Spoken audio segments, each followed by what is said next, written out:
Live and direct, ladies and gentlemen, and welcome back to day 2 of the Marketers Forum right here on the Los Angeles Tribune. I'm so excited to be alongside such incredible leaders as we dive into day 2 of what is truly a remarkable and incredible ensemble of some of the top thought leaders from around the world that are not only discussing marketing, but discussing life, discussing business, even discussing spirituality. And with that, I would love to go around and just do a quick check-in before we begin today's program with an incredible thought leader that I'm excited to spend a few minutes with. Let's start with the queen of empathy, Karen Hall. How excited are you? I am so excited.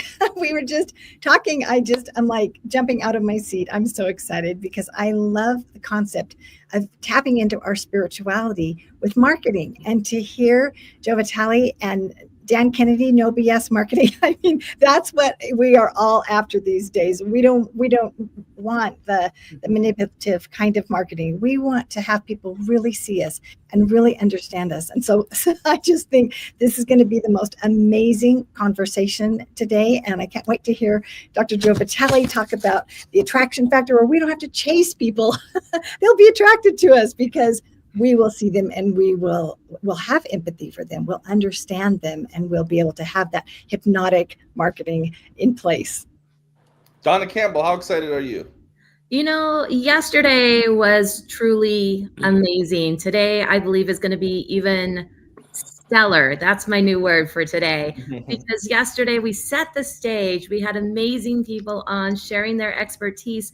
But today, I really feel it's about building that trust and credibility. And who do we get to learn from but amazing thought leaders that have been out there doing it for eons almost, and we'll be able to take our notes on that trust and credibility with marketing today.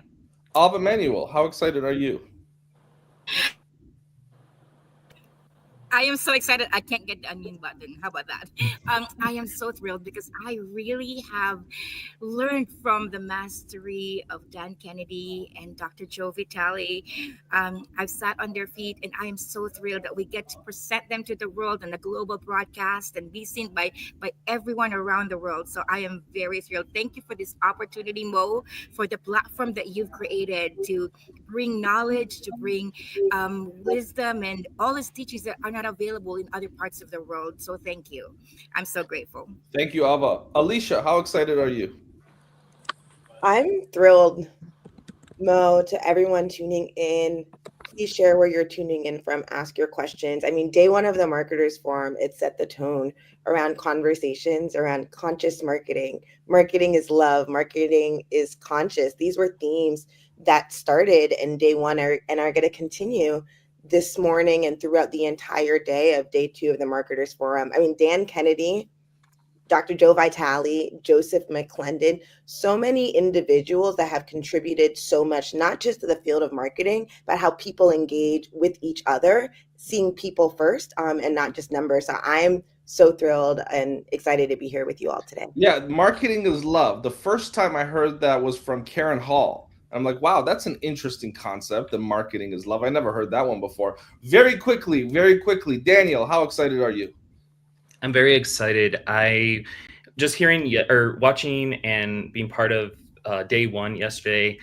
I don't know if you guys remember Julianne was saying write lots of notes. I definitely have lots of notes in Google Docs, and I'm just super excited to hear all the speakers, Dr. Joe Vitale, Dan Kennedy, and everyone. I'm honored to be here. Thank you, Daniel. Parisa Rose.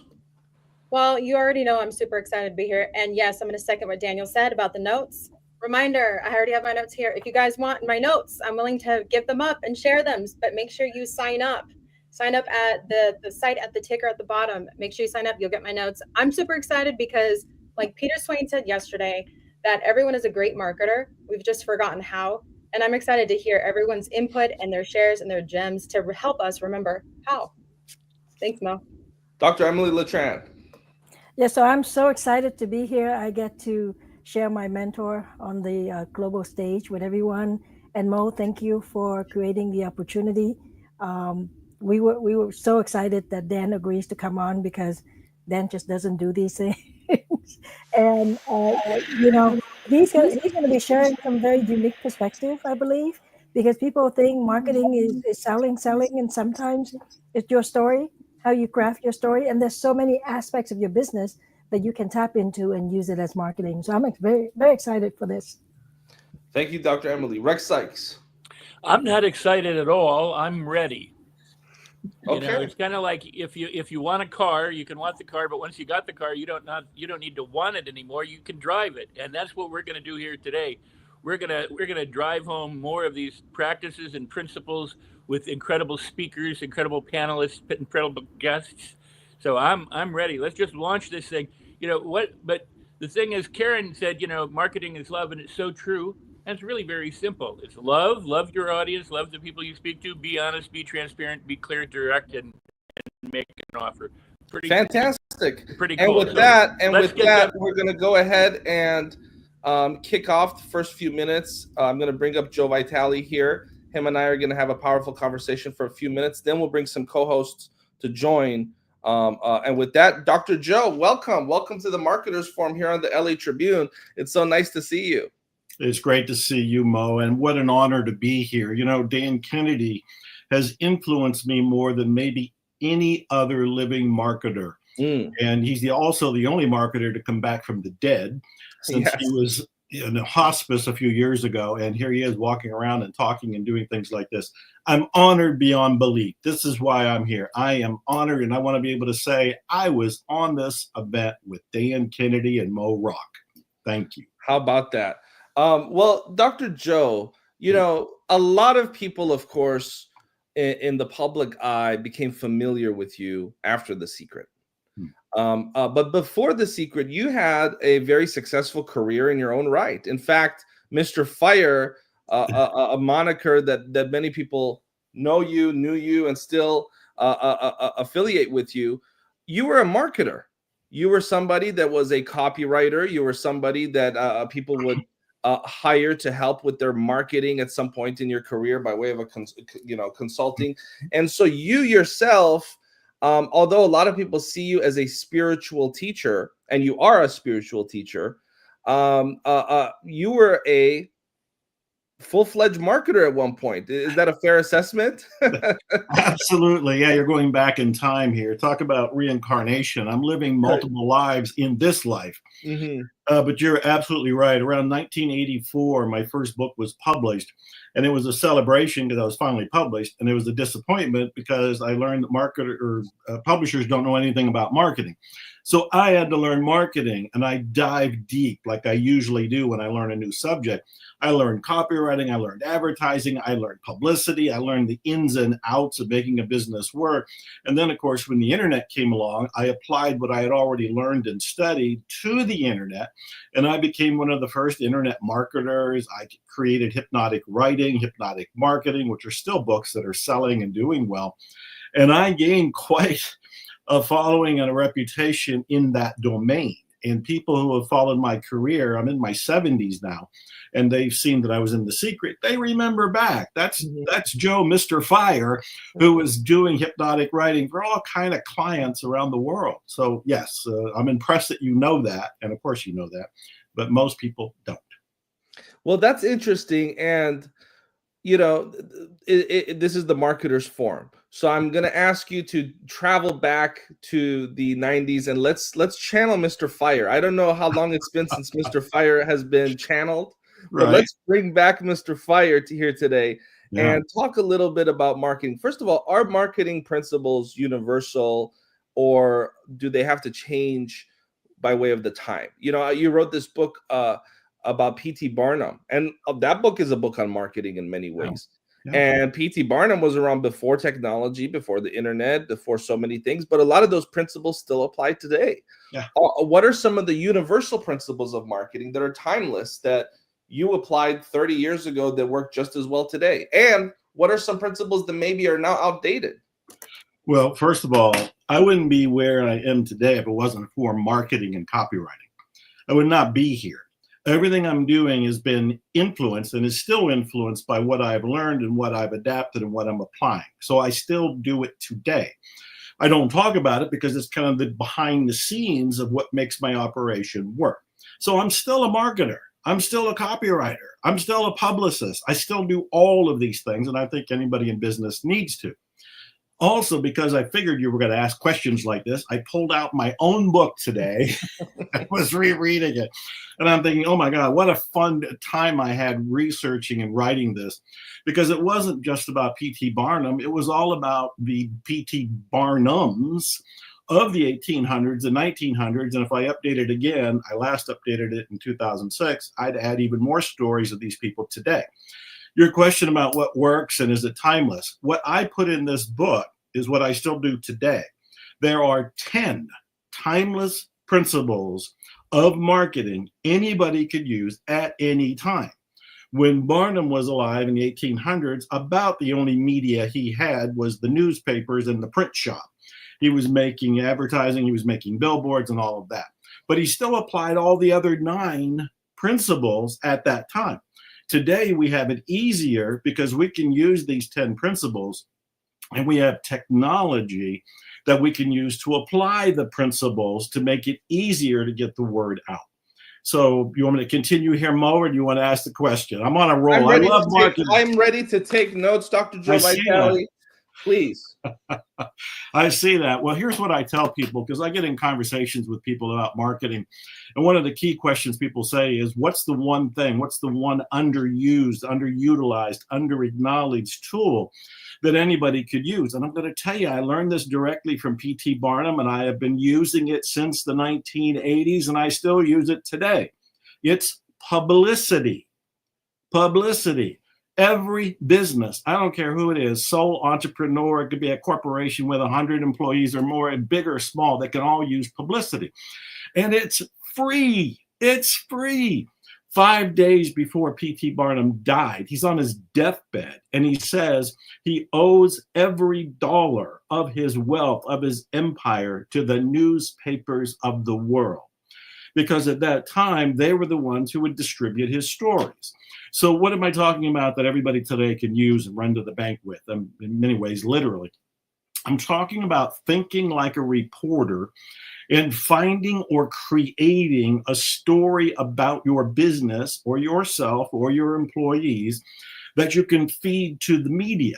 Today, we have so many media outlets. We got the blog influencers, and of course, we still have the newspapers out there, but we've got the internet and all the bells and whistles and all the spider webs that go out there and all the links and everything else. They're starving for news. They're starving for stories. And I learned a long time ago, you create the story or you attach yourself to an existing story. You tell the media about it, and they will do the legwork for you. They will distribute that information and tell complete strangers about who you are and what you're doing. So I would say out of those 10 things, and we can talk about any number of those, I'm not sure I remember all of them, but I got my book as a cheat sheet right here. We can talk about any of them, but that number one thing, publicity, it's the most underused tool that anybody in business can use today. They just have to think like a reporter. I was flipping through my book and I saw there was a quote from somebody who said, don't send out news releases, send out news stories. Think in terms of stories and send that out to the media, and you're going to have part of your marketing done just with their help. We're sitting here alongside Dr. Joe Vitale, author of way too many books for me to announce here. He's not only a teacher to the world, he's a personal mentor of mine. And so I love spending a few minutes with him here on the air so I could learn a thing or two as well. And to your point on publicity, you know, Dr. Joe, it's not the best, it's the best known. Oftentimes the best known beats the best, right? And the art of publicity is certainly something that a lot of folks in this community should be familiar with, especially since we are a newspaper company. And so certainly creating moments, meaningful moments, I think is what it really comes down to. Meaningful moments, you know, when you look at even P.T. Barnum, and we keep going back to that because it's, or Bruce Barton, right? Yeah. They were masters in creating moments. Yeah. A lot of people write press releases just because they want to see their name in the news, right? But they're not really, they don't really have anything newsworthy, right? And so if you're going to seek publicity, make sure that you have something that's worthy of publicity as well. And that's where some art comes in. That's where some creativity comes in. Maybe there's something in your local community. Maybe there's a old fire department that needs to be repainted. Well, paint it. Do something positive in the community and turn that into a moment where you're helping the community, you're making the world a better place, and you're getting publicity, right? Win, win, win. I think win, win, win is also one of the principles that you have. It is. Well, that's one I of would the. love to hear your take on the idea of win, win, win. I first heard this from another one of our mutual friends and one of my mentors, Doria Cordova. And a lot of people in business, Dr. Joe, they talk about win-win, right? I win and you win. That's not enough. Right. So I tell people when we talk about win-win and win-win-win, I bring up the movie Home Alone. In the movie Home Alone, there were the sticky bandits. One was played by Joe Pesci, one by Daniel Stern. They were looking for a win-win scenario. Joe Pesci's character wanted to win. Daniel Stern's character wanted to win. But what were they winning? They were winning by breaking into a home and robbing it. So they didn't have that third win, right?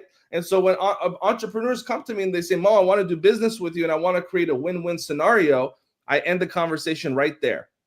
Because it's not about me winning and you winning. It's about you winning, me winning, and the world winning, right?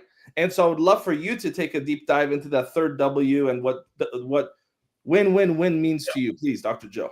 Well, because I've studied so much of history in terms of business, I was well familiar with the win-lose approach.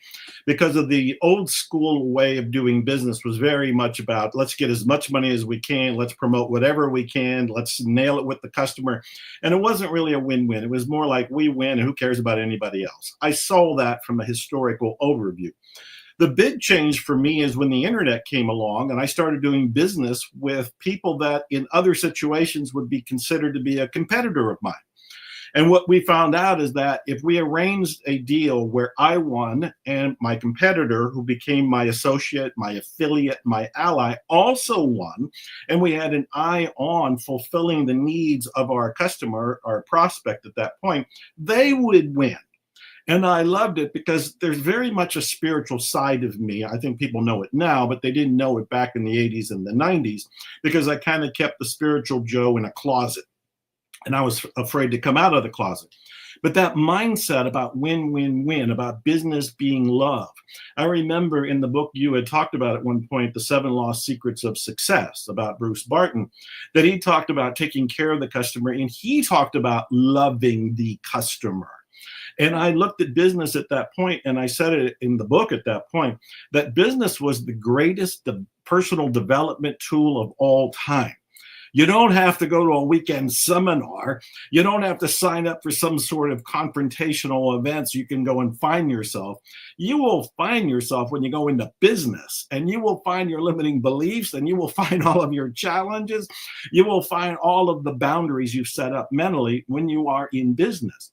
What I found is when you come from love, you love and appreciate yourself, you love your partner, whoever that happens to be, and it could be somebody that's a vendor that's helping you, and it could be an affiliate, and you love the people you are serving. Now you have what you're calling that win-win-win. I've been talking about the win-win-win since the 1990s. I've been saying that is the only thing I want to do in business. If all of the people involved aren't winning, then something's wrong. I'm missing a step.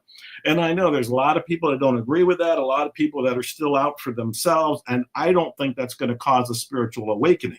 I think we can use business as a force for good and business as a tool for awakening when we approach this aspect of win-win-win, love, love, love, all the way around.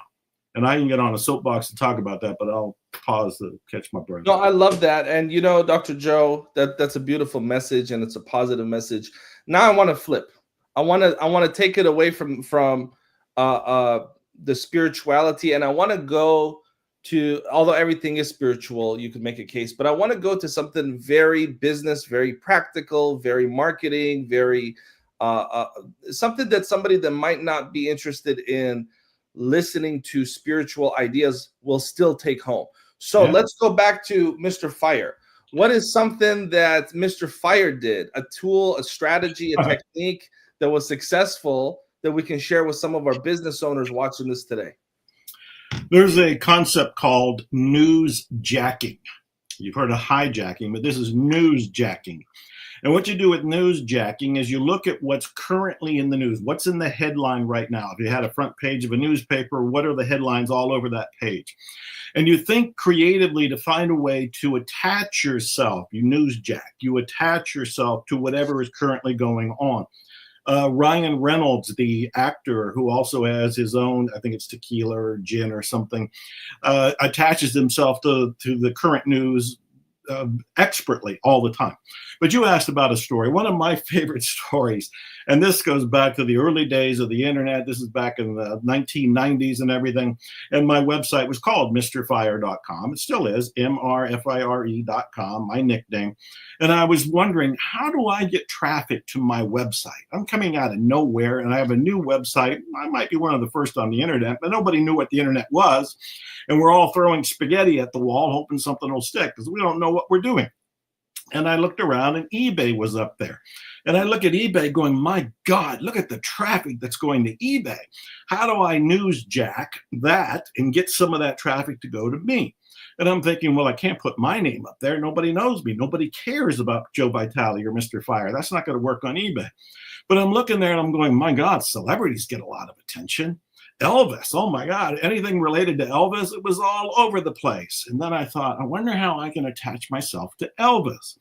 I'm allowing the creative juices to go. I'm not really limiting myself. And it's like being silly, being crazy are great ways to open doors of possibility. So I'm thinking, okay, I need an Elvis something. I don't know Elvis. I'm not related to Elvis. I wasn't into music. I had nothing back then. But I thought of P.T. Barnum. P.T. Barnum had a mermaid. The mermaid, it was a fake mermaid, but people still paid money to go see it at his museum. And I thought, I need a mermaid and I need Elvis. So I created something called the Elvis Mermaid. My partner at the time was an artist. And I said, can you create an Elvis mermaid? And she's looking at me like, what is that? I said, well, first of all, nobody knows what a mermaid really is. So whatever your mind comes up with, we'll just call it the Elvis Mermaid. So she drew an Elvis mermaid and I listed it on eBay. So all the people looking for Elvis are now seeing Elvis mermaid. The mermaid is an attachment that creates curiosity. Curiosity is one of the most powerful motivators in the history of advertising or motivation. If you want to get people to do something, make them really curious about it. And so I listed the Elvis mermaid, but I didn't put a picture of the Elvis mermaid there. I'm kind of chuckling because I had so much fun doing this. The picture was on my website. And so I said, Elvis mermaid is on eBay, blah, blah, blah, one of a kind, very unique. If you want to see a picture of it, go to MrFire.com. I am now grabbing some of that traffic that's looking for that celebrity, and I'm directing some of that traffic to MrFire.com. Guess what? There was a bit of a bidding war that went on for the Elvis mermaid, and several radio stations interviewed me, which was new for me at the time. And one of the radio stations not only brought me on, but they bid real time on eBay and bought the Elvis mermaid while they had me as a guest. I don't know that I was thinking of win-win-win back then, but they won. I won, and they got the Elvis mermaid artwork, which they put on the wall of their studio. I don't even know where it is at this point. And if you want to see a picture of the Elvis mermaid, watch Curiosity at Work here. It's in, there's a customer born every minute, the whole story and the illustration. That's incredible. And Dr. Joe, I believe that story exemplifies not only creativity, but also the most important attribute that is required to be successful in business. I think that the most important quality for somebody to be successful in business is industriousness. And what you shared requires creativity, but also industriousness, right? Figuring things out, having the ability to see things that other people don't see. And so I love that story. We're going to share a few more minutes together here that I'm going to bring on some of our co-hosts. I'm curious, Dr. Joe, you've written over 90 books. And you're also a songwriter. So, songwriters oftentimes feel, and I know this because I have a background in the music industry as well. And a lot of songwriters that maybe have a hit song or a couple of hit songs, they always feel like, track 6 on my second album should have been a hit, right? But it kind of got overlooked. In the world of your books, is there a book that you really look back and you're like, more people should have bought that, more people should have read this, more this book should have gotten more attention because it's one of my best books? Is there a book in your library of books that you've authored that you wish just got more attention from the general public, that we can kind of put a little bit of juice back into? What a wonderful question. You triggered a couple of thoughts, so I want to make sure I come back to the other one. But the direct answer is there are kind of orphan books in my career. And I look back going, man, I wish they got more attention because there's some good stuff in there. I wrote a book called Buying Trances. And Buying Trances, I think the subtitle is A New Psychology of Sales and Marketing. I'm very proud of it. In many ways, I had created a new psychology around selling. And I worked very hard on it. I put all my thought into it, and it had a lot to do with hypnotic writing. And it had a lot to do with the psychology of buying. It had a lot to do with all the research I had done at the time. And I'm still very, very proud of the book, but almost nobody mentions it. It doesn't get sold all that well. And it came out about the same time as hypnotic writing. Hypnotic writing, hands down, a bestseller. People love it. It's still in print, still being sold. But Buying Trances was, I think, the follow-up to it. And it needs a little love.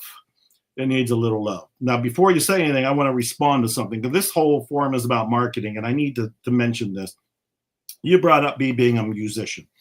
So I'm in my 70s now, but when I turned 60, I decided I was going to be a musician. I came out of nowhere as a musician. I had no skills. I didn't sing in the shower. I didn't write songs. I didn't have a band. I had a couple guitars because I collected them and I loved them, but I didn't know what I was doing. And after I went through all the self-questioning and plowed through all my self-doubts, I decided I was going to go ahead and do this. And one of the very first things I did was think like a marketer. I did some research and I found out at that time, 10 some years ago, there were 4,000 new albums every week. 4,000 new albums every week. And I thought, I have some competition. How am I going to stand out? How am I going to be different in the marketplace? So I put on my P.T. Barnum hat. I dropped all of the boundaries and limitations of creativity. And I thought, I got to be different. I can't just say, oh, I'm a singer-songwriter. Everybody's a singer-songwriter. I have to stand out in the marketplace. And after some thought, I came to the conclusion, and this is what I called myself, the world's first self-help singer-songwriter. The world's first. And oh, was I proud of that, because I thought, this is me. I'm the secret guy. I'm the self-help guy. I've written all of these different books in this domain. So now I'm just putting a guitar in my hand to get the same message out.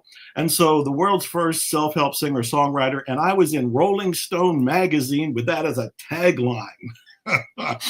And I'm bringing it up, Mo, for people to be thinking in terms of marketing, no matter who they are and what they do. There are ways to separate yourself from the pack, and you may have to be very creative. You may have to have a couple glasses of wine and just get loose and just kind of free associate until something comes to mind and it feels like it rings the bell. Yes, or a nice scotch, right? Depends on what you're into.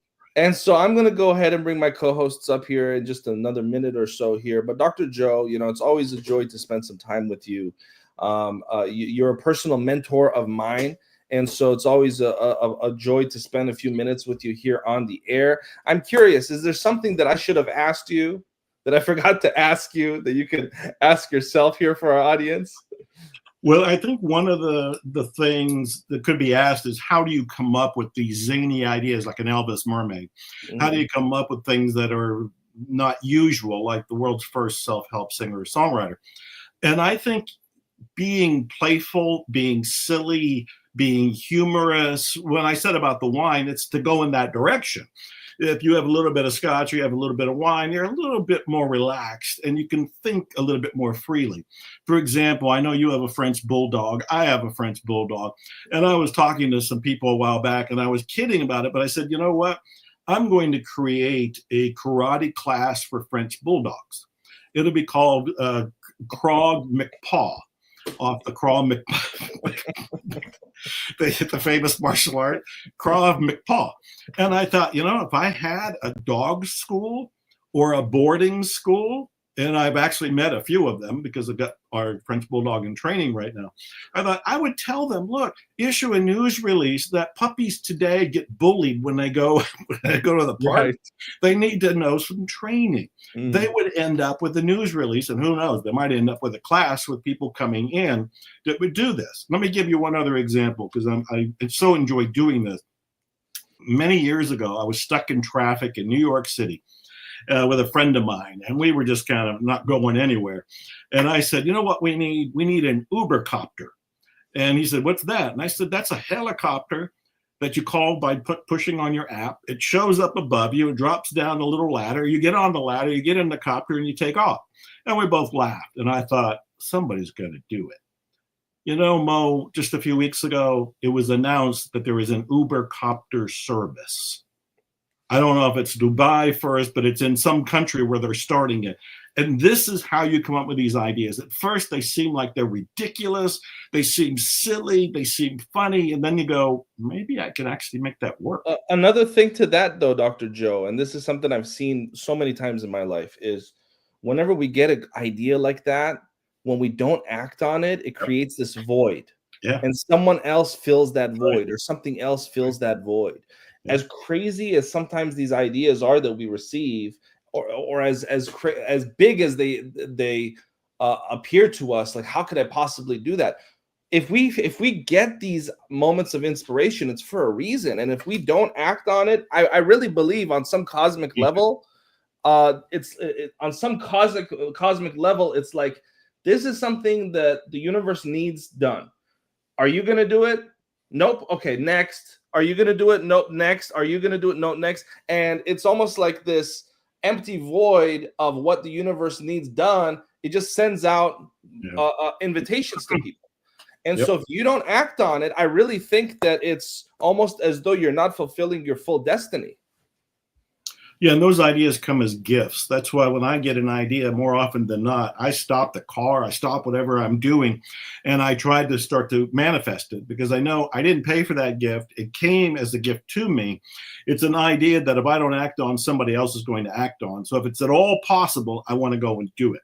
When I was in the cab ride in New York City years ago, and I got the idea for the Uber copter, I knew that wasn't for me to act on, but I knew somebody will. Somebody will. And of course, somebody has. How did you know it wasn't for you to act on? It was too big for me at that time. Got it. I thought that's a great question, though, because a true entrepreneur, in my opinion, just thinking out loud on the spot, probably would have acted on it and just kind of explored, how would that work? What would you do? To me, everything came in like, I can't afford a helicopter, or how would I get the rope to come down from there? I saw all the ways it would be difficult to do, not impossible to do, but difficult to do. And I thought, you know what? We're on our way to a restaurant and a scotch. We know, Dr. Joe, when an idea is ours to do, and we know when it's not to do. Something in us knows. I like that. But we have to be honest with ourselves, Mo, because it's very easy to self-sabotage or self-protect and say, no, that's not for me, when really it could be with a little bit of a decision and some effort. I'm going to bring in Karen Hall to ask a question here in just a few seconds. My final question for you, Dr. Joe, is, you have spent decades researching self-help, psychology, mind science, mysticism, metaphysics. Of course, you have a doctorate in metaphysics, which you famously, on Larry King, I think, once said is the science of nothing. I think somebody I think it was Larry King that asked you. What is metaphysics? And you said it's the study of the invisible, I believe. Yes, that's it. I think that was ABC News, but they asked metaphysics, and there was a very critical interviewer there. I can tell he didn't like me, and he wasn't jiving. And he's like, "What is metaphysics?" And I said, "It's the study of the invisible." And I saw his brain kind of twist. That's hilarious. But my point is, you're, in my opinion, one of the world's foremost authorities on these subject matters. I had a chance to spend time with Brian Tracy a couple of days ago, and he's another one on that list of people that have just studied so much. Yes. But what does it boil down to in your view? If someone were to ask me that question, Dr. Joe, my answer would be self-love. right? I think that a lot of the self-help psychology, personal development comes down to loving the self. I'm curious, what would be your way of boiling it down? When you say boiling it down, I want to be really clear. Boiling it down about what? To get what? To the self-help genre, the personal development genre. What is it that it really comes down to in your view? And that's the definition of a loaded question. And but I'm curious, is there one thing that sticks out? Yeah. I didn't see that question coming, and I'm answering it right here now, real time, on the fly, as I look to the sky for divine intervention or inspiration. And what comes to mind is fully owning your divine power. Fully owning your divine power. Because in order to own your divine power, you do have to appreciate yourself. You have to love yourself, respect yourself. And I'm saying divine power because it's more than your own personal power. I'm saying that's part of it. Definitely, you learn to flex your muscles. You learn what is capable of you to do.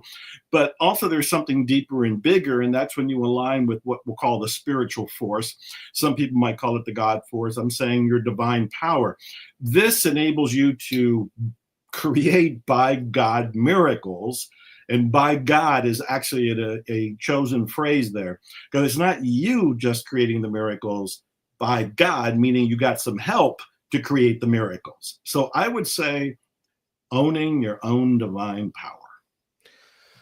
Somehow you were able to come up with an answer that is short, but also extremely, extremely deep.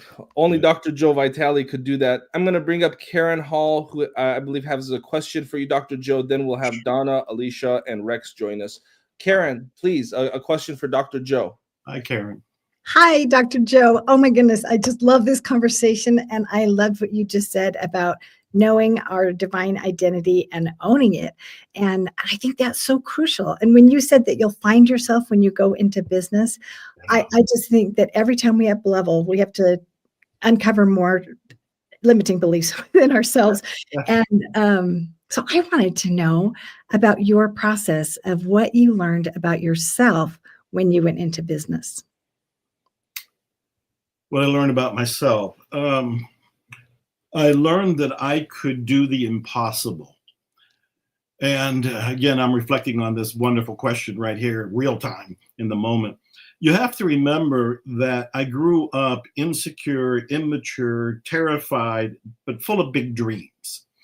Most of the big dreams were in me, and the safe way to get them out was to be a writer, because I didn't have to face anybody. I didn't have to talk to people. I didn't have to be on stages. I was way too insecure to do any of that, too immature, if you will, too shy, whatever the words are. That stayed with me. 1984, my first book comes out, and it's a bomb, and I start learning marketing. And one of the first things you learn, and it's one of the principles in There's a Customer Born Every Minute, is to speak, to be a speaker. That was terrifying. You have no idea how traumatic that was for me to consider, oh, I got to speak to people? And I laugh about it now, but the very first group I had, there were 6 people in the room, and my knees were buckling, and I was pouring down sweat, and I was hyperventilating. I don't know that anybody really noticed or anybody really cared, because they were like, tell us about your book, speak to us, teach us. And over time, I was able to, of course, get more comfortable with that. But I learned I could do it. I learned all those fears, all those terror moments. I've talked about music. And even though I was 60 at the time, and I had already been in The Secret, already come out with 100 books or whatever it was, already gone through all these dark nights of the soul, I was terrified to be on stage as the lead singer with my own band. I mean, drop dead terrified. And you would think at that point, Joe, you got it made. You already did all of this. You were on Larry King before that. But no, being a singer was completely different. And the front of the band, completely different than everything else. But I kept standing up, kept doing it, and kept finding out, I don't think there's any limits here. I think you can just keep going. So facing what I thought were impossibilities. That's a big Incredible. lesson. Thank you, Karen, for the question. Yeah, great question. Thank you, Karen. And we're going to bring in Donna Campbell, Alicia Magnus Lewis, and Mr. Rex Sykes here to join the conversation as well. And wow, you got the big guns here. We got the big guns. So just let's kick it off with you, Rex. I know, Rex, you and Dr. Joe share a very unique quality together, and that's that both of you are very big fans of Houdini, which I think is very fascinating. I don't think I know two people. It's amazing. If you live your life and you meet one person that is obsessed with Houdini, that's incredible. I know two people that are absolutely obsessed with Houdini, which I think is fascinating. Rex, you've known Dr. Joe for 30 years. Of course, the two of you met in person.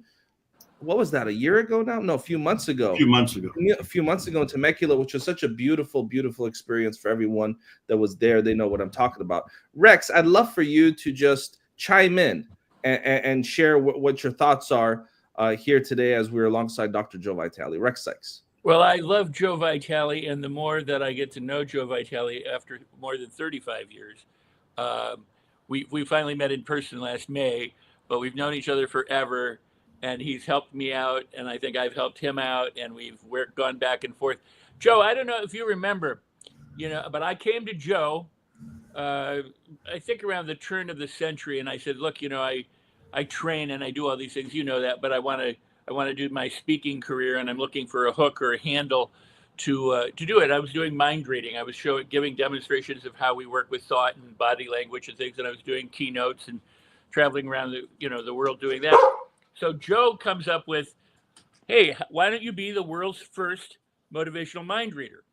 So that's how that came about. Do you remember that? I don't. I didn't remember until just now. It's good. I like that. I'm the world's first hypnotic marketer. And you become the world's first at so many different things as a result of that. I love it. So hearing you say I'm the world's first self-help, I mean, it's just that's so cool. But it was many, many years ago. I didn't remember that. I'm proud of myself and tickled that we came up with that, because it works. It's absolutely authentically you. And that's the beauty of world's first self-help singer-songwriter. Of course, when I started saying it, there were a few people who said there are some self-help singer-songwriters out there, Joe.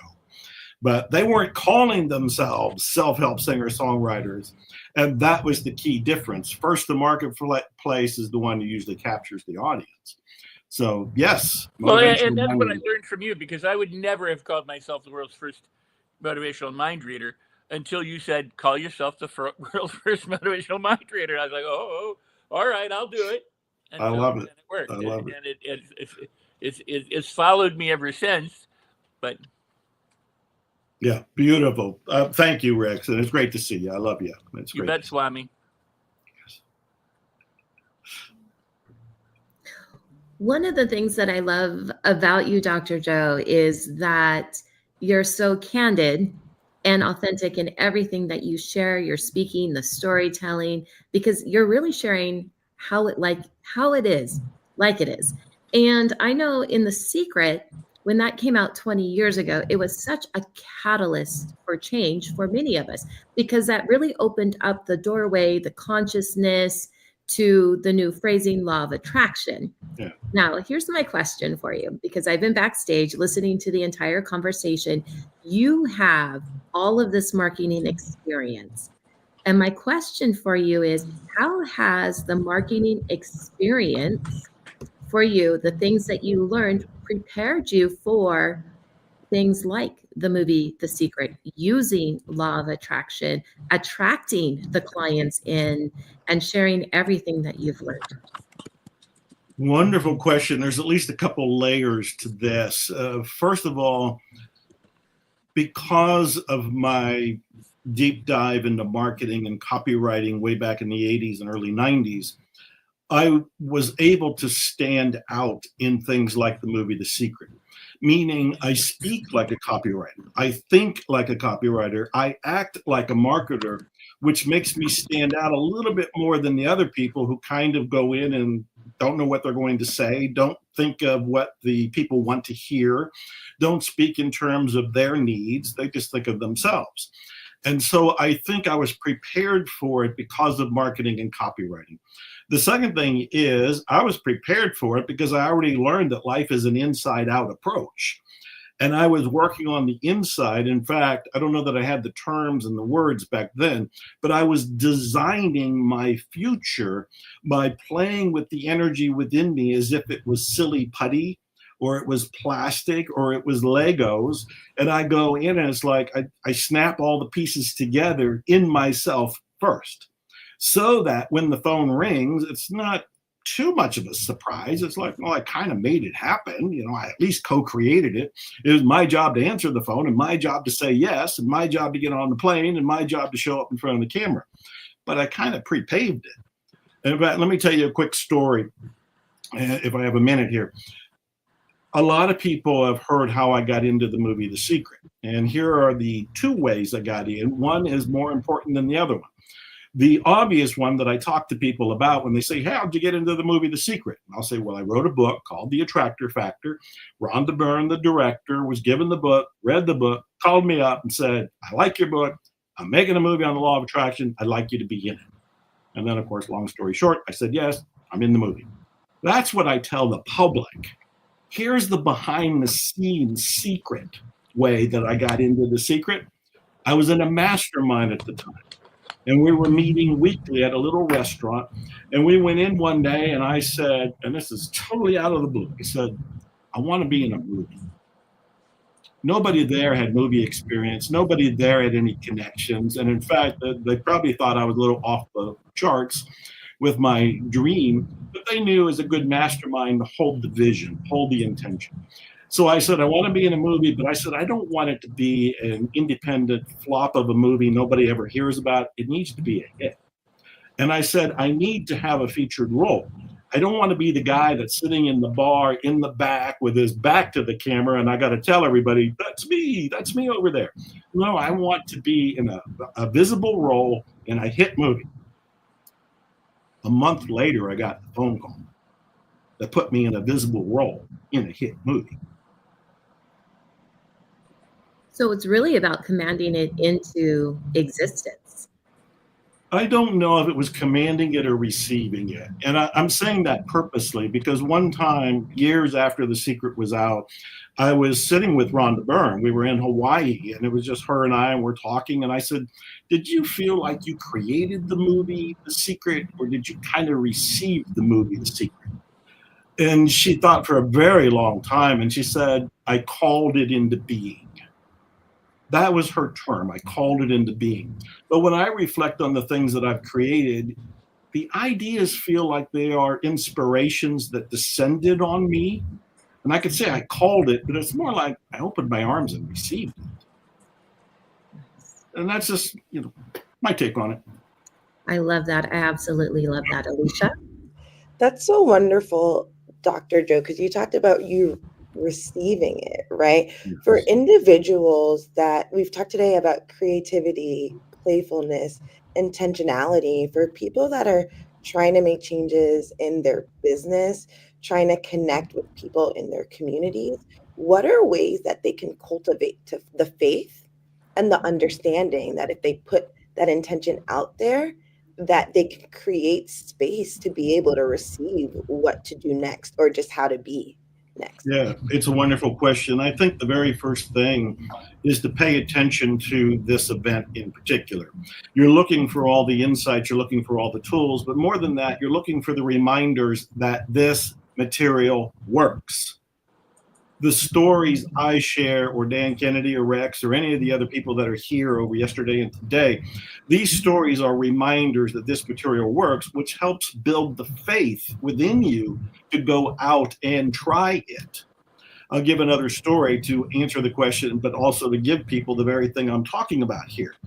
I have told the story of meeting a man in Thailand several years ago, and he was very excited to meet me. He came up to me and he told me that 15 years earlier, when he was 20 years old, he was homeless and broke. I mean, no car, no job, no money, no nothing. And he reached out to a friend of his back in Sweden, which is where he was from, and the friend said, I'm not going to send you any money, but I'll send you a book. He sent him the book, The Secret. So my young Thailand friend, who's broke and now angry, doesn't have food, doesn't have money, but he has a book, The Secret. He reads the book and he says, this is nonsense. This is BS. This is bogus. And he said, I'm going to prove it doesn't work. And he begins to try it on little things like coffee or lunch or an apartment. Long story short, when I met him, he was 35 years old and a billionaire. Billionaire. Not millionaire, not multimillionaire, billionaire, using all the things we're talking about. So when I tell people that this stuff works, it's like, okay, if you don't want to listen to Joe or you think Joe is a fluke, only happened to Dr. Joe, doesn't happen to anybody else. Well, here's this guy in Thailand, Andres Pira, and I helped him with his book, Homeless to Billionaire, which is on Amazon. You can go read it. That reinforces the idea that this material works and maybe I should try it. Then they can venture out with a little bit more faith. And as they apply it, they start getting the feedback that would encourage the faith muscle to step out even bigger, and you can lift even more of the inspirations and bring them into reality.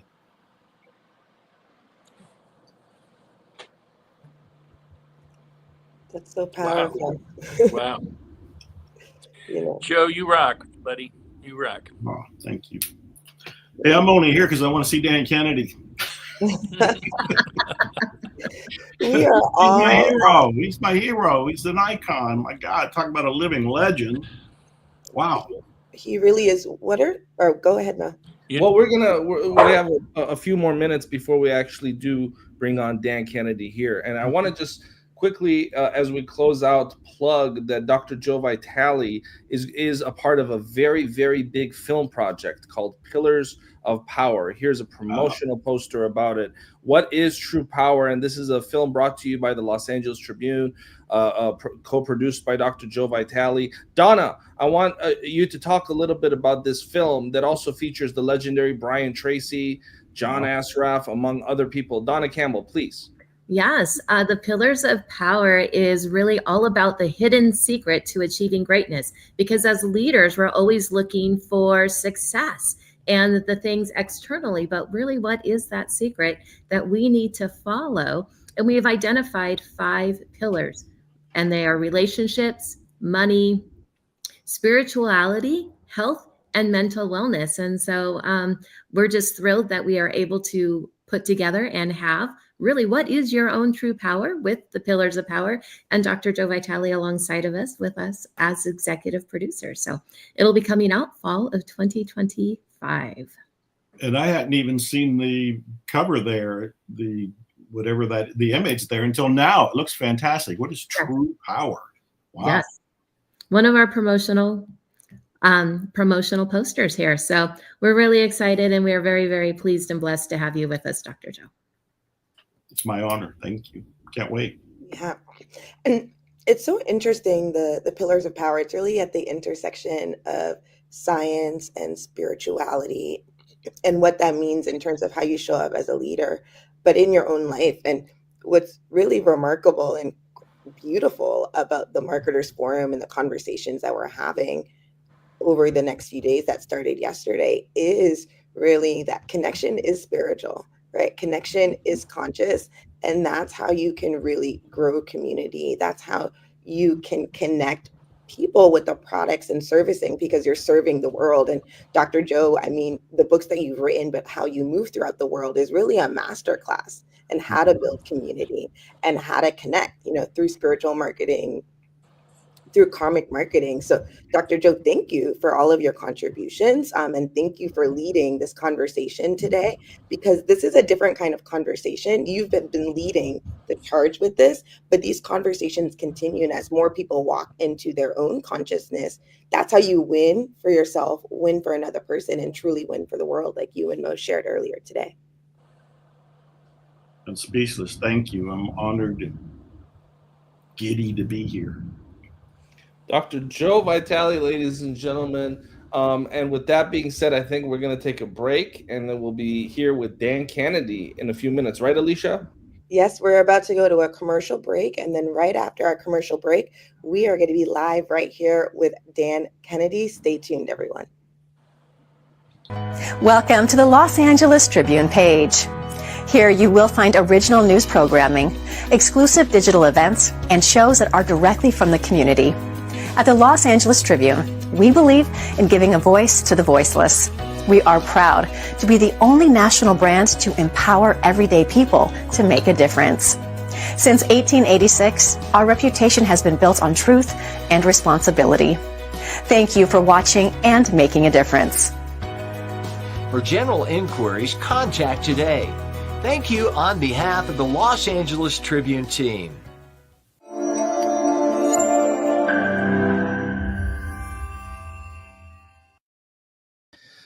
And welcome back to the program, ladies and gentlemen. And, you know, I'm just so excited to go into the next segment here because it is not only from a personal standpoint a monumental moment, but certainly in terms for our company, it's a monumental moment. You know, the term legend is a term that's used so often in English diction.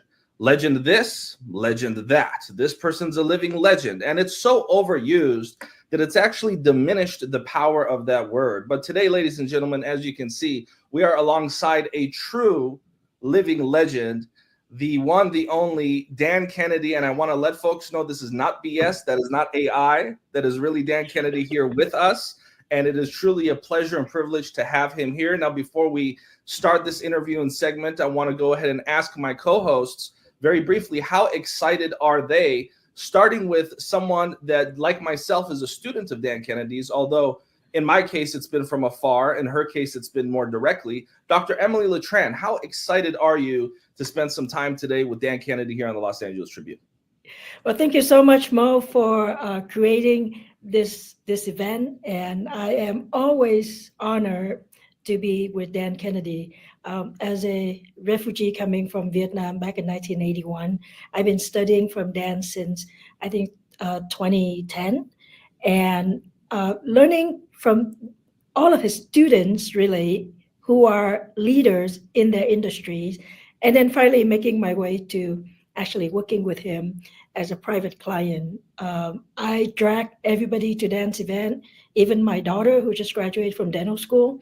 And I think when you have the opportunity to be with a true legend, like you say, you show up and you be there. And thank you so much, Dan, for taking the time to be on here to share your wisdom with the audience of the Los Angeles Tribune.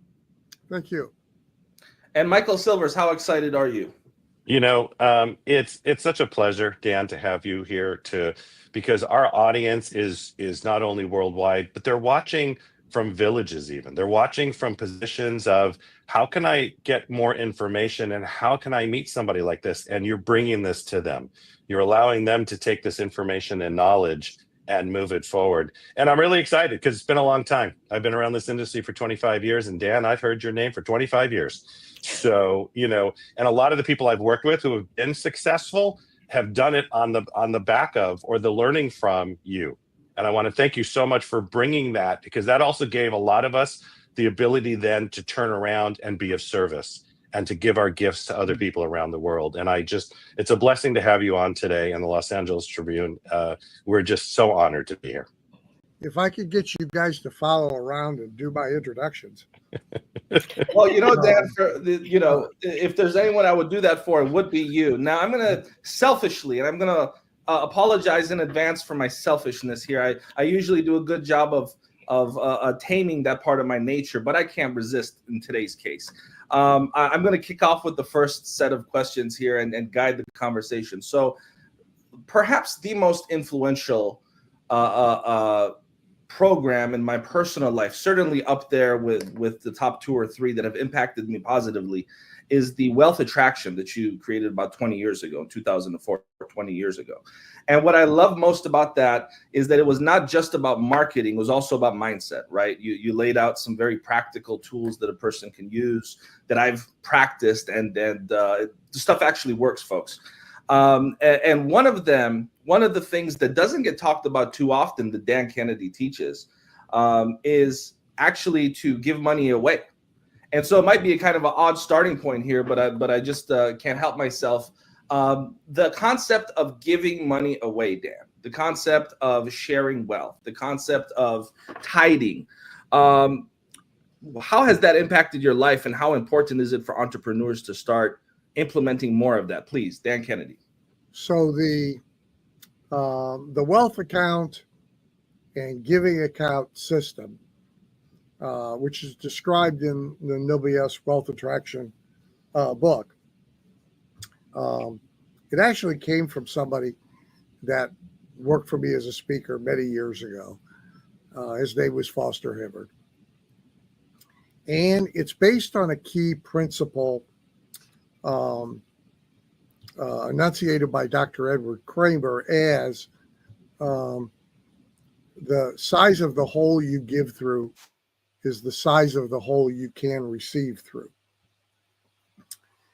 And so giving wisely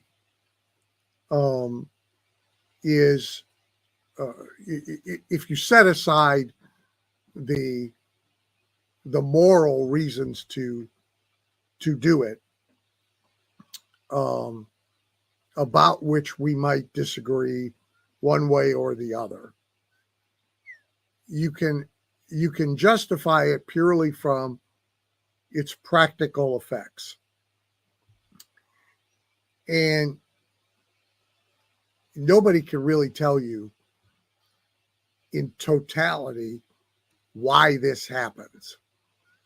Some of it is, I think, a closed loop about it improving your self-esteem, your self-image,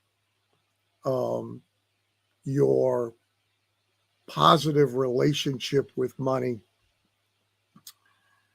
so that you are more attractive to it and you are free of guilt or other negative emotions about purposefully attracting it, acquiring it, and accumulating. So I think there's a closed loop to it. I think there's more to it than that. But if you just run what I teach is the 90-day experiment personally, which is you set up two separate accounts. You set up a wealth account and you set up a giving account. And the wealth account is tithing to your future. And so you pick a percentage of every gross dollar that comes to you. Can be 1%, can be 10%, doesn't matter. The relationship between the two isn't going to matter. But you pick a percentage, and every dollar that comes to you, that percentage comes off the top and goes into your locked wealth account, where it can only accumulate or be invested. And people say, oh my God, I can't do that. I can't pay my bills now. I promise you, if you can't pay your bills now, you won't be able to pay your bills after the 2% off the top either. It changes nothing in a negative way. Then your giving account, same thing. Pick a percentage, 1 to 10. It doesn't matter. You can do 1 to the giving account, 10 to the wealth account, if that's the way you feel. But pick a percentage and off the top into the giving account, from which it must either accumulate or can only be gifted. Charity, church, individuals in need, anything you want to do that is non-commercial. If you will do that for 90 days, not believing in it at all, belief is not required, you will see some otherwise unexplainable, miraculous things happen to you. You will see your income go up. You will see more of your bills getting paid that were getting paid before, if that's a problem for you. You will see opportunities coming to you that were not coming to you before. And less tangibly, you will, even in that shorter period of time, begin to have mindset changes about money and about your relationship with it. And so going back to the Kramer principle, if you enlarge the hole through which you give, you have automatically enlarge the hole through which you can receive, and receive you will. And the act of doing it with every dollar in the very early stages, if you have money coming to you every day, if you have a dental practice and somebody pays their bill every day, then you should make these deposits every day. It's a reinforcing psychological thing for you. So you're right, it's odd. To be fair, the first time I heard it, I thought it was metaphysical mumbo jumbo, made up for the seminar room. But I'm a curious fellow. And so I ran the experiment, and I became a lot more interested in it 90 days later than I had been on day one. And I've pretty much done it now for 40 years. Next year will officially be my 50th year in my businesses. And I will have done it for 40 of those. And significantly increased the percentage to the giving account over those years. And I have never seen it deprive me of a dime. The dimes I need and want for myself materialize anyway. They happen anyway. But the wealth account grows and the ability to do things grows almost exponentially.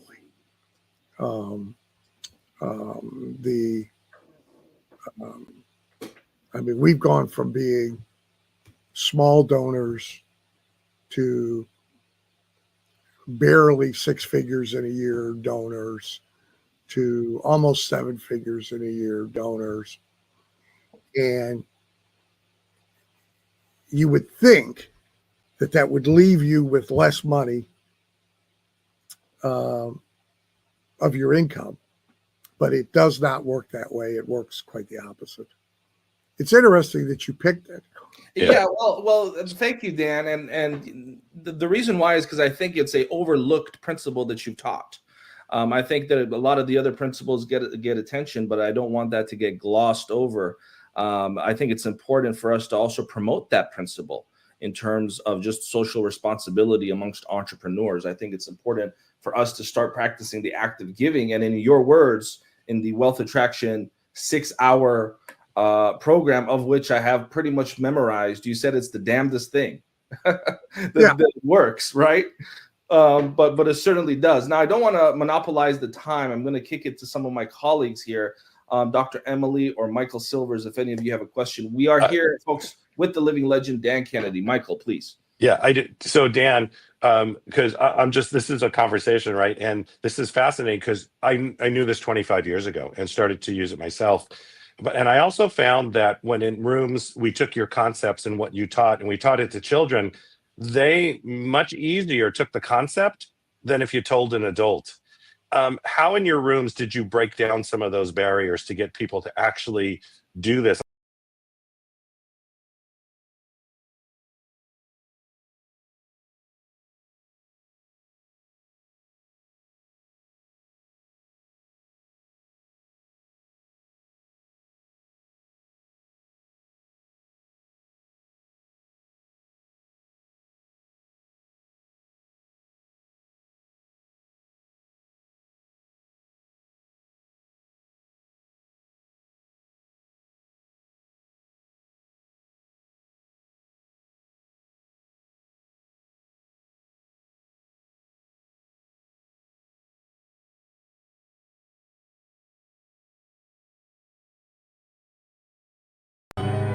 Welcome to the Los Angeles Tribune page.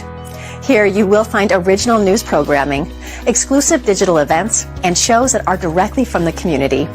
At the Los Angeles Tribune, we believe in giving a voice to the voiceless.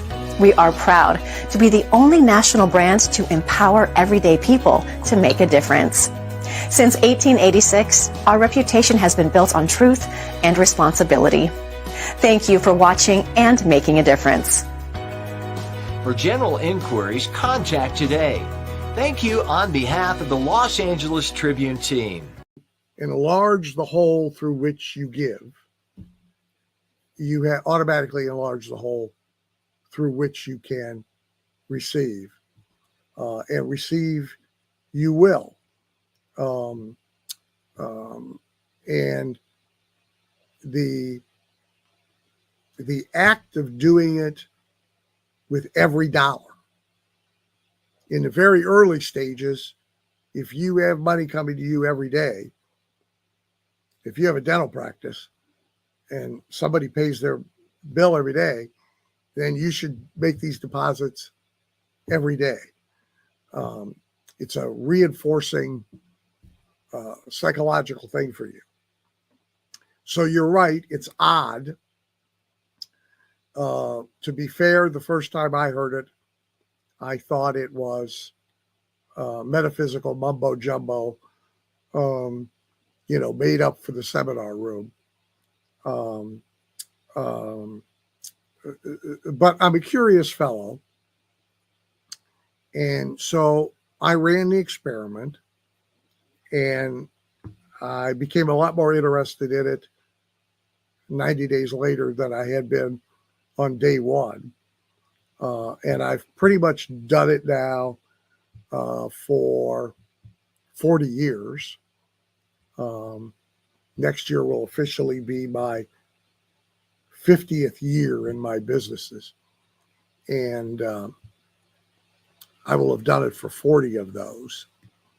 And significantly increased the percentage to the giving account over those years.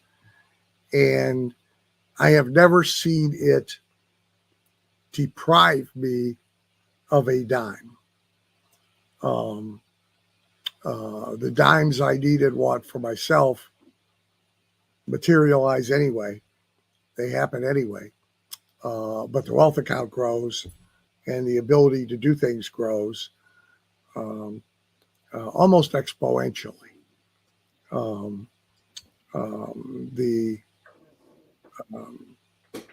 We've gone from being small donors to barely 6 figures in a year donors to almost 7 figures in a year donors. And you would think that would leave you with less money of your income, but it does not work that way. It works quite the opposite. It's interesting that you picked it. Yeah, well, thank you, Dan. And the reason why is because I think it's a overlooked principle that you've taught. I think that a lot of the other principles get attention, but I don't want that to get glossed over. I think it's important for us to also promote that principle in terms of just social responsibility amongst entrepreneurs. I think it's important for us to start practicing the act of giving. And in your words, in the Wealth Attraction 6-hour program, of which I have pretty much memorized, you said it's the damnedest thing. Yeah.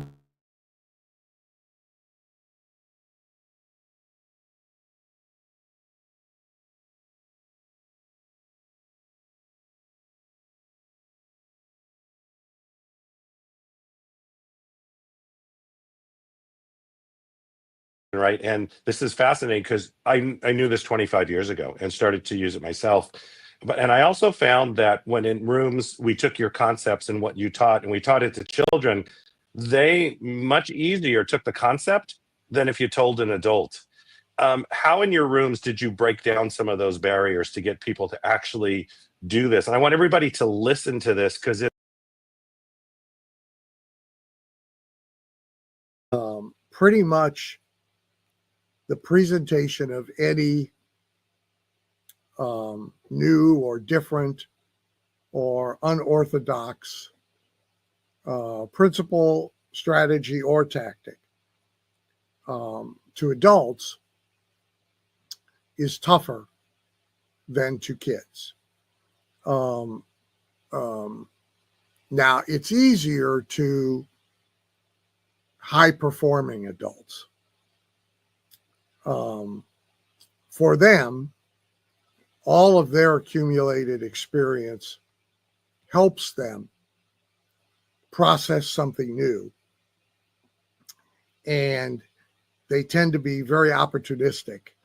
So it enables them to process something new and immediately think about, how could I adapt this?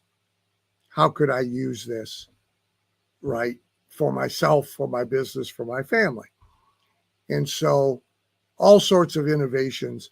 So think about the drive-in window at the fast food joint, which is now, I don't think there's a fast food place that doesn't have one.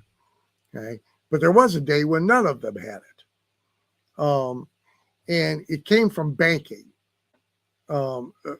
So one day, a banker is getting some stuff through the drive-in window, and he says to himself, the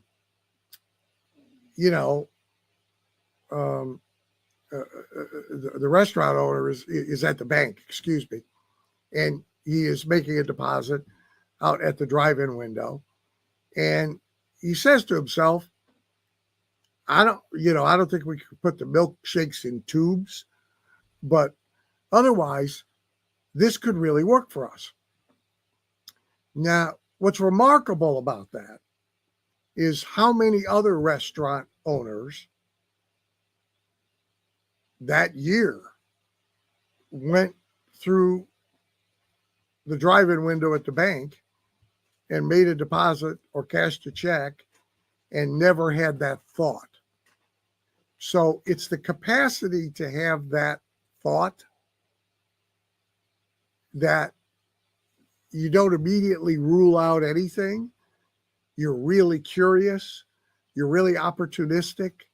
You're always looking to see if there's something you haven't thought of before that somebody else knows that might be beneficial to you, right? Now that describes somewhere between 1% and 5% of the population. If you're fortunate enough to be in a room full of them,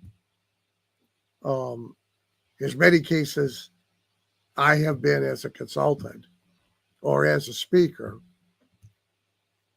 it's a really electric environment, and it's a joy to be there. And at the end of the day, you didn't notice that it was 5 o'clock and everybody would just like to keep going.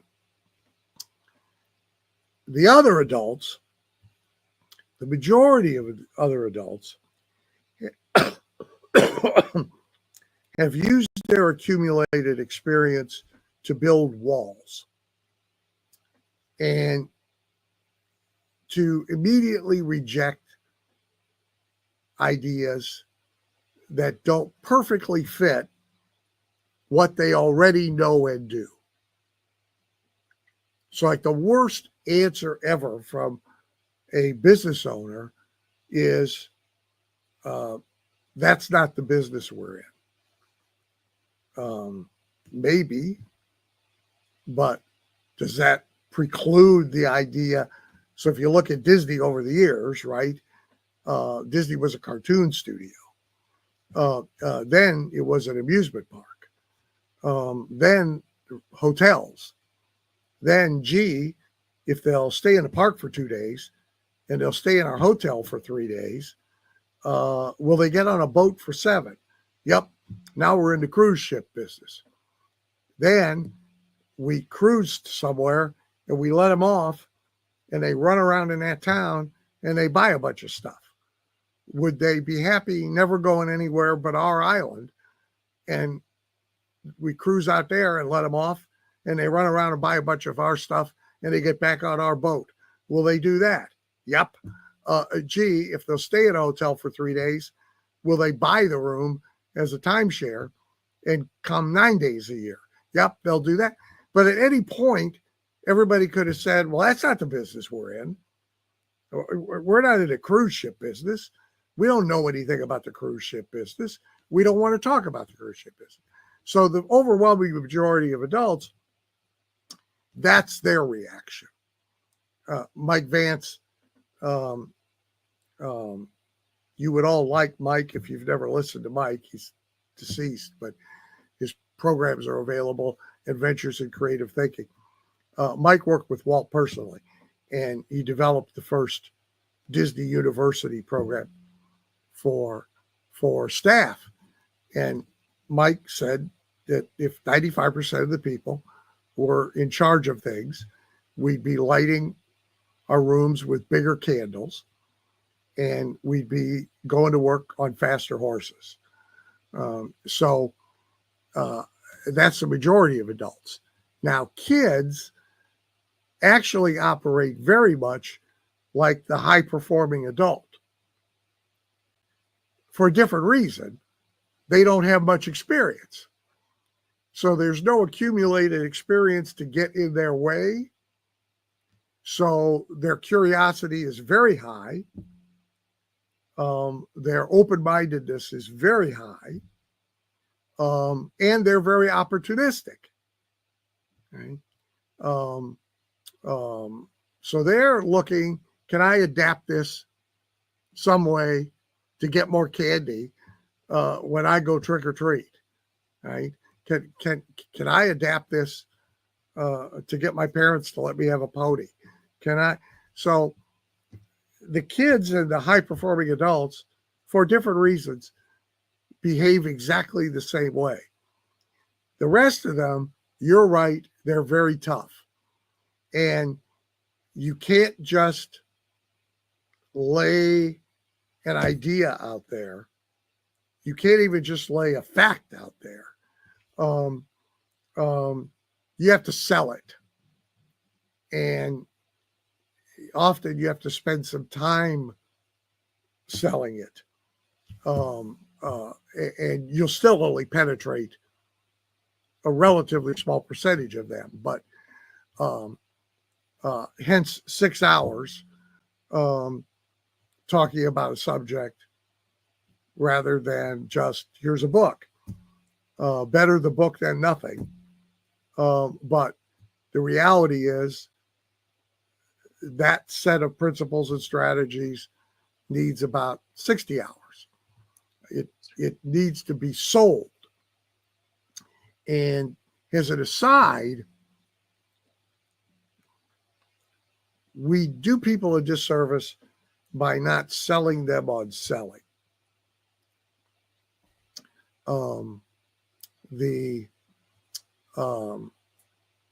Most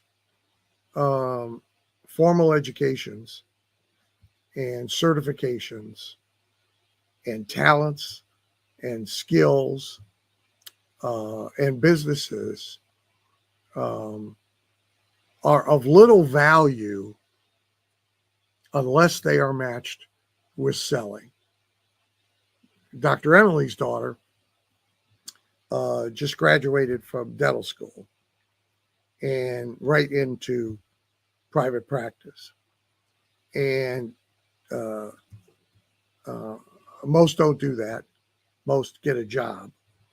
Most that go directly into private practice fail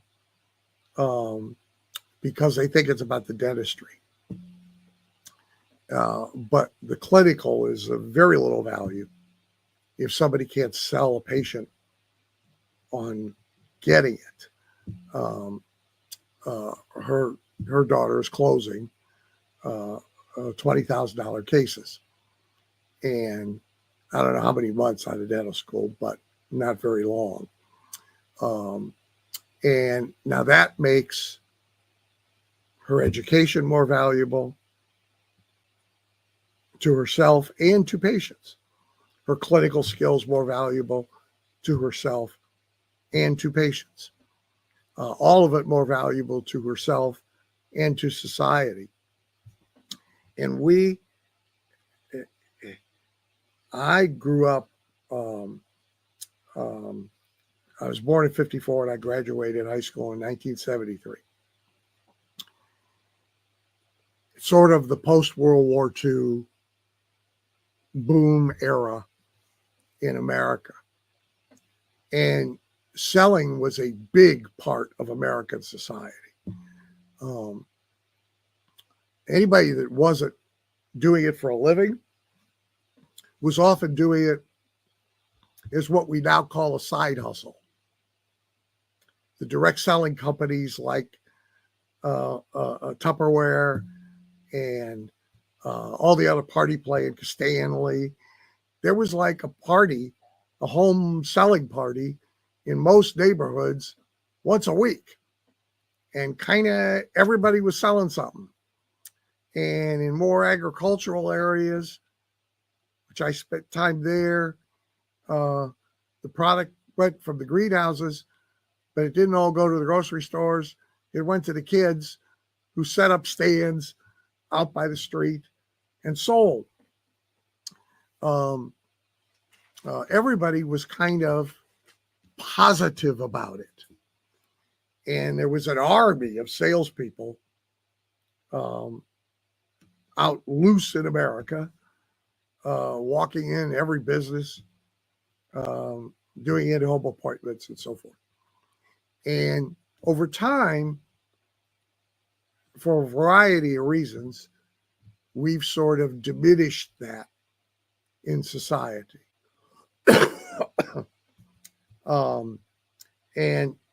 And we don't do anybody any favor by letting them think that they can be wildly successful just on the basis of a talent, a skill, a formal education, a certification, or a business without this.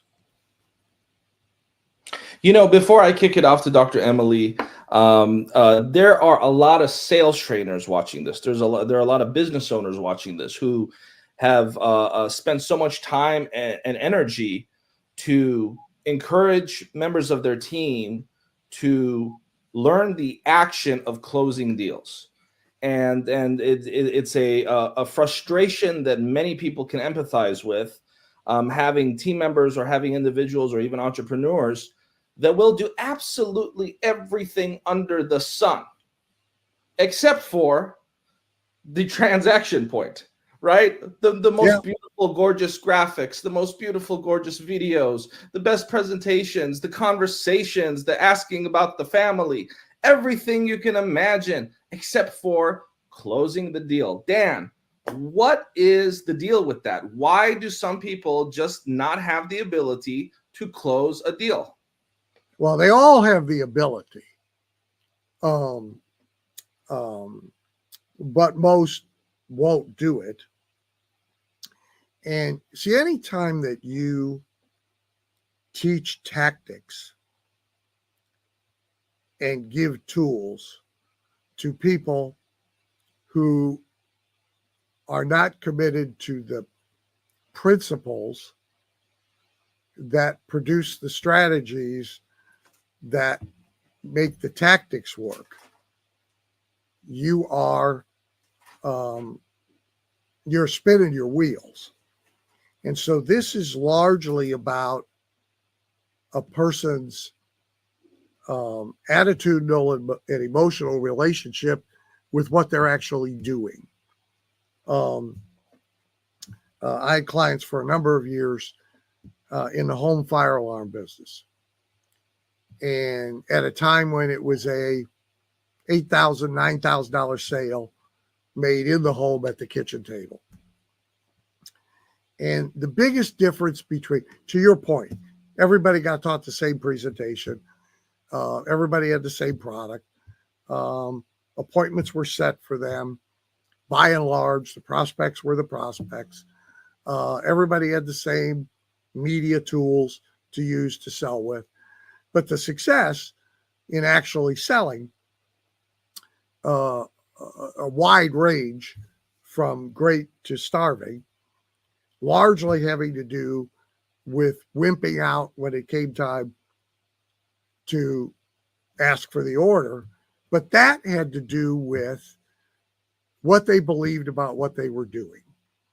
And so, almost without exception, the top performers authentically, honestly, sincerely believed they were saving lives for a living.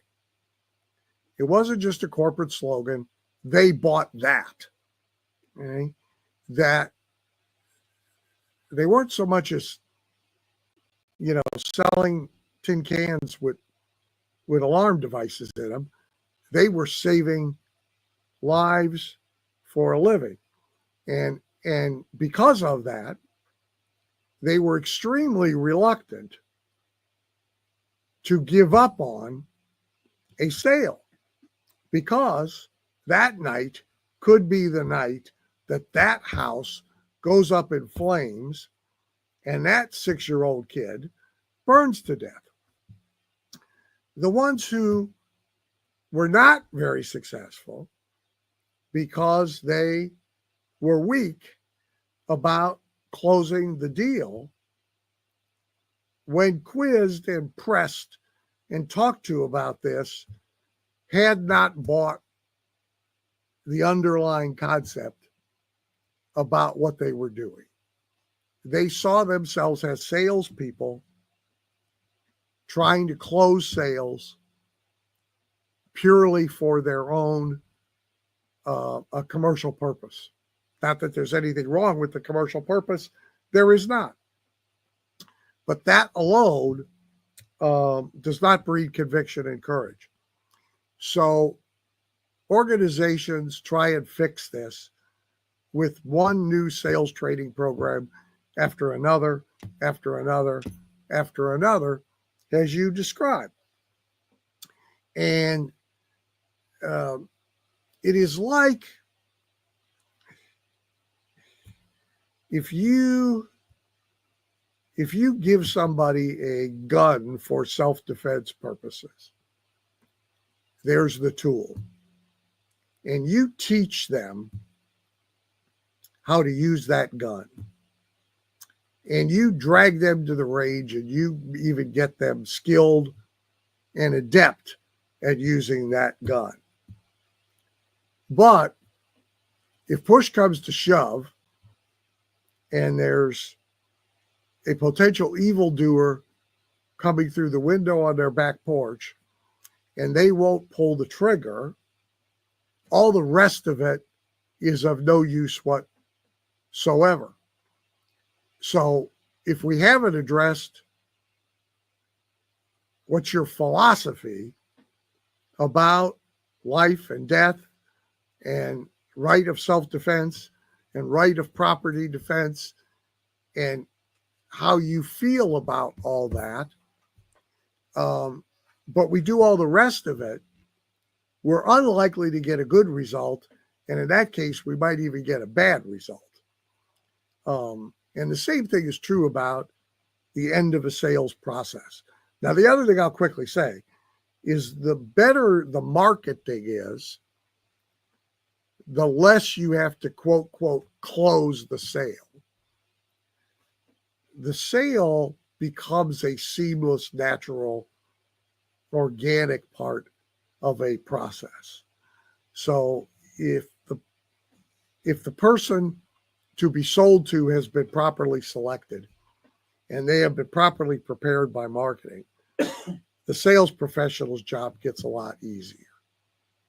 And that's sort of one of the worlds I live in, is the marketing step that precedes the actual sales event. Dan, I must say that since I've been on Planet Dan since 2010 and reading all of your No BS books, all of that have prepped me and taught me the mindset that you're talking about right now. Exactly. And earlier when you talk about Disney, you were talking about the brand without, really talking about the brand.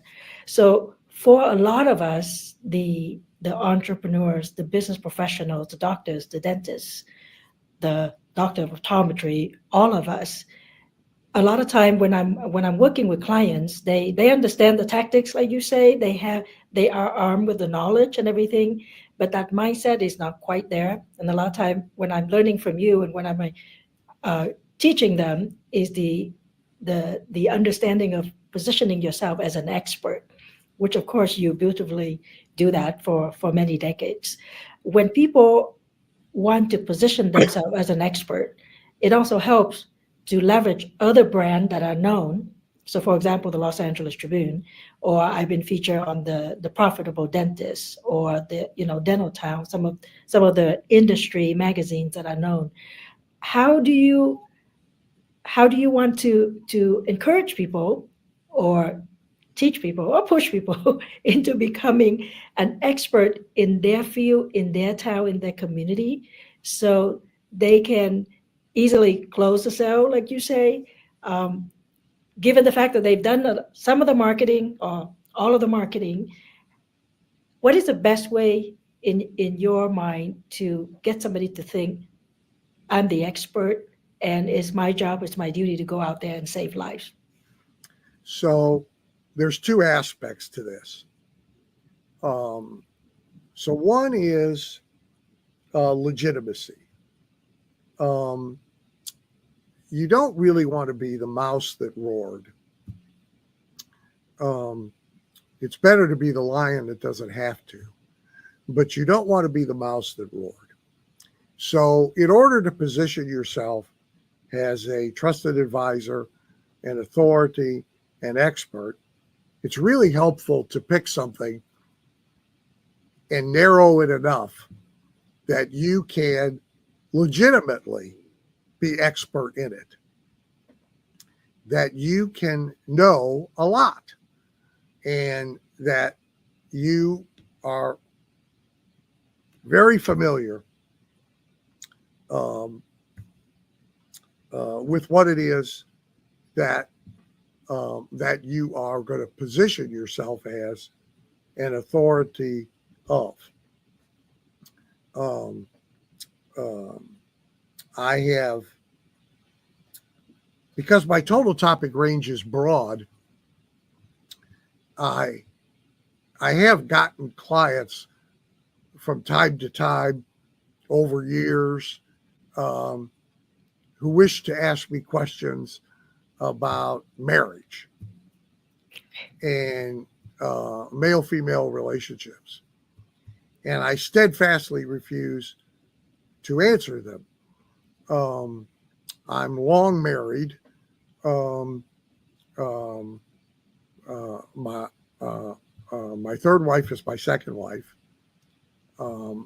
So I got it right the third time. I married rich, finally.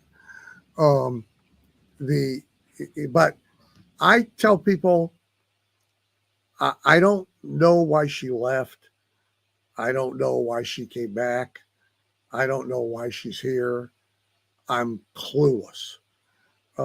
My methodology is to carefully look in the door, and if the furniture's still there, it's a good day. That's the grand total of what I know. So for me to talk about that is foolish.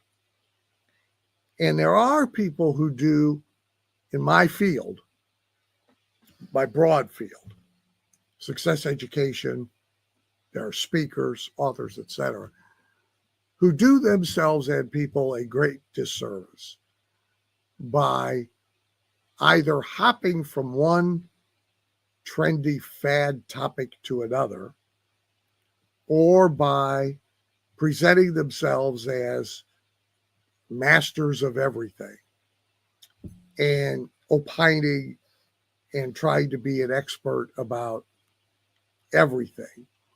And I think that that's the wrong approach. I think it's hard, unless you are truly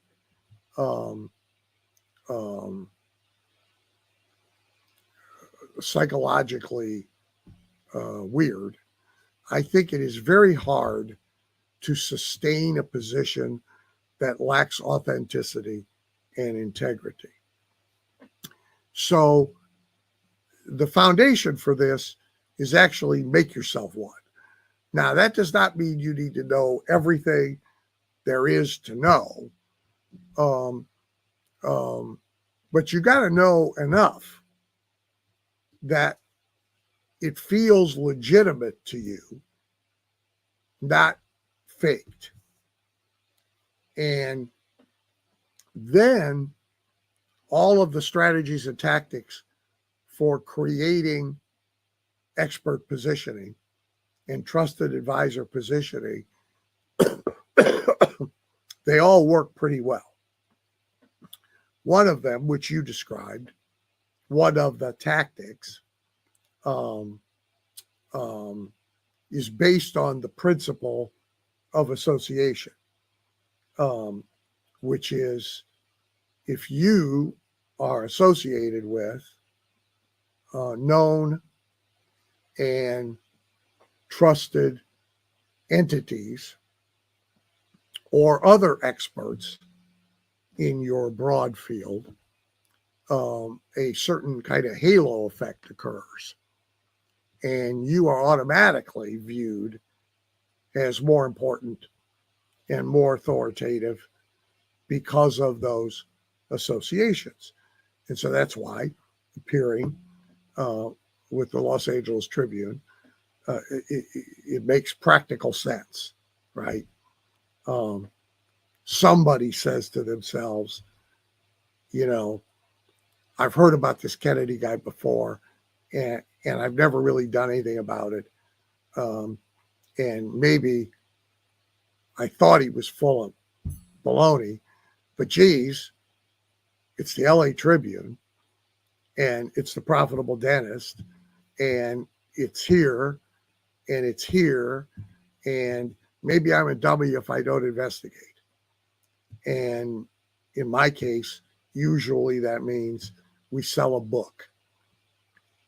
And then that means we sell 15 books because they come back and buy a bunch of them. And then that means we get a member, et cetera, et cetera, et cetera. So the principle of association then drives tactics like who you choose to associate yourself with and who you very carefully don't, where you choose to place yourself and where you very carefully don't. These are often earned breakthroughs. They don't happen like out of the blue, but like my 9 years on the big public success events, we did 27 to 29 cities a year, mostly in basketball arenas, 15,000 to 35,000 people in the audience. Zig Ziglar and I were the only two speakers who appeared on all of them. But other business speakers, Brian Tracy, Jim Rohn, I'm sorry, Tom Hopkins, celebrity CEOs, 4 former presidents. That did a lot for me because it rubbed off, right? Phone calls came because I saw you on Success.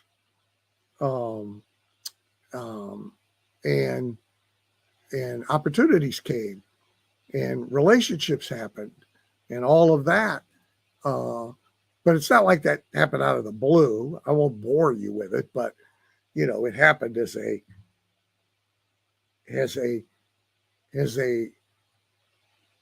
unpredictable in specific, but predictable in general outcome of a long series of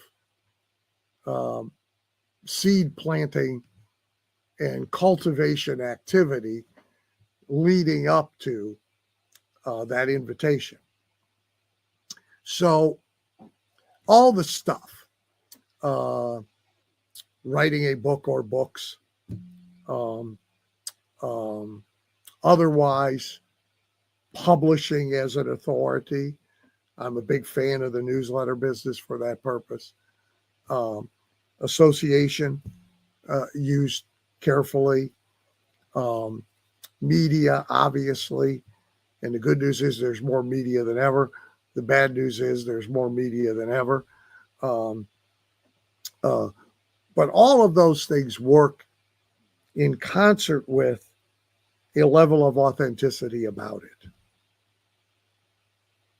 Ladies and gentlemen, we're here alongside living legend Dan Kennedy and Michael Silvers. If you have a question, I'm going to kick it off to you. Michael Silvers, please. You're muted, by the way, Michael. You're muted. I sure am. So I'll bet that doesn't happen very often. No, isn't that funny with the Zoom, right? We went into COVID and everybody was muted half the time. And it happens in our life. But, Dan, I love the way you talked about associations, because we talk about that. We talk about that a lot, and it came from obviously the work you did and the work that happened. And I went to a lot of those big stadium events, and I remember those. And it was creating an association. What would you say for somebody who's starting out as an entrepreneur today? Somebody who's not known by anybody, how should they start building those associations? Because things are very different, but they're not at the same time. Well, that's right. I mean, you find something to be known for that has marketplace value, that you can connect with deliverables that people will pay for, and that you can build a audience from. I don't necessarily mean an audience in a room. I mean an audience that pays attention to you and follows you and is interested in you. And it doesn't matter whether you're going to start a cupcake store or something much bigger and more grandiose, whether we're really talking about B2B or B2C. You're going to have a dental practice. The deliverables are not your business. Your business is you and the influence that you can create. And so you start by being interesting and useful to somebody, and you build on that. And then it's 2, and then it's 6, and then it's 8, and then it's 20. And gradually, their ability to influence, if you will, the quality and capability of what you're attracting to you goes up, which means it all works better for you. The two most important questions for anybody in whatever business environment they're in, local community, particular industry or profession, whatever, is who will mention me today? And who will mention me today who has the potential of influencing people who could or should be my customers? And I actually call it mention marketing. And the more of that you can make happen, the better. Because when somebody hears, so you guys said it about me, and I hear it all the time. When somebody hears you mentioned by this person in their world, and also by this person in their world, and also by this person in their world, at some point there's a tipping point. And even the dullest of them says to themselves, if all these people are all mentioning the same guy, maybe I should go look at that guy. Now you really can't buy it. And it's not really advisable to buy it for a variety of reasons. It won't happen organically either. You have to cultivate it and nudge it and help it along by saying things, writing things, doing things that cause you to be mentioned in a relatively tight environment. So each mention builds on the other mention, on the other mention, on the other mention. That gets us to the third question, which is, it has to do with good guilt, what I call good guilt. The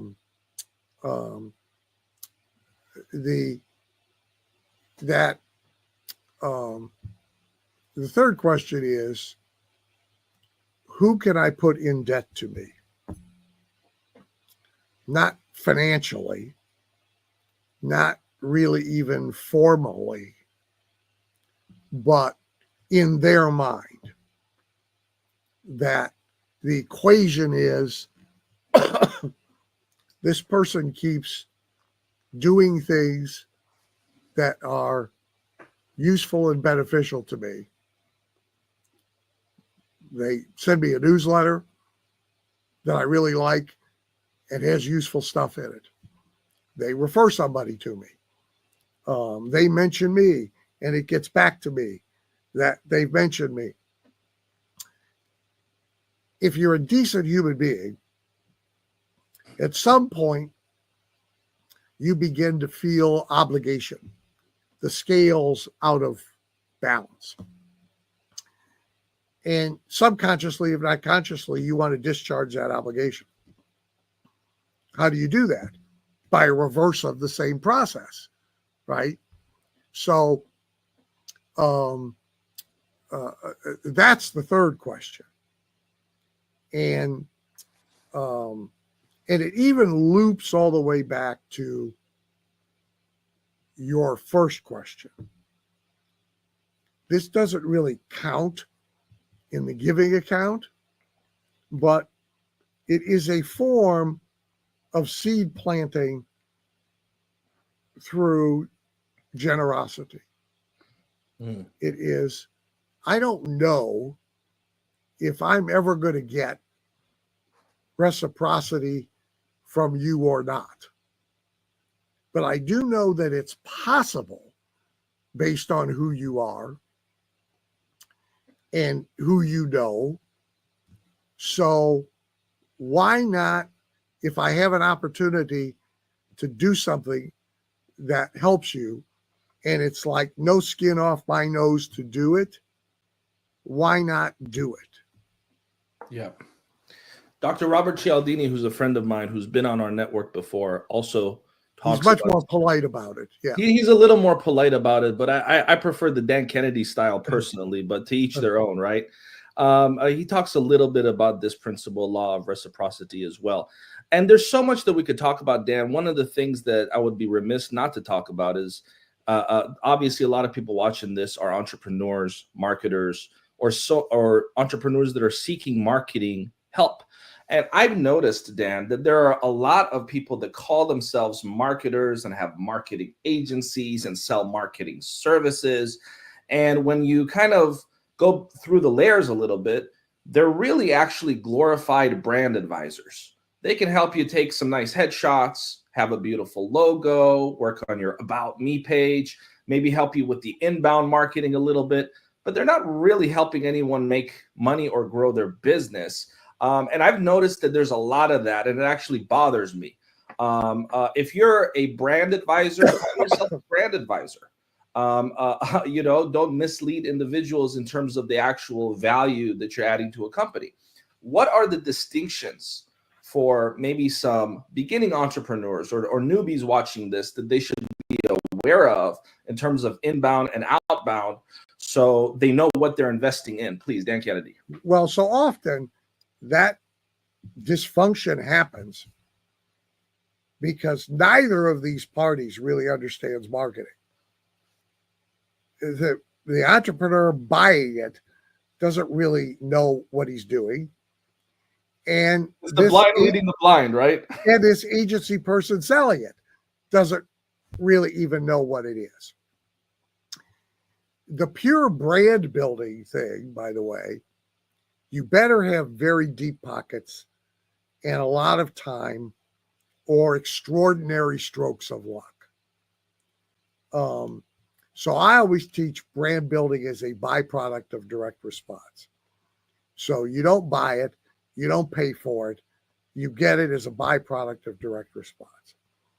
So the most important thing about marketing, and I have a kind of a 10 commandments list in the No BS Direct Marketing book.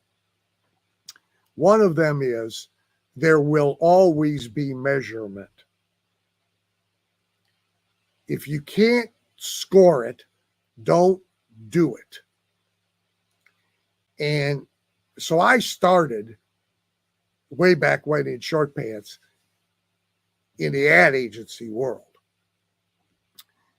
And ad agencies are in conflict of interest with their clients, because the typical agency formula is they get paid based on a percentage of what they get the client to spend. Today's social media agency is not much different.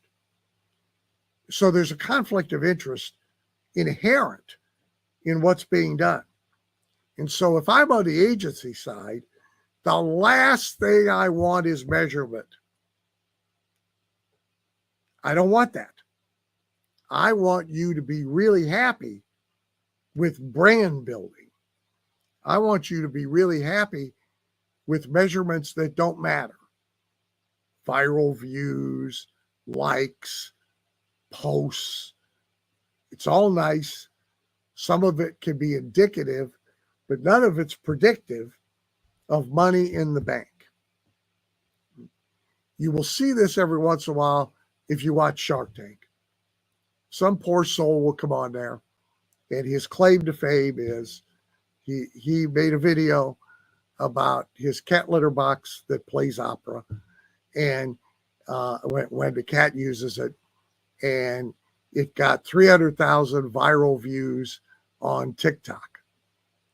And one of the sharks, usually Kevin, will say, gee, with 300,000 people watching this, you must be selling a lot of cat litter boxes that play opera. And the answer is never a good answer. And it's unfortunate because that person thinks, and math that doesn't mean anything does mean something. So you have to be able to keep score. You have to be able to keep score as it relates to return on investment. You have to be pretty ruthless about it. And ultimately, you cannot be deluded into believing you're better than your score. You are your score. Sorry to say it. I live here, but the Cleveland Browns are their score. Yeah. And the real Cleveland Browns, the Baltimore Ravens, they are their score too. Yeah. And so marketing has to be measurable and measured. And then you have to think about its purposes. So one purpose is to produce people to sell things to, leads, prospects, visitors to a store, visitors to a showroom, advertising plus marketing produces that. It can be to preface the sale so that the prospect is better prepared and the sale is easier. It can be to create price elasticity by remembering to do a full presentation that a salesperson won't, by establishing a lot of authority so that there's power to prescribe instead of necessity to sell. And you understand, so you decide what you want it to do for you and how you are going to measure whether it is doing that or not. Then what media to use to do it with. And that's the process you work on. The agency, be it ad agency, today's social media agency, the quote marketing agency, is rarely using that process. They are starting with, we have these services to sell. We have this box of things we do, and we have a way we charge for it. Now, who can we sell it to? And that's very different than the process I just described. Yeah, that's very different because they're looking for their own interests at that point. And I love the way you put that, Dr. Emily. Yes, Dan, you just mentioned one of my favorite term, price elasticity, which is you can really charge more for your price if you already position yourself as an expert. And your prime example of that, I think there's a myth that people think, whether they have a storefront, brick and mortar business, or even online, they think they just need to get a lot more customers, and then there's a challenge in conversion, and then there's a challenge in closing, and then on top of that, retention. So when you're able to charge premium price, you don't need as many customers. You can pick and choose your customers. You can use magnetic marketing to attract the right one and repel the not so optimal ones. Can you expand on that a little bit more? Because I think a lot of us are just so busy getting more people in the funnel. Almost everybody, first of all, underprices one way or another. In part, again, because of mindset and emotional issues about money and about price. That has nothing to do with reality, but it's there. As we're recording this, we are almost daily hearing a presidential candidate yammering on about price gouging, particularly in the supermarket industry. And it's ridiculous.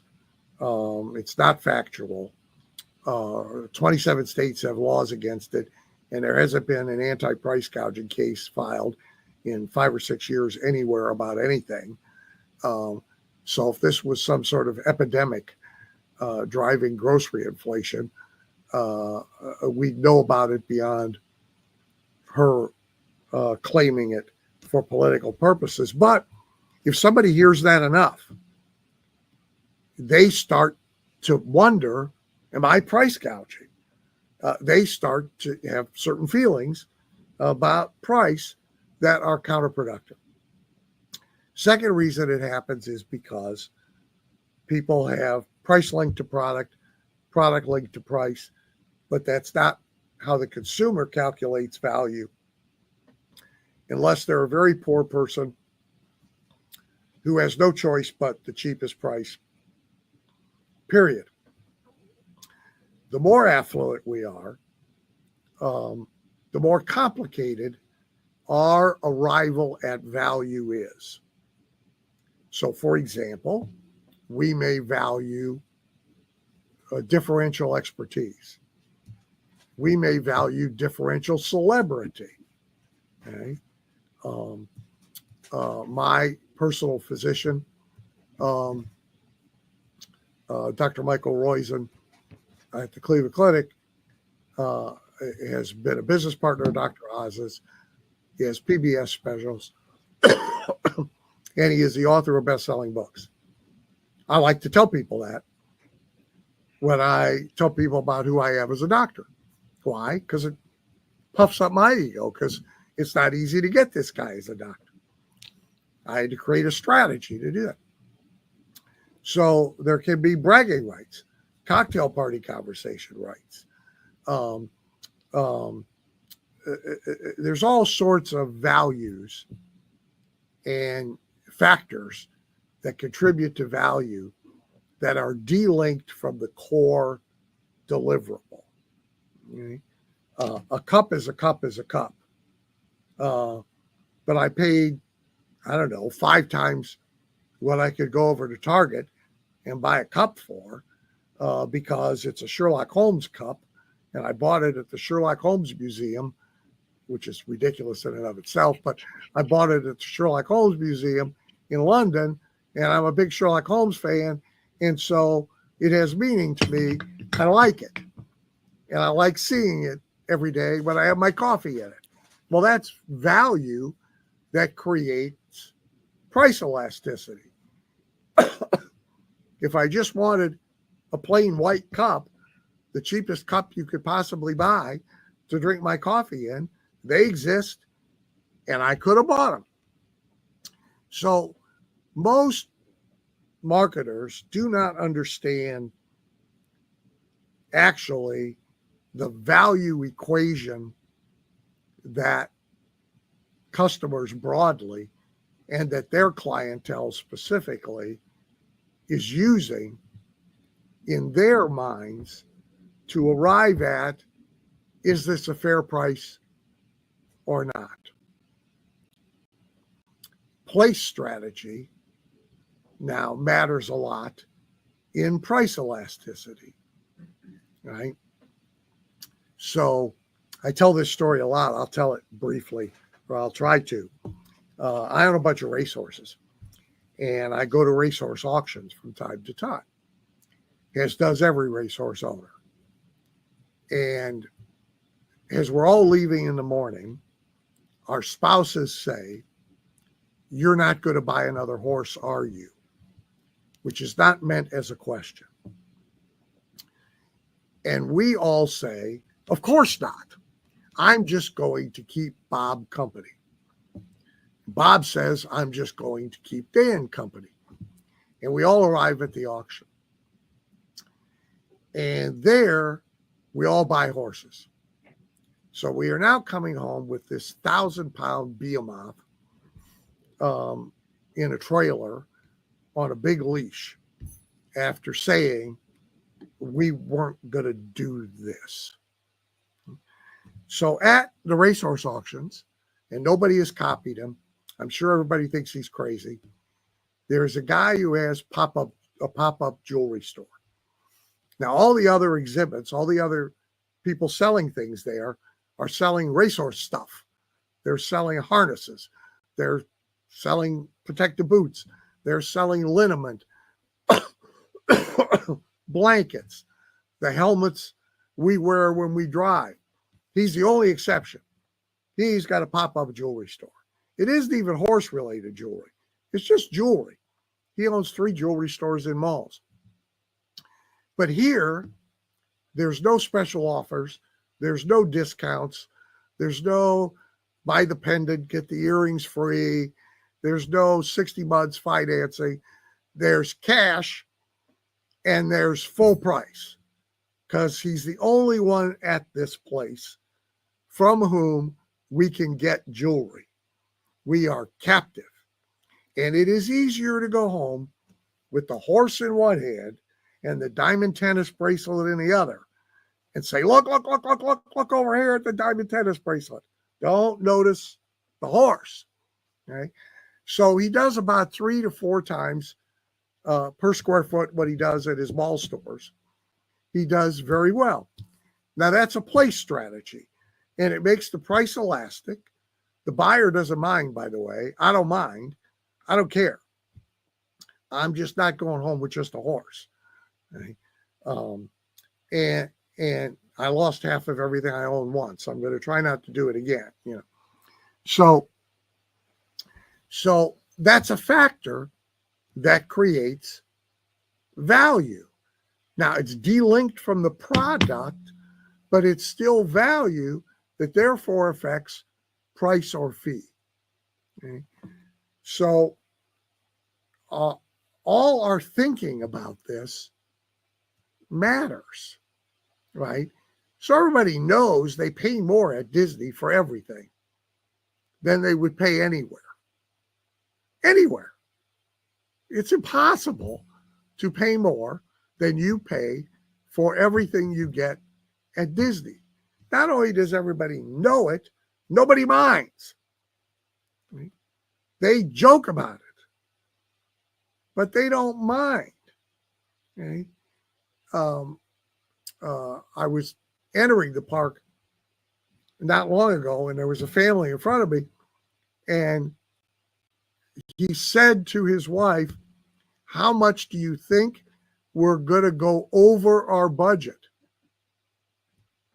So they've set a budget, and they already know they're going to go over it, and they're happy. Well, that's because there's a bunch of value factors there that have nothing to do with t-shirt, coffee cup, hot dog, etc. So there's a lot of financial opportunity in most businesses that never gets fully monetized because of the owners thinking about price or about fee. Now, to your other point, Emily, this has a determinant factor on how many customers you need, how many patients you need, how many new customers you need in order to hit your financial goal. It also impacts, therefore, on how many days you have to be open, how many hours you have to be open, how many employees you have to have, how much inventory you have to have, et cetera, et cetera, et cetera. So in the opportunities afforded us in price elasticity come opportunities to run a better, stronger, leaner, more financially efficient business. And really, when you get out of bed in the morning on January 2, would you rather need 1 million transactions this year to make your $1 million, or 100,000 transactions, or 10,000 transactions, or 1,000 transactions? In almost every business, the degree of difficulty is not proportionate to price. You can go over to the grocery store and buy steaks. And you can buy several different grades of steaks. You can order steaks from Omaha Steaks and have them shipped to you. You could order steaks from Kansas City Steak Company, which is about 2.5 times the price of Omaha Steaks, which are about double the price of the grocery store steaks, on and on and on and on and on. There's some product difference, but there's less product difference than there is multiple value factor difference. Ladies and gentlemen, you're watching the Los Angeles Tribune, where we have the world's foremost marketing expert, in my opinion, Dan Kennedy, here live with us. As we wrap up and close here in our final few minutes, before I ask the final question, I just want to do a check-in with my colleagues, Dr. Emily Letran and Michael Silvers, and see what are they feeling. We just spent about an hour with living legend Dan Kennedy. I'm excited to ask our final question. But Michael Silvers, how excited are you with all the knowledge that you've learned today? You know, I've taken as many notes, and sometimes everybody out there, you see my head bobbing a little bit because I'm taking notes. And really, Dan, what you've done is everything that I've been learning up until now, it's like I've just begun again. And you've just given me these great tidbits that I can now, because I do this for my grandchildren, right? I do it for the next generation. And I can take everything you've done and the work you've done and we continue to do and just move it to the next level. And I'm so excited, not for myself, but for those out there that I can help with whatever their needs are to help them then teach it to the next generation. Thank you so much. Dr. Emily?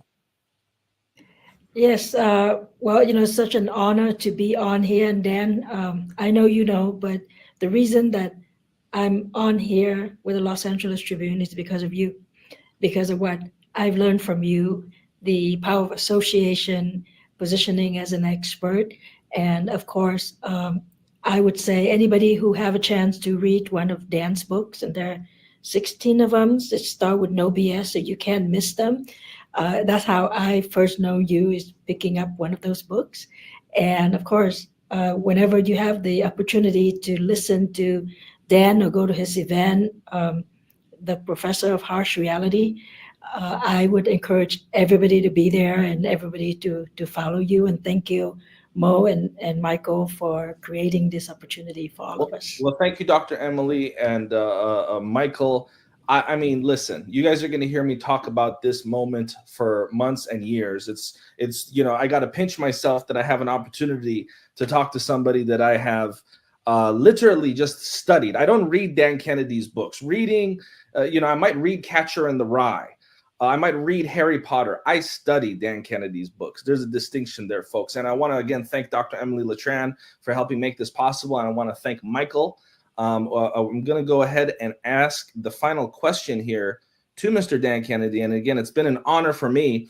Dan, here at the Los Angeles Tribune, our mission is to help change the status quo of media companies in America and around the world. And our principal theory is to inspire and uplift individuals, to inspire and uplift the world. How important is it, in your opinion, to have newspaper companies like the Los Angeles Tribune encourage positive stories that empower audiences, as opposed to the traditional fear-mongering that we've gotten used to the last few years? Please. So broadly, a principle, by the way, Emerson said that the beauty of a principle is the number of things it explains. A principle that I was taught very early about business is, regardless of anything else you're doing, part of it, you should be a good news merchant. Every time your customer, client, patient, donor has a interaction with you, by any means, when it's over, they should feel better about themselves and the world around them than they did before that interaction. You may have to give them bad news as part of it, but when it's all said and done, they should feel better about themselves and the world around them than they did before your encounter. And I believe, by the way, that is still in play in politics.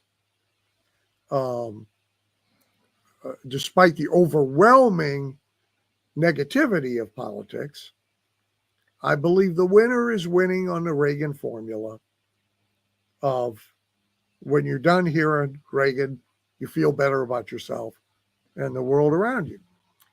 I think it affects every business. And I definitely think that you are right about it and the media business. There's a reason in the newspaper business, when that was the media business, that the single most read page, I'm sure you guys know this, of the newspaper, read by more people than any other page and gone to first, was the comics. Before main news, before business news, before anything, people went and read the funny strips because they wanted to feel a little bit better than they were feeling 10 minutes ago. Second most read, sports. So people want their media to to help them, to empower them really to be more personally effective in whatever it is they're doing. Running a business, investing, competing in a sport, raising a family. They want to be better at it. And to do that, they need to feel better about themselves. Now, that does not mean that we hide the world from them, unplug the television set and become Amish. There are days I'm tempted, but, that's not the answer either. But I think media has lost touch with how much of media once was about showing the admirable aspects of American life and of humanity. Reader's Digest, Life, Saturday Evening Post, so many magazines, Sports Illustrated, so many magazines that had a place in every household were about the admirable aspects of American life. They showed us people that we then said to ourselves, well, gee, if they can do that, maybe I can do what I'm setting out to be, right? And I think the media world has lost touch with all that. I think the pressure for clicks, about which you guys are very familiar, has caused everybody to feel they have to set a dumpster fire. And I think that's unfortunate.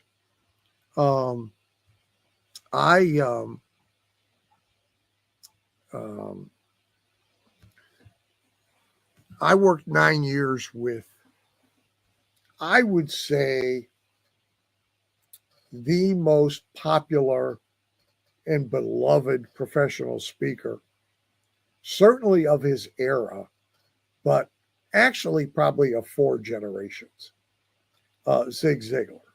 Yeah, I co-authored a book with his son, Tom. Very good. Yeah, Tom's a good guy. And the one thing you had to say, whether you thought Zig was a little sappy, or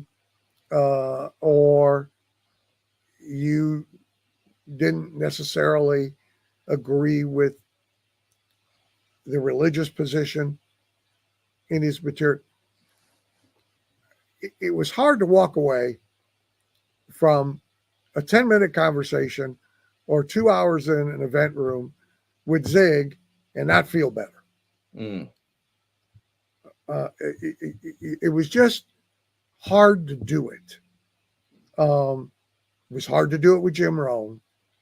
And those people had enormously enduring, influential, careers.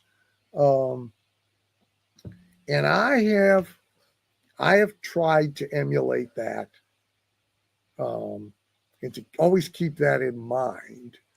And in some respects, nowhere near yours, but I've been in the media business my whole life. I mean, we published the largest circulation paid subscription marketing newsletter in the country. We published in digital media, and I think you can get people to come to you with a car crash. I don't think you keep people staying with you, interested in you, with one car crash after another. because it's not transformative for them. Right. You know, it's not transformative for them.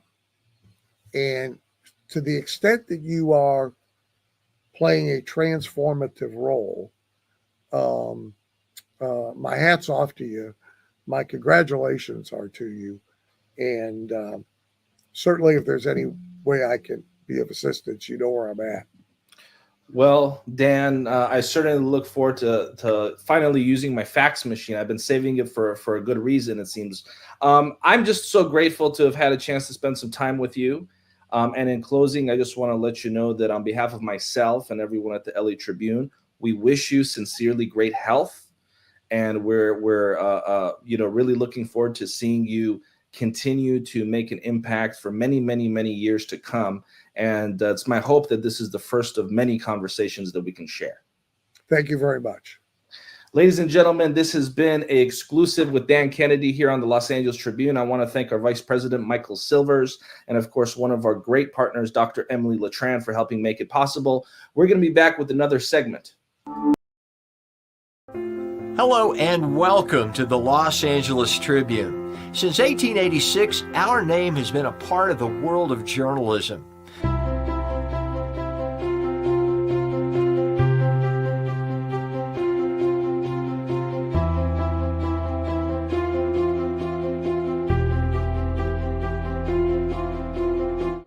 We have earned a reputation for being a publication that practices integrity, authenticity, and responsibility. For general inquiries, contact today. Thank you on behalf of the Los Angeles Tribune team.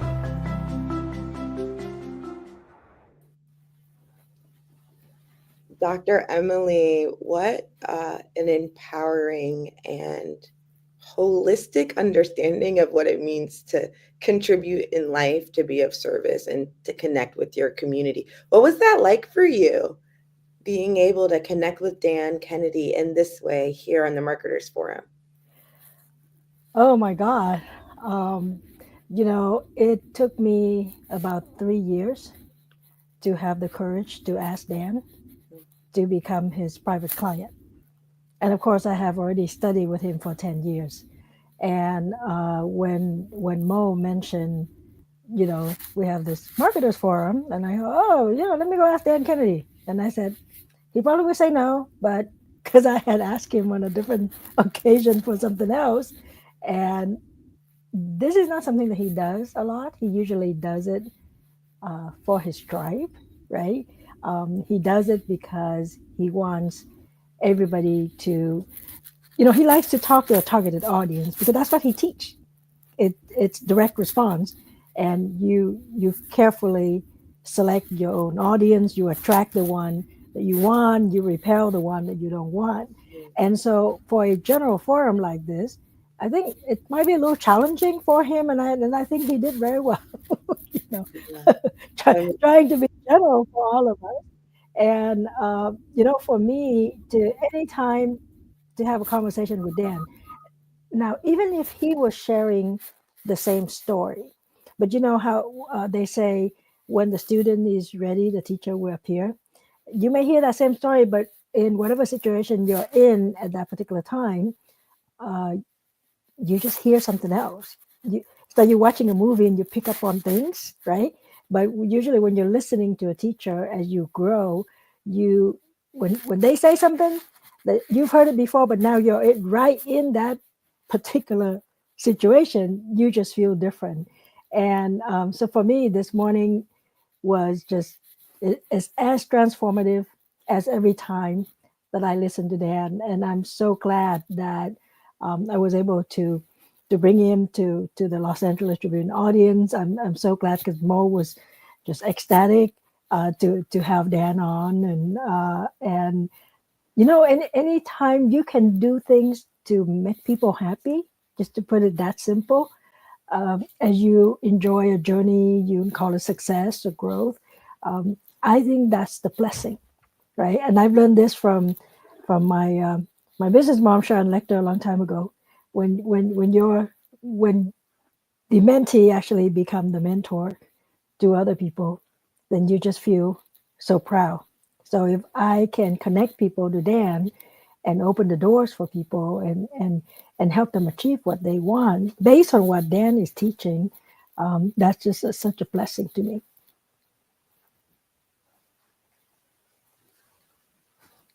That's so beautiful, Dr. Emily. What a gift that conversation was. I know we are continuing with day 2 of the Marketers Forum. And Dr. Emily, you will be hosting our next guest. For those of you that are tuning in, we encourage you to comment, to share this program with your colleagues, with your friends, with people in your community. It's about learning and growing together. Dr. Emily, I'm thrilled for you to introduce your next guest and enjoy your segment. Thank you. And I even, changed my outfit for her. There you go. Yes, Okay. yes. So, it's my, in the next segment, we will be talking about marketing. And what Dan presentation was, it beautifully segues into this next one, because we had just finished talking to a legend, that everybody recognize him as a legend. He doesn't have to say anything. But what makes a person a legend? It's what he does. It's how he impacts people, and the material that he teaches, the relationships that he builds. And so for me, I came to this country as a refugee back in 1981. I didn't really speak a lot of English. So I came, I learned, I overcame challenges from not understanding the language to the financial challenge, and then overcome a lot of difficulties, finally going to dental school and become a dentist. But once I become a dentist, now there's a different struggle. And that is, so now how do I get people to come to me, right? How do I stand out? And that's where Dan Kennedy's study of teaching comes into place, and I'm learning and I'm implementing things. But as you all know, we just can't do everything. In the conversation a little bit earlier, we were talking about the mindset, how to get somebody to have that right mindset, to have that ambition, that they want to be the go-to person in the community, that they want to be the expert, that they want to be the one people come to ask for advice. But we cannot do everything ourselves. And my next guest is the person who will deliver all that. We've been working together for several years. She's the one that I reach out to when I attempt a new project, let's put it that way. Whether I'm in a Vietnamese movie, or I'm featured in an article, or I'm collaborating with the Los Angeles Tribune. Every milestone, every turn that I improve in my journey, in my growth, I would reach out to her and say, hey, we need the rest of the world to know this. And so this is the person, this is my go-to person, and it's my absolute honor to introduce Dr. Tamra Patzer. She will be coming on right now. And Dr. Patzer is somebody that I really admire because she's been helping me with all of these steps. We live in 2 different time zones, and I can count on her when I'm texting, when I'm messaging. She'll come on, she'll help. She helps my clients achieve what I want for my clients. So I would love for Dr. Patzer to come right on. I'm just waiting for a moment.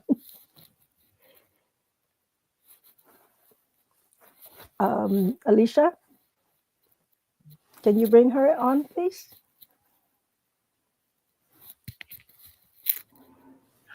Oh, there you are. I'm starting to wonder, is there another hurricane over there? No, I actually think the last big weather was on the Pacific coast. They had some weather bomb, I know, in up in the Seattle area. But we're fine here. It's sunny today. No, because you didn't come on. I'm thinking, what happened? So, Doctor, no, can I just call you Tammy? Yes, call me Tammy. Yes, for this one, and you call me Emily. So, okay. It is so hard already to have a business, right? And it is even harder to get people to notice you. And why don't you just take a few moments and just share with people your background and why you want to focus on this, on to be a blue ocean authority, to be an authority in marketing. Why did you have your focus there? Oh, it's interesting. I was listening to Dan Kennedy earlier, and he's only 4 years older than me. For some reason, I thought Dan was like 100 years old, but he's only 4 years older than I am. But my background, I come from an educational background in mass communications. I taught at several universities in Florida, but I spent a lot of time as a newspaper editor. And in the late 90s, I saw what was happening when the internet came. I said, oh, if newspapers can't become the go-to places, they're going to shrink. And I was in middle management, and I knew I needed to either shift and learn everything I could about social media. It started out with MySpace, and then as I was teaching, of course, there was Facebook and YouTube, and I was paying attention to all of that. And it just made sense for me to take my newspaper background, and I also did some television and some public relations, and all of the different, I call it old school media. I did a lot of that in all of my adventures. And then in about 2009, it was like, okay, I don't want to do newspapers anymore. How can I use all of the skills that I've developed and all this knowledge that I've gained through, newspapers, radio, TV, magazines, and mash it together with new media, social media, and videos? And that's what I did. And I created what I call Blue Ocean Authority. And you're actually a really good example of someone who has grasped that idea of, Dan called it mention marketing. Yeah. And also the association with other people, influencer marketing, etc. And that's what I do. I try to look at what's out there, what's going on in the world. I've done a lot of experimenting, let's say, with all kinds of marketing, but I've always come back, just like what Dan Kennedy said. He says, always become the person who knows what you know and narrow the focus. And so I said, well, what do I know? I know newspapers, I know magazines, television, radio, i.e. podcasts. And then because I had done a lot with social media in the academic field, I said, I'm going to mash it all together. And I called that my new media mash. And then over years, as different people came like you, different clients in different fields, dentistry, finances, legal, spirituality, energy healing. I also was listening to Joe Vitale earlier, and I was really nodding my head with what he was saying. So that's where I'm at today, and I am really big on authority, credibility. You can actually influence marketing, branding. And I struggled a lot with some of the terms, like helping people build their brand. It just sounded too inauthentic to who I was. But once I started to realize, okay, well, what is it you are doing? You are helping people build a personal brand, and everything I do is customized to the person. I still do a lot of the writing myself. I do the big picture plan. And I try to make sure that the end goal is to get people found, seen, and heard. And that's like the foundation of it all. And then people like you take that and you allow it to grow and become bigger than itself. Because what I always knew in the newspaper business, I had a little weekly paper I was responsible for, and that paper was a reflection of what was going on in the community, and it lived. It was a living document. It was something that was growing and changing based on what was going on. And I think that's what the work I do is. It's about me looking at someone and saying, how can I help them become the person they want to be? Maybe they want to be a global influencer. Maybe they just want to be a local influencer. But I look at that and then I put together something that I think will help. And I think what makes what I do different is I don't just do a traditional, nothing I do is what other people might do. I like to mix and match and come up with new things that will help somebody really showcase who they are. Yeah, well, that's a lot of things that you just explained there, but I just wanna break it down a little bit. So first of all, a lot of people, especially nowadays, it's so easy to be on social media, right? Let's just pick on Facebook, right? Okay. The platform is free. You can put things out there. You can quote people. You can write with ChatGPT, right? Like all of these tools that can help you look good. Let put it that way, right? It can help you look really good, whether you are actually good or not.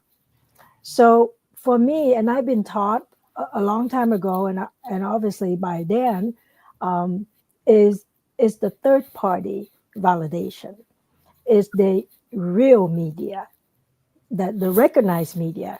That is a very influential third party validation, because it's what I like Dan just said. Who can mention me, right? So it could be my friend who mentioned me, or it could be the dental society that mentioned me, or dentistry today that mentioned me. And there's different levels of importance depending on who mentioned me. So what you do is you help people get that credibility with real media. The social media is something that, for example, if you get featured on Los Angeles Times, just for example, right? What to do with that particular feature. Now you can take that and repurpose it to social media. But what you're helping people is to get on those real media, right? When I ask you to write a press release for me, that press release, it gets picked up, I think, by at least 200 main media. CBS, NBC. I can't name all of them, but they are the ones that we recognize.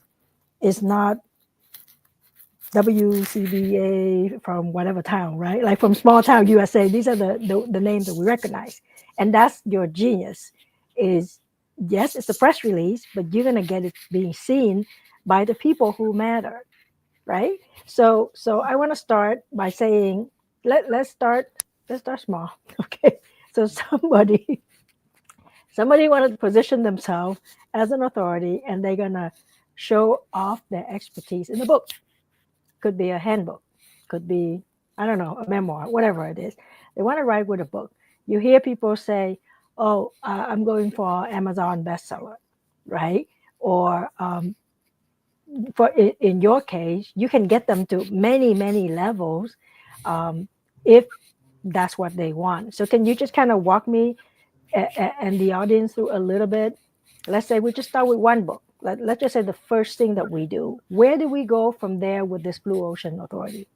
So let's say that somebody did decide they either just wrote a book or they are a co-author in a book. That can be very effective too. Or maybe they just have a cheat sheet that they're giving away. So any of those things are expert makers, because anytime you put your personal knowledge in writing, now you are considered an author.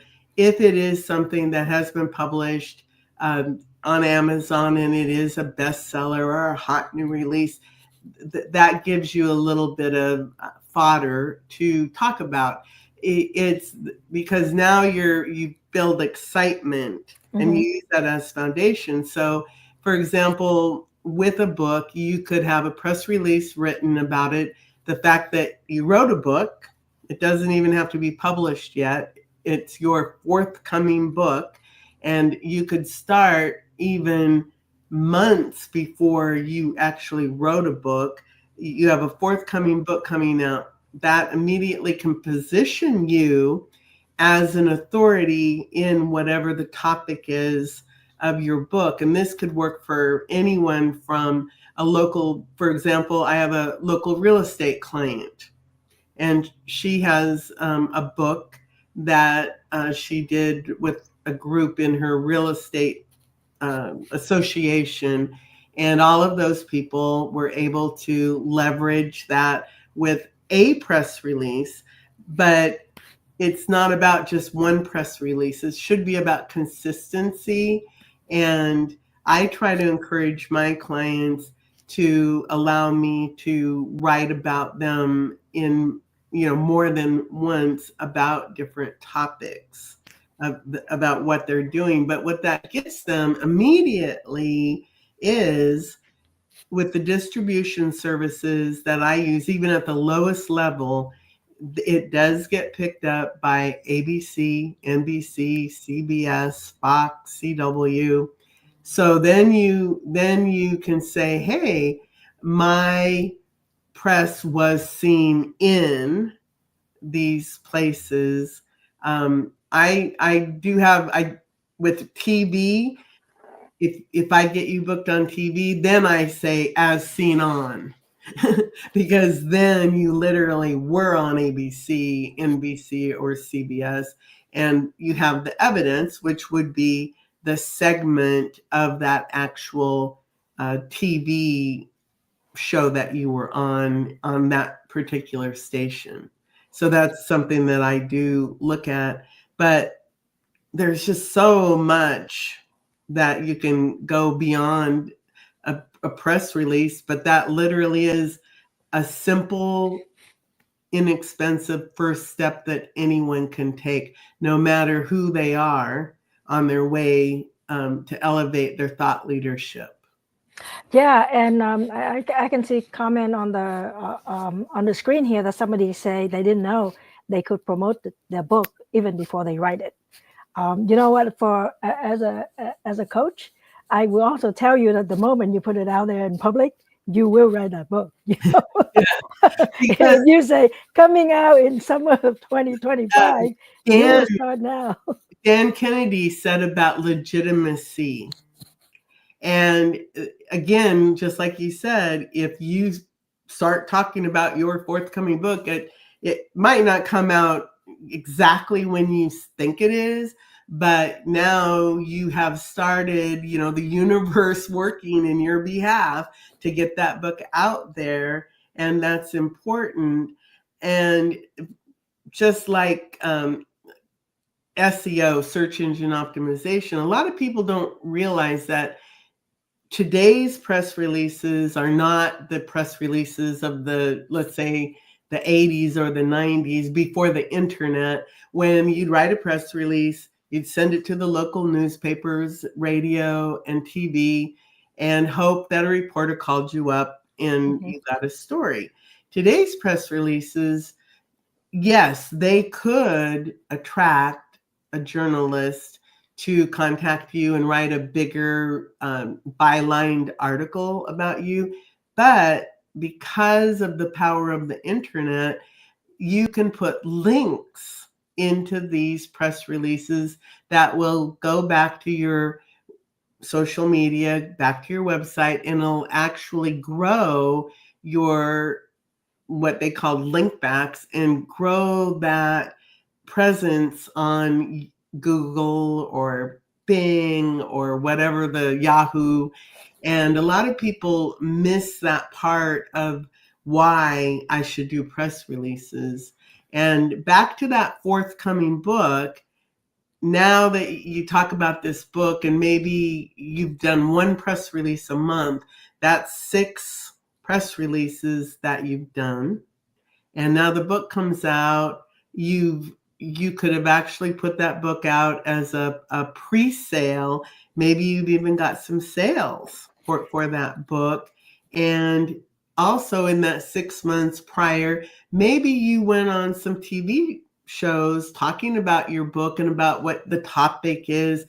You have literally, just before you've even got the book published, you are allowing yourself to be seen as the expert in that arena, whatever that topic is.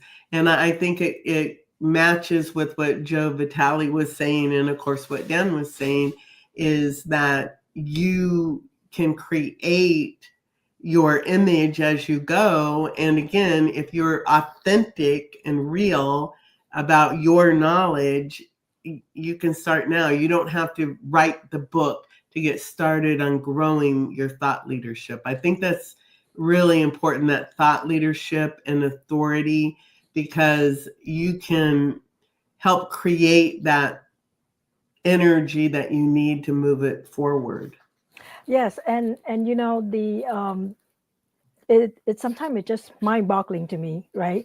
People go on vacation and they write out all the details, where they're gonna go, where they're gonna stay, the restaurants they're gonna visit, and the points of interest and all that. I mean, I do the same thing. And then they come to something like, let's write a book about your business to grow your business, and they just haphazardly, oh, I hear we should do this, and I hear we should do that, and they don't put a lot of thought into it. It's a whole process. It's a whole marketing campaign. And yes, you can do it yourself if you want. I'm a fan of, I'm going to get the best person to do this for me. I'm going to invest the money because that's not my forte, right? I need to make sure that I'm the one. I do have that content. I do have that expertise, but then I want somebody like you to help. And I want to share with the audience, with Dr. Tammy. I mean, she got me on the New York City billboard. And we get very specific. Where is this billboard? You know, how big is it? How long are we going to be on there? Are we on a still picture? We're going to be on a video. And then together with that, she also featured you on the New York Weekly. And there was another one, I forgot.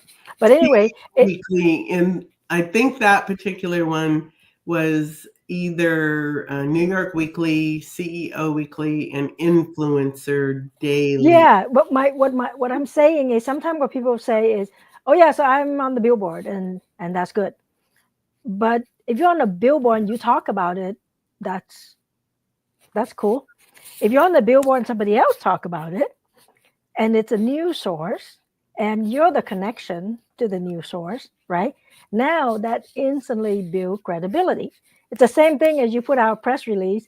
I have friends who say, well, why are you paying so-and-so that amount of money? You can put out a press release yourself. And I said, yes, I know that, because I've known about press release for many, many years.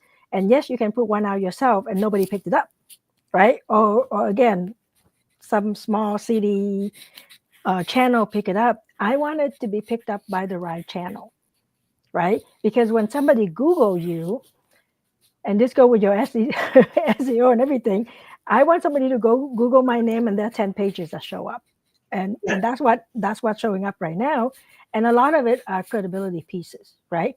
I'm on this podcast, I'm on this radio, I'm on this TV, I'm on this magazine, and all of that. And a lot of that was your work, where I pick up a project, I want to do something, and I would ask you, hey, I want to do this. do we write about it now, or it's going to come out this time? When can you write a press release? And sometimes I'm the one lagging because you're telling me, give me the information so I can write this, and I wasn't ready because I'm trying to do too many things. So sometimes people miss opportunity, right? Number one, because they don't learn the potential of everything that is available and all the tools that are available and the experts who can help you. And then the second one is they try to do it on their own. And that's just you can do it, but I like to fast track things. As a high performance coach, it's always about what's the fastest way to get to that goal. So on the billboard and the different articles, that if people get to that point and they get all of those pieces, what are your recommendations? And I know that this is what you do for your client, but if somebody is wondering, okay, so I was on whatever radio or podcast, and I was written on by the local paper, what can they do with those pieces where they can stand out as an authority? Meaning maybe they already have some assets, right? Or they're about to create some assets with you. What would be your roadmap for that? So let's say you already have, you've already done some podcasts. Maybe you've been on television. Maybe you have a book. So the first thing is gather it all up, i.e. do an inventory if you can do that, so you know what you have.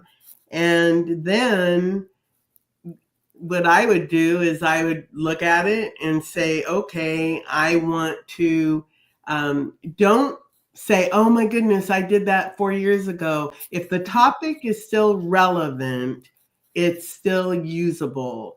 And I think that's important. If whatever it is still relevant, it's still usable, and your key to everything that you're doing is evergreen. For example, if you are featured on a Times Square billboard, and there are different types of Times Square billboards.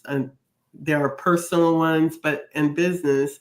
And of course, the business ones allow you to have different like QR codes or URLs or something on them. Personal doesn't.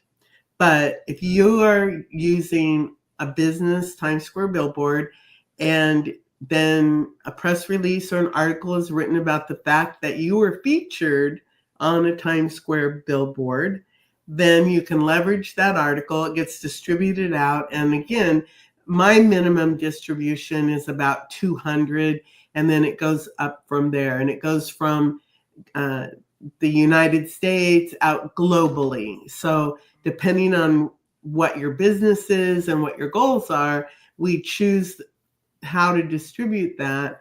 And then you look at all of these different assets, and if you want to do it yourself, you can. You just want to make sure that if you're writing a press release, you want it to be written in what's called AP style, Associated Press style, because you're not writing a blog or a marketing piece, you're writing a news piece. And AP style is the accepted style of writing, which it may seem kind of boring because it's pretty straightforward, but that is what's going to help you get it published without it getting kicked back by editors telling you that it's too, the language might be fluffy or too salesy.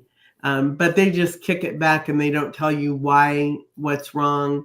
But there's workarounds. If you want to say something that might be considered fluffy, here's just a clue. You could put it into the mouth of somebody and it would become a quote.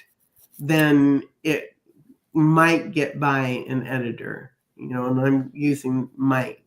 But so there, let's say that you've been on 5 podcasts. There you have 5 opportunities, and all of the distribution services I use allow me to put up to 4 to 5 links, including a YouTube video. So let's say that podcast was on a YouTube video, and you're allowed to insert that into the press release, and that gets picked up by more than 500 media outlets. Well, now you've just multiplied that YouTube video by 500, and now you've grown your online footprint again. And why that's so important, and you said it, Emily, is when people look you up and they see that you're out there, and the reason why you want to do this on a regular basis is because people look at it and they go, how old is this stuff? And if you haven't had anything written about you in, let's say, 2 years, then people are going to say, oh, they're not active. You want people looking you up to go, oh yeah, they're active. Look, they're written about all the time. They're being interviewed. They do cool things. And Times Square is iconic in the sense that even if you don't live in New York City, it is just an iconic, globally known place. So it's an association of place. And I just did one for some doctors recently, and it was so funny because they couldn't go themselves, but they said, oh yeah, about 5 or 6 of our colleagues happened to be in Times Square that day, and they saw our billboard, and they had a video billboard. And that was something that I was able to get new. I didn't have video billboards a year ago, but I do have them now. So, but that's something that can be done, and they're not always available. The inventory is not always available. So it's one of those things, if I have it, I tell people and say, okay, let me know, because I can't guarantee how long the inventory will last. But then I just wanted to add one thing about how to use this stuff. And it's really important because people often, they're afraid that people are going to say, oh, you're promoting yourself too much. You can't really promote yourself too much, say on Facebook or even LinkedIn, because people are scrolling on their phone. They're not sitting in front of a computer doing social media like you might think, and they're scrolling, and they may never even see the fact that you're doing something or that you even mentioned it. So let's say you mention it once a month. The odds are that even if somebody saw it the first time, they're not going to remember it, but it still adds to that credibility every time somebody does see it. And again, with Times Square, you can say, as seen in Times Square, you can talk about it, that, the article would say that you were featured on a Times Square billboard, and then it's just mentioned, and then it goes on and it talks all about you. And again, we're just trying to find, for every press release, one golden nugget that we can use to make it newsworthy, and then all the rest is all about you. And most people have tons of things about what they're doing. Dan was talking about giving back. Think about if you could tell the world about the ways that you give back and how they could give to the same groups and organizations that you do. So I always look at each individual and try to make suggestions to them about how do you keep this going evergreen, even television appearances. Again, if the information that you did on a TV show is good, solid information, you can be using that same TV clip years from now. I know Susie Pruden, she was very famous in the, I think, 70s or 80s as an exercise guru, and she was on Oprah. She still talks about being on Oprah right? Anything that you've done, I spoke at NASDAQ. I can still say, hey, I spoke at NASDAQ. I spoke at Harvard. So anything that you've done, you can always talk about that. I know you have that wonderful movie that, I mean, it's just blowing up all over and winning awards and everything, the Fragile Flower movie. And I feel very fortunate because I know that I had some little teeny, I wrote like maybe 1 or 2 press releases about it. So I feel like I had one, a little teeny thing. No, it's not teeny. It's not teeny. That's not. Yeah. So, one of the things that I love about you is you look at everything we do and you evaluate it and you advise us on what to do. And, I recently updated my CV, and I would encourage all of us to do that, because once you do that, it sort of forces you to think about what you've done.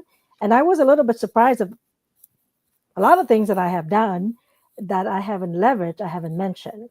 So why do you think you are the go-to person? I mean, I know why, as the go-to person. And from my standpoint, it's because you got a lot of expertise, different fields. I asked you about the movie, you can write about that. We're talking about me doing coaching, you can write about that. I'm doing event, you write about that. I'm a dentist, you write about that. So being very knowledgeable. And I think it's very, very important for us to build a team that is of experts who help us grow. And I think a PR person is definitely part of the team. So why is Dr. Tammy the go-to person? I think the main reason why I'm the go-to person is because I pretty much Girl Scout news, age 9. I have been somebody who's really been fascinated by media from a very young age. And I actually started, I wrote for the Girl Scout news. I did radio shows when I wanted to go to college. This was before women were in broadcasting. I was applying to be a newscaster when women weren't even newscasters. And I didn't even know that when I was a teenager. I didn't know that women didn't do things like that.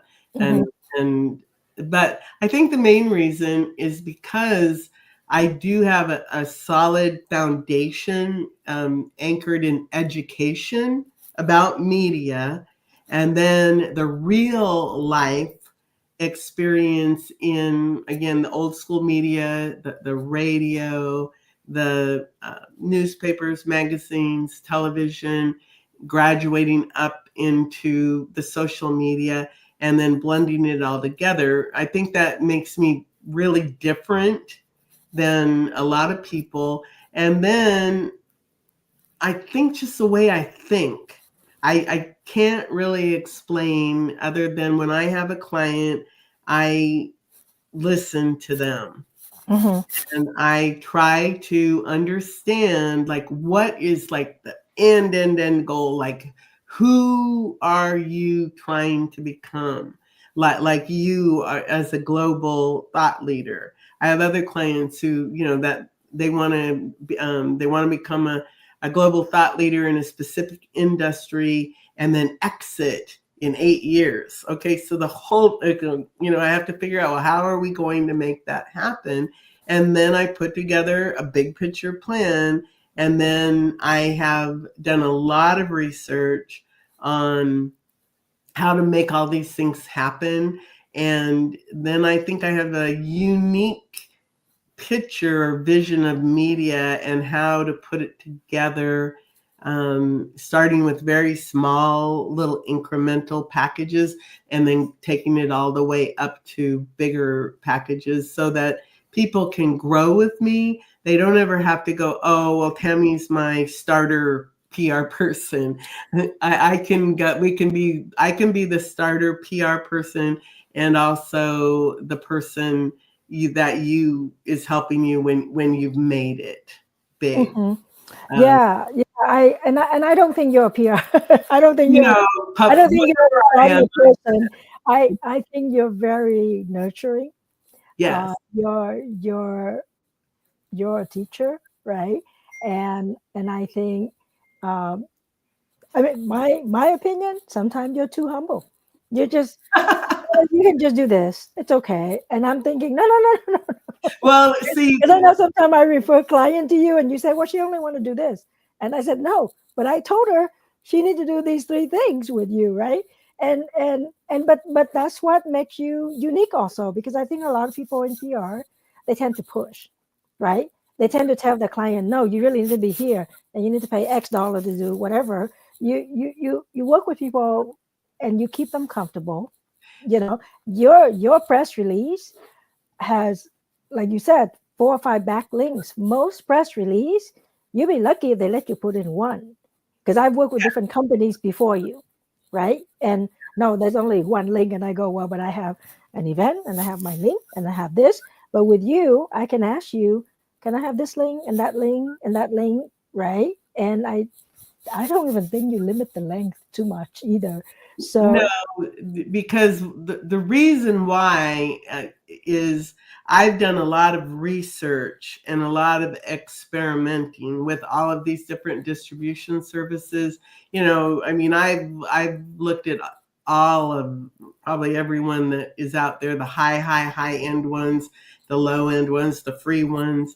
And I've tested a lot of them to see, well, what do we get? And what is the true value? And so everything I do, I guarantee it because I know what you're going to get from it.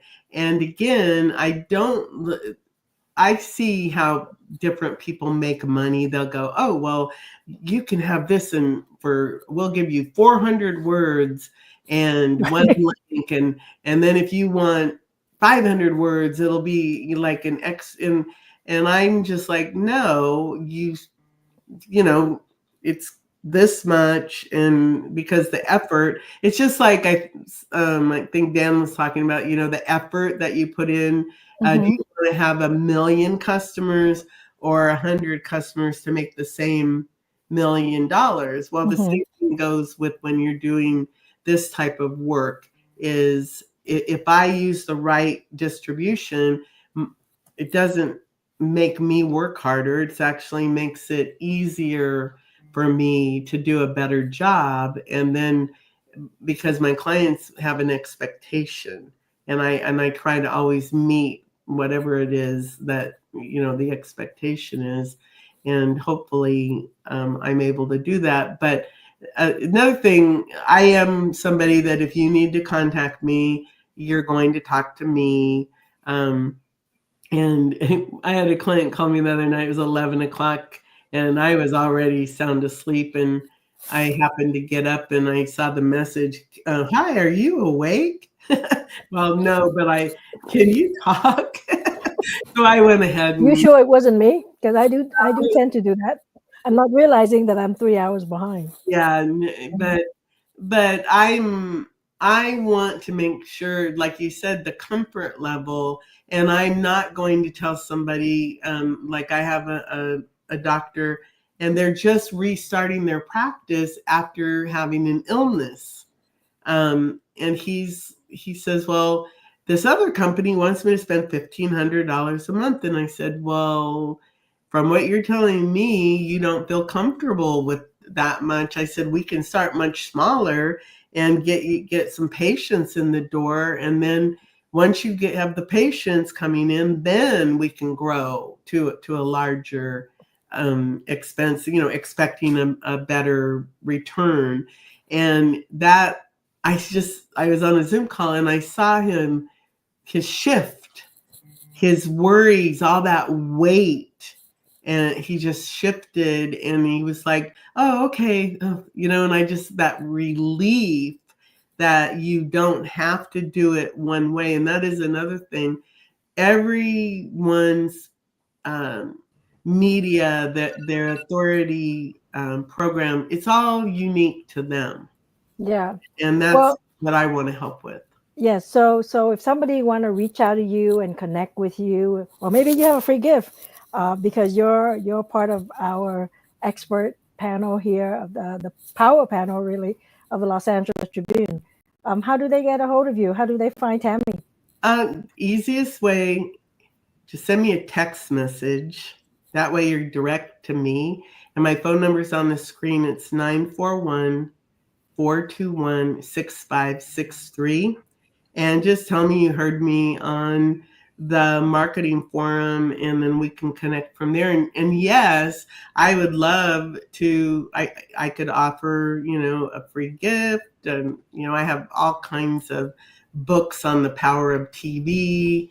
I have books on media and how to use it. So, whatever, just ask me, and maybe I can come up with something unique to that person. Awesome. All Michael, right. welcome I wanted back. to thank you too. It's great because it's information in our story and how we get it out and how we get it out to others. So everybody out there, let's give Dr. Tamara and Dr. Emily, this makes it easy, a thunderous round of applause. Put a 1 in the chat. I saw the comments flying by. Tamara, thank you so much. I'm going to chat with Dr. Emily just for a second, but this has been a great time being with you, and you just have a wonderful, blessed day. Oh, thank you so much. I really appreciate it. That's Tammy. Thank you. All right, Dr. Emily, I'm going to move on just quickly, but I wanted to thank you for everything you do. I wanted to thank you for the brilliance that you bring to the Los Angeles Tribune between the journals and everything we're doing from the standpoint of media, right? And really, the messaging and what you do on stage, and thank you for your relationships, and Dan Kennedy, for myself and Mo Rock and the team you're just amazing. And we're going to see you back with another amazing guest just a little later. Yes, thank you so much, Michael. I think the synergy is there, and I really think we got drawn together, closer together because of the values, because of the similar values. So I'm very blessed that we share those values. I agree. Thank you so much. We'll talk to you soon. All right. It's amazing when you got control of all the buttons. So my name is Michael Silvers, Vice President of the Los Angeles Tribune. It's great to be here. I'm going to bring our next guest up in just a second. But everybody right now out there, I want you to give a thunderous round of applause. I see that coming in. The other thing, too, is ready, because not only do we have Mr. Danny Walsh beaming all the way in from some other planet somewhere, but he is one of the most brilliant people you're going to meet. But at the same time, later today, we have one of the largest media agencies out of Japan joining us. So let's give that a round of applause. And we have Mr. Joseph McClendon going to hit our stage. So we have a lot going on, a lot coming up. And now I'm going to bring up, by the way, Mr. Danny. Yes, his name is Danny. Mr. Danny Walsh. Look at you. How you doing, buddy? Hey, how we doing? It's an amazing day. And I wanted to say to the audience, too, one thing, marketing has changed, and marketing changes every day. It does and it doesn't. That's why we all listen to Dan Kennedy today. Look at what he's done. I remember the Get Motivated stages, him and Zig and everybody. That just means I'm a little older. But Danny, it's really about how we get the message out there. And for all of you too, listen up for 1 second. It's called Speaker's Journal. That's all I want you to know. You don't have to know anything else. You're going to find out more. But if you want to be part of what we're doing at the Tribune, realize that Danny and his team are very much part of what we're going to be doing, because we're one team, one family, and we do this together. So Danny, they don't know who you are. Why don't you just tell them a little bit about who you are and what you're doing? Hey, thank you so much, Michael and Mo, everyone behind the scenes at the Los Angeles Tribune. My name is Danny Walsh. I've been helping businesses with their marketing for a long time now. I've had my own businesses. I've contracted for businesses. I've done weird and wonderful entrepreneurial projects. And I think over the last 20 years or so, man, if I had a dollar for every hand I'd shaken, or every stage or every opportunity like this I've had, I wouldn't have had to launch those businesses. So I've got some principles that hopefully I can share with you that have helped me through that entrepreneurial journey. And like I said, I just want to thank you for allowing me this opportunity. Hopefully we can share some amazing insight. I was the guy, and I'm the guy that everybody calls when they've got a technical problem, if that's the easiest way to describe it. But you're the guy who gets all the phone calls. You know what I'm saying? So, right. And you're the one who gets the fun and the not so fun, but that's the thing. You really do that. You really take care of it's right. Solving problems is all we need to do. T. Harv and Tony and everybody's just solve problems. You're just solving problems all the time. The more problems you solve, not only the more money you make, but the more people you impact. So tell us, talk a little bit about marketing nowadays. It's changed and it's not, but there are differences. Can you talk a little bit about that? Well, I think let's come back to the principles, because I mentioned I'm the guy that everybody calls when they've got a technical problem, right? So the technology has to work. That's the first principle. And even if that was marketing, 100 years ago or 1,000 years ago, there would be some form of technology involved in that marketing, whether it was something simple like a stall that you would have to assemble long before electric devices or the modern technology that we've got now. So technology has to work. And that's the reason why people call me, is like, I've got this idea, I've got this dream, I've got this vision. I need to serve people. I need to overcome this technical hurdle. If you're in the chat room, how many times has technology kind of got in the way? So that's the first principle that I've always stood by, is like, if we can just get the technology to work, that means people can go on to the next piece, which in my mind is, well, technology is working. We put the right offer in front of the right people. So now we've got technology, we've got an offer, and we've heard from Dan Kennedy, we've heard from some amazing minds throughout this session, throughout this week. Having an offer, there should always be an offer. That's a core principle that we've heard many, many times, right? So if the tech works, then you can make the offer. Right. One more principle, then you do the most important part, the bit that people can never get to because of the tech, because their offer is not quite right. Most important part for me, and part of the reason we're here today, is building and maintaining the relationships. If you don't have the tech, you can't make the offer. If you don't make the offer, you can't build and maintain a relationship. There's no customer. Does that make sense? It does. It does. The great thing too is, I have to say, there's cutting edge marketing and there's cutting it, right? Because we have a tendency, how this goes, right? Everybody right now is a speaker coach. Everybody's the best speaker coach on the planet, even though I can't find out really what their background is. And then you have people going, I am the marketing coach. You are literally working with one of the fastest growing teams on this planet. You are, and a lot of so a lot of you heard Dan Kennedy today, right? And it's, hopefully I can mention it, that's okay. And you're working with Russell Brunson. Yeah, I do a lot of work with ClickFunnels, which is one of Russell's companies. And ClickFunnels is, as you said, super fast moving, and you can check it out. You don't have to look too far to find us. It's amazing for me to be able to have the opportunity, because reaching and impacting the lives of many people. You see, it's not about money for me, it's about people. And I think that's a core driver in everything that we do. It's always been, hey, we've got this scheme. Yes, it's going to make some money, but it's more about the impact that we have. And we've talked about this, and speakers have talked about this. You guys have talked about this. Moore was talking about this earlier. It's about the impact that you have on people. And I know Moore was talking about the win-win, but then the win-win-win is kind of important. And that's what ClickFunnels kind of does. It makes the technology work so people can win, and then the people they serve can win. Yeah. It's great. Yeah. The greatest thing about that is it's integration, right? We talked about that. That was always an issue. It was always an issue. And right when Microsoft first said plug and play, and I swear nothing plugged and played. Nothing plugged and played. Right. It was really about integration. But I'll tell you too, sometimes everybody out there, there's a reason we meet the people in our lives. And when I first met Danny, and he told me I'm not going to tell them where you live because they're all going to come to your house. But when he said where he lives, and it's the same town my mom lived in England, I went, buddy, there's a reason we're on this phone together. That is just the funniest thing. Those are those things in life that come up that you all entrepreneurs just say, I am ready for more. I am ready for what comes next.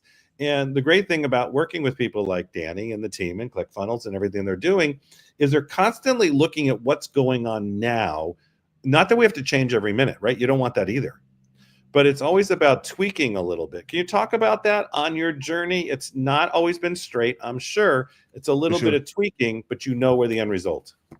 So you mentioned the town where I grew up. You didn't give the name, but in the school that I went to when I was younger over here in England, a lot of the guys who were in my class, some of those folks are in jail right now. Some of those guys are living not the best life. Some of those guys are unfortunately no longer with us. And there was only a small, literally, you could count it on one hand, bunch of people that came from that community who have actually done something positive for others. And I name these people, I know these people, and I'd like to think that I'm one of the folks that has been able to come and do something positive, right? So doing something positive, having an impact, community, that's all very dear to me. And being able to help people achieve their goals, achieve their dreams, that's one of the big driving forces. And as you go on this journey, as you move, there's always tweaking and there's always adjustment. You've got to do that. And quite often, you know, you can fall at the technology piece. That, oh, I'm never going to get up again if this has failed. You could fall at the offer piece. Hey, we put this deal out there and nobody bought it. It didn't work. You could fail at the relationship piece. Nobody likes me. Mm-hmm. Everybody goes through these motions in life, love, business. You know, we talked earlier about 5 principles that will help you through life, you know, spirituality, whatever. There's times when people have those dark moments and they want to stop. Like, hey, raise your hand. You know, like everybody in the chat's going to put their hand up, right? Everybody's had a moment or 2 or more where they've had to adjust and they've had to adapt. But that opens up an opportunity. So I talk a lot about the ability to execute on an idea, right? So you've got an idea, right? Let's do it. Let's try this thing and see if it works. And once you execute on that, then you can innovate because you'll learn some things. That opens the door for the most magical thing ever, which is the experience. Mm-hmm. So how many people, it's kind of like you see the little guy digging for diamonds and then he turns around all sad and he's inches from gold. There's books, right? There's inches from the diamonds, inches from the gold. How many people give up on that dream because they've not experienced, and the reason they've not got the experience is because they always gave up. So if you can push through and you can tweak and you can adapt and you can move, when you're marketing a product or you're promoting an idea or you're being entrepreneurial, you're getting out there and you're doing the thing, it's allowed. You're allowed to adapt. You're allowed to stop. You're allowed to change direction, right? I think having great mentors and having amazing people around you is an advantage, but sometimes you've got to do this on your own.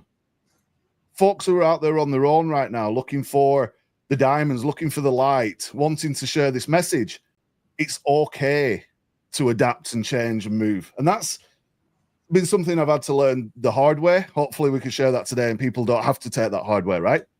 Right. That's right.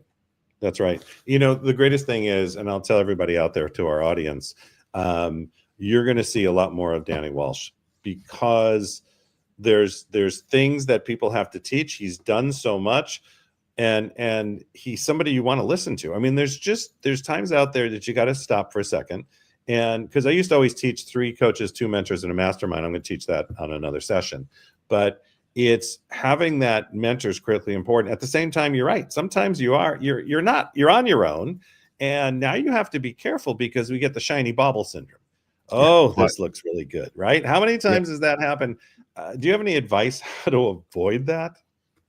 I think having a clear plan. The shiny objects are usually a different direction that you probably don't need to be taking right now. You could take it in the future. You could note it. You could be aware. I think, you know, when you think about the technology, that's where a bunch of shiny objects appear, right? The latest, greatest tool or, you know, website thing or whatever it is, some app. And you can very quickly be distracted thinking, man, this is it. This is everything I've been waiting for. You will be waiting a long time, right? It's about having, you know, Les Brown says you've got the plan, you're sticking to it, right? So you've got the plan, you need to stick to it.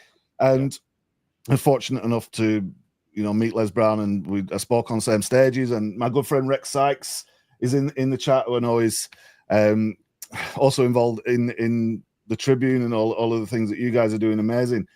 Oh, he's been chatting like crazy. Let me tell you, he's got your back on this one. Rex is in the chat right now.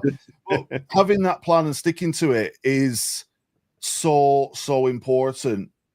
You will get the doubts. You will get the point where you've got to adapt and you've got to be able to move. You've got to understand what the vision is. And some people, they're like, man, I can just see the mist. You've got to be able to see that mountain that's behind the mist and know where you're going. And we talk about goal setting. Dr. Joe was talking earlier about, just do the thing, understand the thing, and then all of a sudden it works. You've got your goal, and you've got to be able to continue long enough to have that experience of what happened when I did this. The shiny object will just grab you and distract you. It's so important that you stay focused. And it takes a long time to learn that. It takes a long time to understand that, but there's no harm in having a scrapbook or, a spreadsheet or a handwritten note that just says, hey, I've seen this thing. It looks awesome, but I'm parking it. It's going in the shiny object park. It stays there. One day we might need it. Right now, we're very focused. We're very driven because we have to accomplish this in order to achieve our mission. That's right. It's great. And by the way, Jeffrey Ross, thank you so much. He's down. He's told us he's down in Tasmania. So you're a long way away from us. So that's fantastic. It is that piece, because we've both been in this industry for just a couple of years. And we see that with students all the time. They get sort of lost within the minutia, or there's so much going, and there is a lot out there. There's a lot of stimulation. There's a lot of things that really look like it's something that you want to do. Yep. And I love that you said it's the long haul, but it's really, if I know where I'm going and I have that pinpointed way out here, then I can really follow. We talk about business funnels all the time, but I can really follow that business funnel. And for those of you that are getting something from this and learning from Danny, and you want more, he will be back on the 24th. You're not going anywhere yet, but and at the same time, just know you should share this with everybody you know. Because the more you share this stream with other people, you surround yourself with other greatness. We used to always say, find 4 business partners, especially in a mastermind. Really sit down with them, but make sure it's not your broke brother-in-law. Because you don't want the person who just drags you back. And that's the thing you're always looking for. And I'll tell you, when you just listen to these broadcasts, Danny, we go to over 50 countries. We go to villages. We go to people who don't even typically have this access. And being on this gives them that thing, gives them that. We have the person that takes the water to the well, but it still gives them a way to listen and say, there is something else. And if nothing else, I can take it back to people I know and teach them. And I think that's why we're on this planet. Yeah, oh, for sure. And you will find your calling if you allow it to find you. Does that make sense? Yeah, I think totally. The thing with technology or funnels or websites, that's the mechanism, the shiny object, the app, the thing, the social network. That's the mechanism to get people from A to B, right? It's kind of like a railroad, right? The railroad tracks. It's the tracks that move the people. Right. The thing that we're using now to stream. This is the ability to get the thing moving, but it's what you do on the platform and the train that matters. Mm-hmm. Does that make sense? It does. It's like use the technology to move the people, to get the people to come to you, to buy the offer, to do the thing. But it's what you do to get them on board. That's the marketing. And it's what you do on the train as you're moving the journey. That's the important part. Don't be forever laying tracks. Don't be forever looking for some shiny object to go out there and, hey, we're going to add another 10 mile of track. No one cares because they didn't even know that the station exists. That's right. It is those moments, right? Those moments in our life that we not only see the greatness around us, but we see our own delivery. And, it is, and we've worked with a lot of people and we know the stories, right? They didn't start out the way they wanted. They failed so many times. It wasn't exactly the way they thought it would be, but then they built that part out of how it looks. And I know a lot of you out there want to build your businesses online. We hear it all the time. You want to take, and it's, you even just want to have your message online. You also want to create a residual income online. So write this down. Passive income is the only way to play. It is truly, because once you have passive income, we used to always say this, freedom is financial freedom is when you have passive income. Or you're always in a transactional job, and we'll talk about that another time. So, with the couple of minutes we have left, can you give this audience one thing to take away today that they could do, they could use? So maybe something you do in the morning to get up and keep going, maybe whatever that is. Just give them something to hold on to. The one thing out of all of this is the ability to ask. Right? Ask for help. Ask, does somebody want to buy the thing? Make the offer. Ask, hey, if we were to work together, do you think we would be able to do something amazing? Could we impact the lives of others? You won't get anywhere without asking. And the ability to ask is one of the core skills. People will come to me and say, hey, Danny, how did you figure this thing out? How did you wangle this thing? How did you make this thing happen? It's magic. You seem to do it. I was like, I asked. I pulled out my phone. I hit, the guy's Facebook or Vox or whatever it is, and said, hey, do you want to do this thing? This is what I'm bringing to the table. And they said, hey, cool. That sounds like a plan. Because the thing is, everybody's afraid to ask, right? There's only a small percentage, probably less than 1%, who actually go and ask. So by that reckoning, that means you've got like 99% or more chance of getting a yes, because nobody's asked before. If you're the one who's prepared to ask, you might get the no, but you might get redirected. You might make a new contact that, hey, this is not for me, but I know somebody who can. That all comes from that ask. And you literally are that one conversation away from anything you want. That's the marketer's ability. That's the entrepreneur's ability. Anybody who's successful is like, hey, can we do this together? Can we build this thing? Yes. Ask. I love it. That's, everybody put a 1 in the chat. Forget the 1. Put a 5 in the chat. Give them a thunderous round of applause. I'm going to keep you on for just a couple more minutes. But the great thing about that is that you just gave them something to do, and it's tangible. It's always that tangibility. Can I really grasp it, hold on to it? I think makes a difference.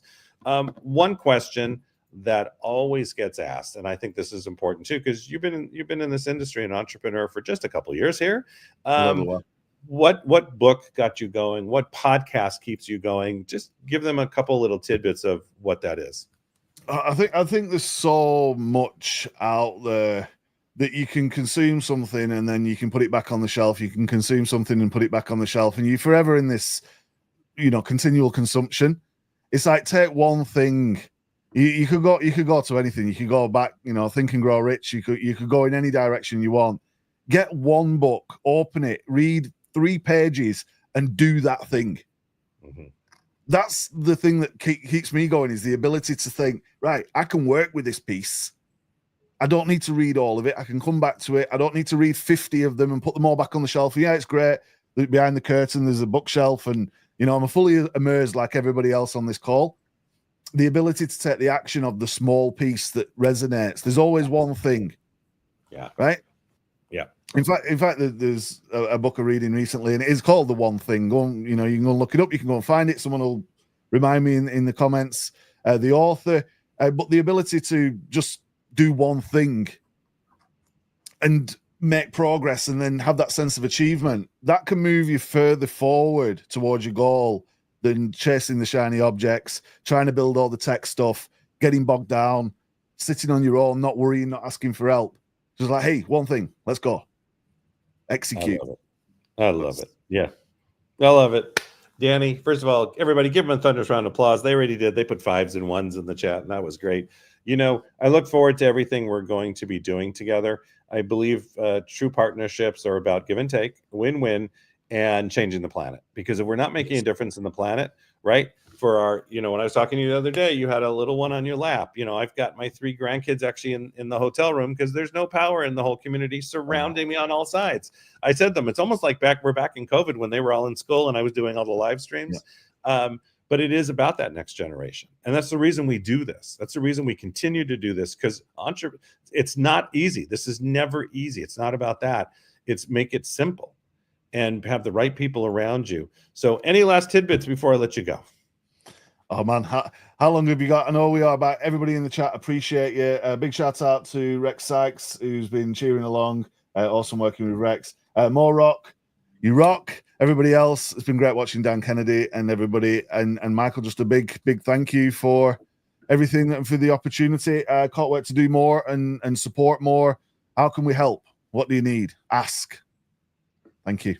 Thank you so much. It's been so amazing. And you just have a great rest of your day. I know we'll be talking soon. And I look forward to seeing you on the 24th with Mr. Rex Sykes. Yep, look out for it. Thank you so much. Have a good one, Denny. Those are the kind of people that you surround yourself with. It's when you find greatness and you find people who really are making a difference and changing every moment.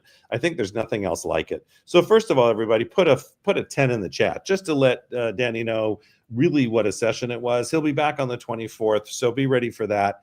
We're always learning everything we do. Every day we're learning, we're becoming better, we're making a difference, but we're making a difference for others. And I think that's the thing. Don't ever forget that part. How am I doing it for another person? And how am I making a difference? There goes the thank yous. You guys are awesome. So first of all, I want everybody just to know that we're not done. Does that make sense? We have days to go.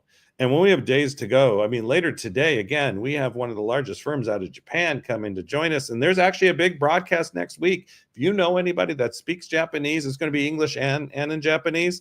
On the 27th of Pacific Standard Time at 6 p.m., we have a Japanese broadcast. So that's going to be really cool. You just, again, do the same thing. Go to our Facebook page, go to our YouTube channel. And we're going to have Dan Kennedy again. We're going to have the Japanese crew. We're going to have media from Japan. We're going to have special guests. It's going to just be a lot of fun. And you can get a translator to translate. You could just enjoy listening and watching the energy. And that will be, again, the 27th, 6 p.m. Pacific Standard Time. And just be part of everything that we're doing. And it's great because it's the information and knowledge that we have. The other thing too, I wanted to everybody just, first of all, be excited. The numbers are going up. Keep sharing. Just share with everybody you know. But for those out to you, my background, a lot of you know who I am. But one of my business partners was Tony Robbins' vice president for 18 years, did 82 countries with him. I've been around a long time. I've been in this industry. I've spoken on stages from small to 10,000 people. I've trained probably over 10,000 trainers and over 33,000 coaches with the time we put in. And I'll tell you, the biggest thing that I see is I want the best speakers and trainers out there. And the Los Angeles Tribune's mission is to be not only the best, but to make sure that energy continues. We enrich, we enhance, and we make a difference.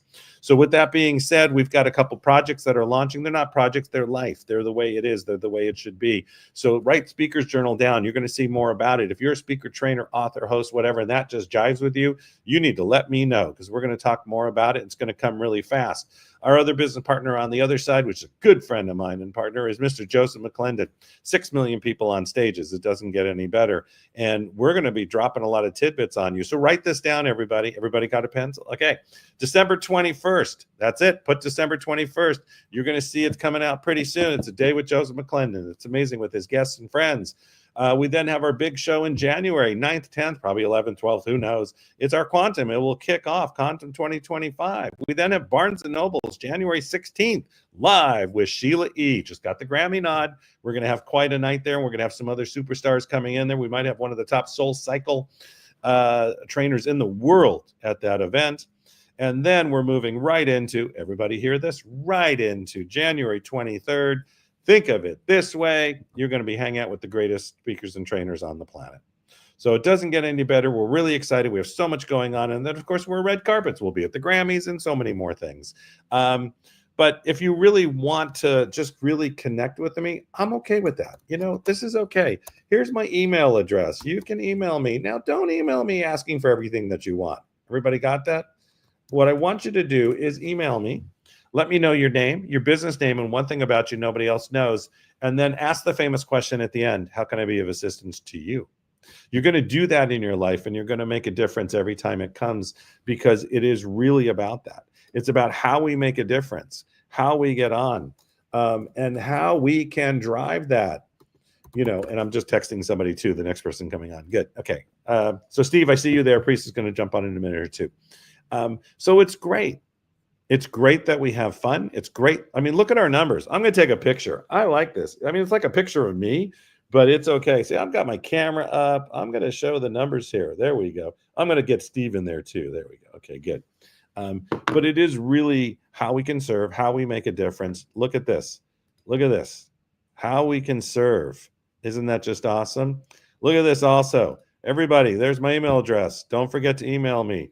It's how we do this every single day. So I'm about to turn this over. Yes, turn it over. Actually, turn it over to our amazing co-host. When I bring her up, or she's going to bring herself up, we're also going to bring up a gentleman. I'm going to tell you right now that not only was he the former vice president of SiriusXM, but he's changing the planet with what we're doing at the Tribune. He sees things in a way that just take us to the next level, and we're so excited. Oh, look at here, how we can serve. Look at this. How can I be of assistance? This is what you do. This is what we never forget. So without any further ado, with a head nod, I'll see if she's ready, because again, we're always good. And by the way, what also happens is give them an applause. Remember, this is not this is interaction. We're interacting. So we're going to have way too much fun. And without any further ado, when she brings herself up, I'll know she's ready. Okay, you're good? All right, Miss Parisa Rose. How you doing, Parisa? I am good. I am grateful to be here because I get to be around the people that I genuinely love being around. Number one, the energy, the information, the insight, and the support, the camaraderie. It's everything, is it not? And, it's truly an honor. It's truly a privilege to be here. So it's good to be back. I took a little bit of time off, back in the groove. Let's go. You're in the groove. Well, I already introduced him, and this next gentleman I'm about to bring up, and then I'm going to go away for a little bit, is, again, he's brilliant. He's a strategist. He's bringing it all in every day. He's the former VP of SiriusXM. Let's give it up for Mr. and put some 1s, 2s, 3s in there, whatever in the chat. Mr. Steve Smith. There he is. Look at that. How you doing, Steve? I'm doing great. Parisa, you have to be gentle, because this is not my strong suit. So if I don't see some sweat, or I don't see him really working, Parisa, I'm going to tell you we're going to have a conversation. So I'm going to leave it up to you two. I'm going to bounce myself off. Have a great time. Sounds good. Thanks, Michael. Well, good to have you with us, Steve. And don't worry, I won't be gentle. I'm going to go straight for the jugular. So let's go. Here we go. So you have such an esteemed history. I will not do it justice whatsoever. If you could spend 2 minutes sharing with the audience some of the biggest pieces, the biggest moments of your career as a whole, I would love for you to share that for the next 2 minutes, because I have a few questions that's going to connect exactly to that piece. Okay. I think the biggest part of my career was spent working with the Howard Stern show, helping to move it over to SiriusXM, build out the Sirius, well, not SiriusXM, it was Sirius at the time. 19 years ago, as he was just about to come over 19 years ago. We built out, how to sell his show. We added salespeople. Everything was brand new there. When we first got there was 1 million subscribers. When Howard started, a year, it was like 9 months later, we were at 3 million subscribers. So building out that show, building out how to sell it, and how to sell everything across the platform on Sirius, whether it was Fox News or NFL radio, we had a ton of different things to sell, and trying to corral a sales staff into how to sell so many different verticals. Really kind of, we were generalists. They had to be generalists. We had to kind of go out to agencies and build out why they should be buying Sirius and what we could do differently. And it was, it really shows you really about marketing, because you're really marketing yourself when you go out, when you're going out. Yes, we had a shiny new toy, but we were able to become trusted advisors. And that's really the most important thing when you're selling. Is you're not selling, you're selling you. You're not selling your product. You're not going out there, let me sell what I have. It's, you have to find out what your, what each client and what each marketer needs, not what you need to sell. And not enough of that goes on in the world. I've seen plenty of salespeople that go out with what they need to sell and not what's not right. So it's all about, as I'm sitting here talking too much, but you wanted 2 minutes. The old sales language is you have 2 ears and 1 mouth, so you can listen twice as much as you speak. Right. So, okay, I want to dive into this key piece you just mentioned, and I'm grateful that you said it and I didn't have to say it or lead you to say it, in the sense of that you're not selling a thing, you're marketing yourself. Like, you are the piece, the essence of you, how you're showing up, all of that, right? Like, you are marketing yourself. So with that being said, this is going to be, it's 2 questions, but it's really one is the inverse of the other. So what would you say is the one piece about marketing yourself that people focus too much on that does not provide that yield that it could provide? And inversely, what is the one thing that people should really focus most on? So focus most on, I'll start with focus most on the client. Focused on what they need, what's troubling them, what's going to make their lives easier. What can you do to serve them? And that's really the key. And if you don't have what's right, tell them you don't have what's right for them, and maybe make suggestions, but don't try and fit a square peg in a round hole, because it won't work. So you always have to do it. You always have to do what's right, really what's right for your client, not what's right for you. And plenty of times I've told people that I didn't want to take an order because I knew it wasn't going to work. And people would look at you like you're crazy. You're a salesperson. You're supposed to take the order. No, I'm not in it for one order. I'm in it for the relationship. So, and that's the beauty of podcasting, is that that's what we're building here, is that you have a relationship with the listener and the client. So you want to bring those 2 things together. And the first part was, what do people, it's the converse. People sell things that they don't need to sell,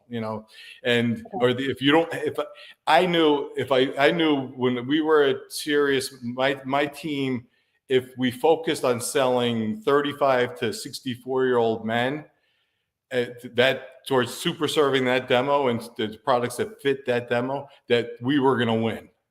So that's what we focused on. If we focused on 18-year-old women, well, we weren't going to do well. Mm-hmm. And we weren't going to do well by us, and we weren't going to do well by any client. So it didn't make sense. Mm-hmm. Okay. Next question for you. I came filled with questions for you, because I feel like the conversation around marketing and the podcasting world is not one that's had as much as it could be. And I think there's a lot of curiosity around it. So I'm just going straight for some of these questions. So the next question I have for you is when it comes to marketing and podcasting, what is the key piece? Because you said it's about building relationships, and especially with podcasting, with it being initially focused on the voice, the audio. Obviously, now we have video as well with it, but with the focus and the relationship being able to be cultivated so strongly because people are listening to others speak, which is such a great way to help people connect and forge relationships. What is one area that people can focus on to really help gain some traction in building and establishing and ultimately maintaining relationships? So you said it right. You're listening. You're putting headphones in your ears and you're listening to a couple of people speak, whether it's an interview, a monologue, anything they're talking about. it's intimate. I mean, it's somebody in your ear. It's not, you're not watching it. It's theater of the mind, but it's the audience is engaged. You've got them.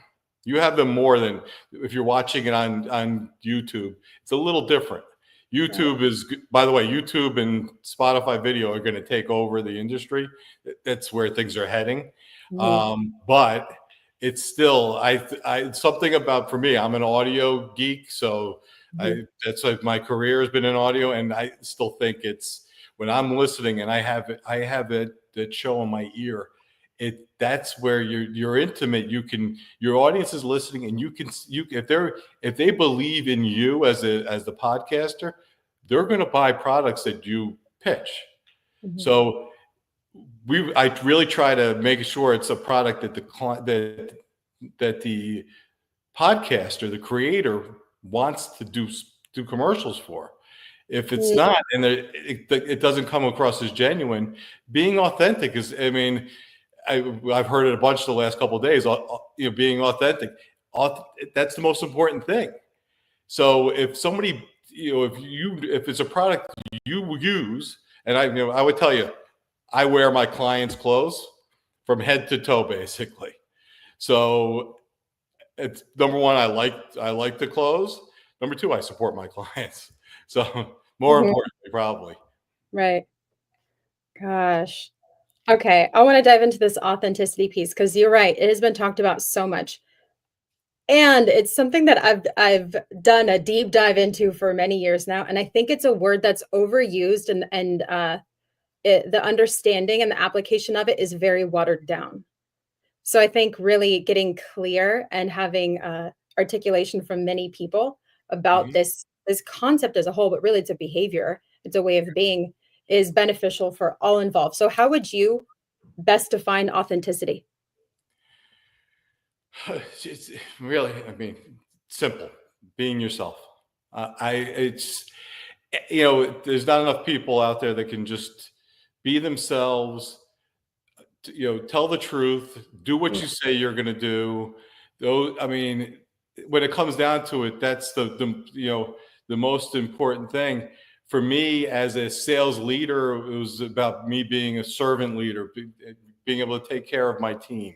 I didn't call them my employees; they were my team. We were all on the same team, and helping them out, whether it was running interference from above and below, and outside interference, but it was never undercutting them. It was never selling them out. It was being there for them, and I think that's a big part of it, and it's serving the people that help you and you work with and your clients, and it always comes back to doing the right thing.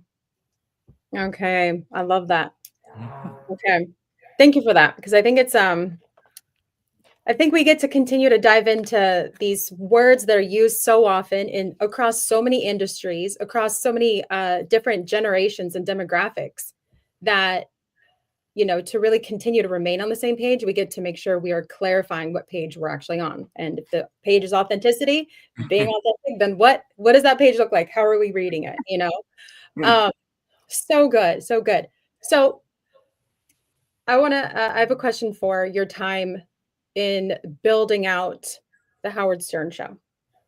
What would you say is your I didn't build out the Howard Stern Show. I built out the sales process.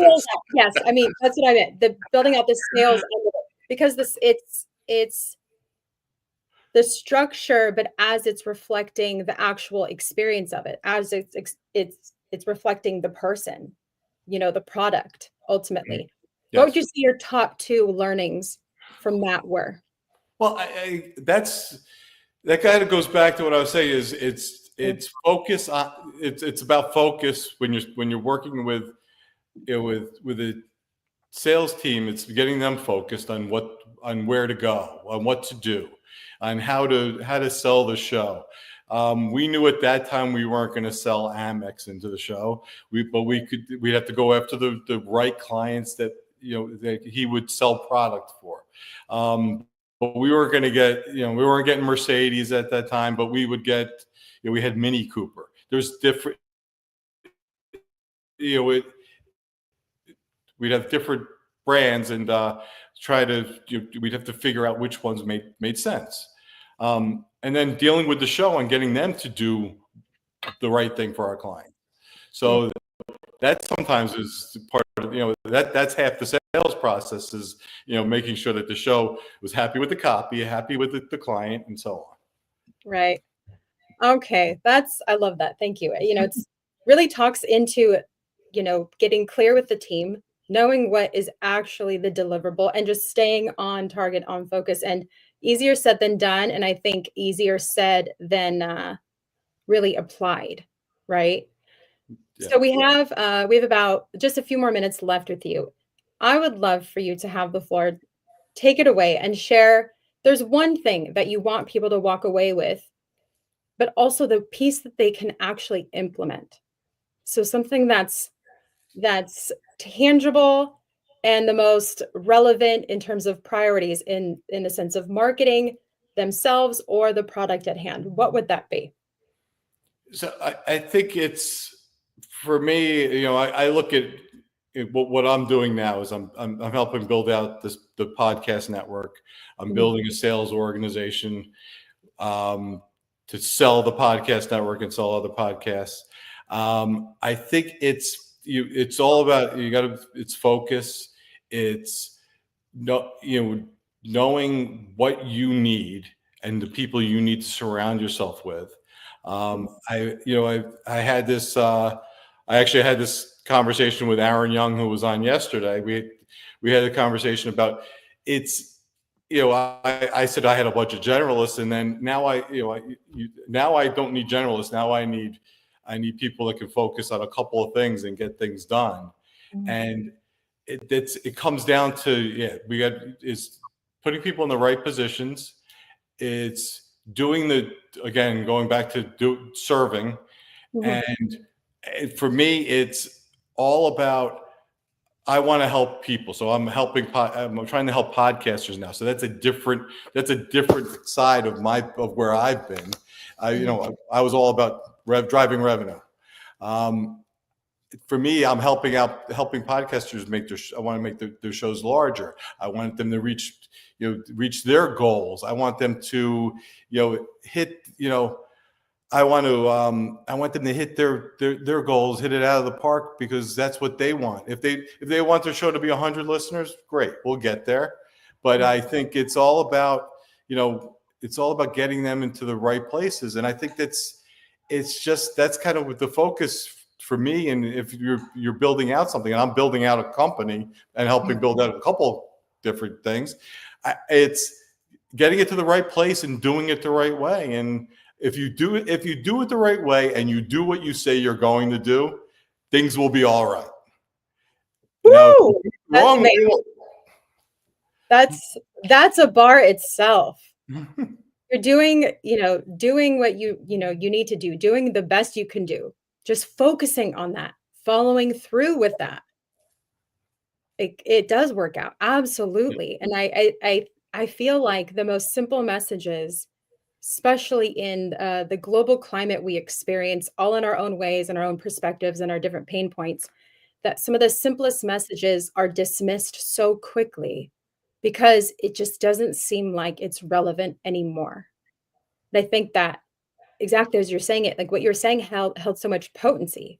If we allow ourselves to just slow down, pause, really focus, like laser in on what those items are, and deliver, follow through, complete, move forward. It really does make a massive impact and simplify what is seemingly a chaotic climate we might be in. So we had a great CEO from at Sirius XM. His name was Jim Meyer, and that was his line: was "Do what you say you are going to do." Mm-hmm. That's it. And that's really what it comes down to. Right. Oh my gosh, this was so good. I'm so glad you joined us today, and I had such a great time talking with you and chatting for a bit and allowing others to just hear the incredible wisdom and the way you distill your wisdom, but also your experiences that then become very relevant to everyone else. So this has been such a treat. Thanks for being with us. And I saw that Mo threw a comment in there saying that you're going to be making some history with LA Tribune Sports. That cat's out of the bag. Well, the bag is open. The bag is there. There we go. Well, that'll be you and I will be handling that together. Good things to come. Good things to come, and lots of impact to be made because we get to do it. We get to show up for a live. We have a gift to give. So it's been an honor, Steve. Thanks for being here with us today. Thanks for having me. I would love to bring up Misty Kerrigan, the amazing Misty Kerrigan. She's going to be hosting our next interview. And our next interview is going to be quite a familiar face, if I do say so myself. Misty, come on up. I like that if I do say so myself. I'm talking to myself, but I'm really talking to everyone that is listening to my voice. But this is me being super authentic. I operate like this all day, every day. So here we are, guys. Everyone listening, this is me. Well, we could definitely attest to that for sure. You've been killing it these last 2 days. Looking forward to what this is to come in the Marketing Mastery Forum for the next 3 days. And I very excited, get to go back and forth with one of our colleagues. I'm going to bring up right now, Miss Karen Hall. See, I told you the familiar face. Here she is. They're like, we've seen that face before. So as Karen's face comes on, I know she's a super amazing host, but sometimes when you see her as host, we don't realize everything else she does. And so one of the most amazing things she's able to do is really be known as the Queen of Empathy. The Queen of Empathy. She's an international motivational speaker, best-selling author, and expert in emotional intelligence, which is very ironic because I'm down here in the beautiful San Diego, California, the last 4 days training on emotional intelligence. So get to really dive into some really in-depth conversation on this. She also serves as our executive producer, trainer, podcaster, speaker, and host, but she is in charge of are you ready? Managing director of our Tribune's Global Women's and Spanish journals. So Karen, we've first got to dive into a little bit of what is that and how that's impacting the world. But ironically, we just got off talking about podcasting, and you host a top-ranked podcast, 2.5% ranked in the top 2.5% globally, the Hero Within podcast. Yes. And it is so fun to be a part of the Los Angeles Tribune podcast network. And I love having my podcast. It is so fun. I mean, I got to meet you, and I can't wait to have you on my podcast. Well, I'm excited. Now, I am a romantic. I mean, I'm such a romantic. I mean, I watch Hallmark Channel. So the one favorite thing I have with your bio every time you talk is that you and Joshua, 39 years, almost to 40, married. And in today's day and age, I think that deserves a huge round of applause, especially with everything else that you do. Oh, thank you. It's been, it's never been easy. I mean, it's just like, it's a work in progress, and I consider it a miracle. I really do. I feel like, you get two very different people and life's challenges and all the things that come about. And I just thank the Lord, because it really is a miracle. I love that. So if you don't mind, I've always had a question, and I would love for us and our listeners to understand, what does it really mean to be the Queen of Empathy, and how can that really translate into marketing and sales? That is such a great question, Misty, because a lot of people ask me that. So I have always had a lot of empathy for other people, and it was really easy for me. Like, I could sense when people were hurting, and I'm an empath, and I'm a highly sensitive person, so I could feel energy real easily. And as I was going through things, I could feel other things too. I had anxiety, I had a lot of fears, and it was very challenging for me. And so learning to regulate my nervous system has been a lifelong challenge for me, to try and figure out how to do that and how to develop emotional intelligence. And so as I was growing up, I was trying to overcome these fears, and my mother was teaching me mindset tools. She didn't even know she was teaching me mindset tools, but she was. And one of the things that she started to teach me was about sales. My father came from, his parents were both immigrants, and he worked like an immigrant. My mother came from a very poor family. She worked like an immigrant. and so I worked like an immigrant. And they told me, you have to figure out how to pay for college on your own and buy your own car and do everything. You got to figure out how to pay for it. So at 9 years old, I started sales. And I sold newspapers, and I also was babysitting, and I was scared to death to knock on doors. And my mom said, well, let's just role play. She'd say, ding-a-ling-a-ling, hello, back in the day of the rotary phone. And we would role play, and she would say, why should I buy this newspaper from you? And so I had to think about, what did I love about the newspaper? What did I love about these people? And why did I care if they bought the newspaper? What was good about it? It was a positive newspaper called Grit. I don't know how many of you ever read Grit, but it was all these uplifting stories, kind of like the Los Angeles Tribune.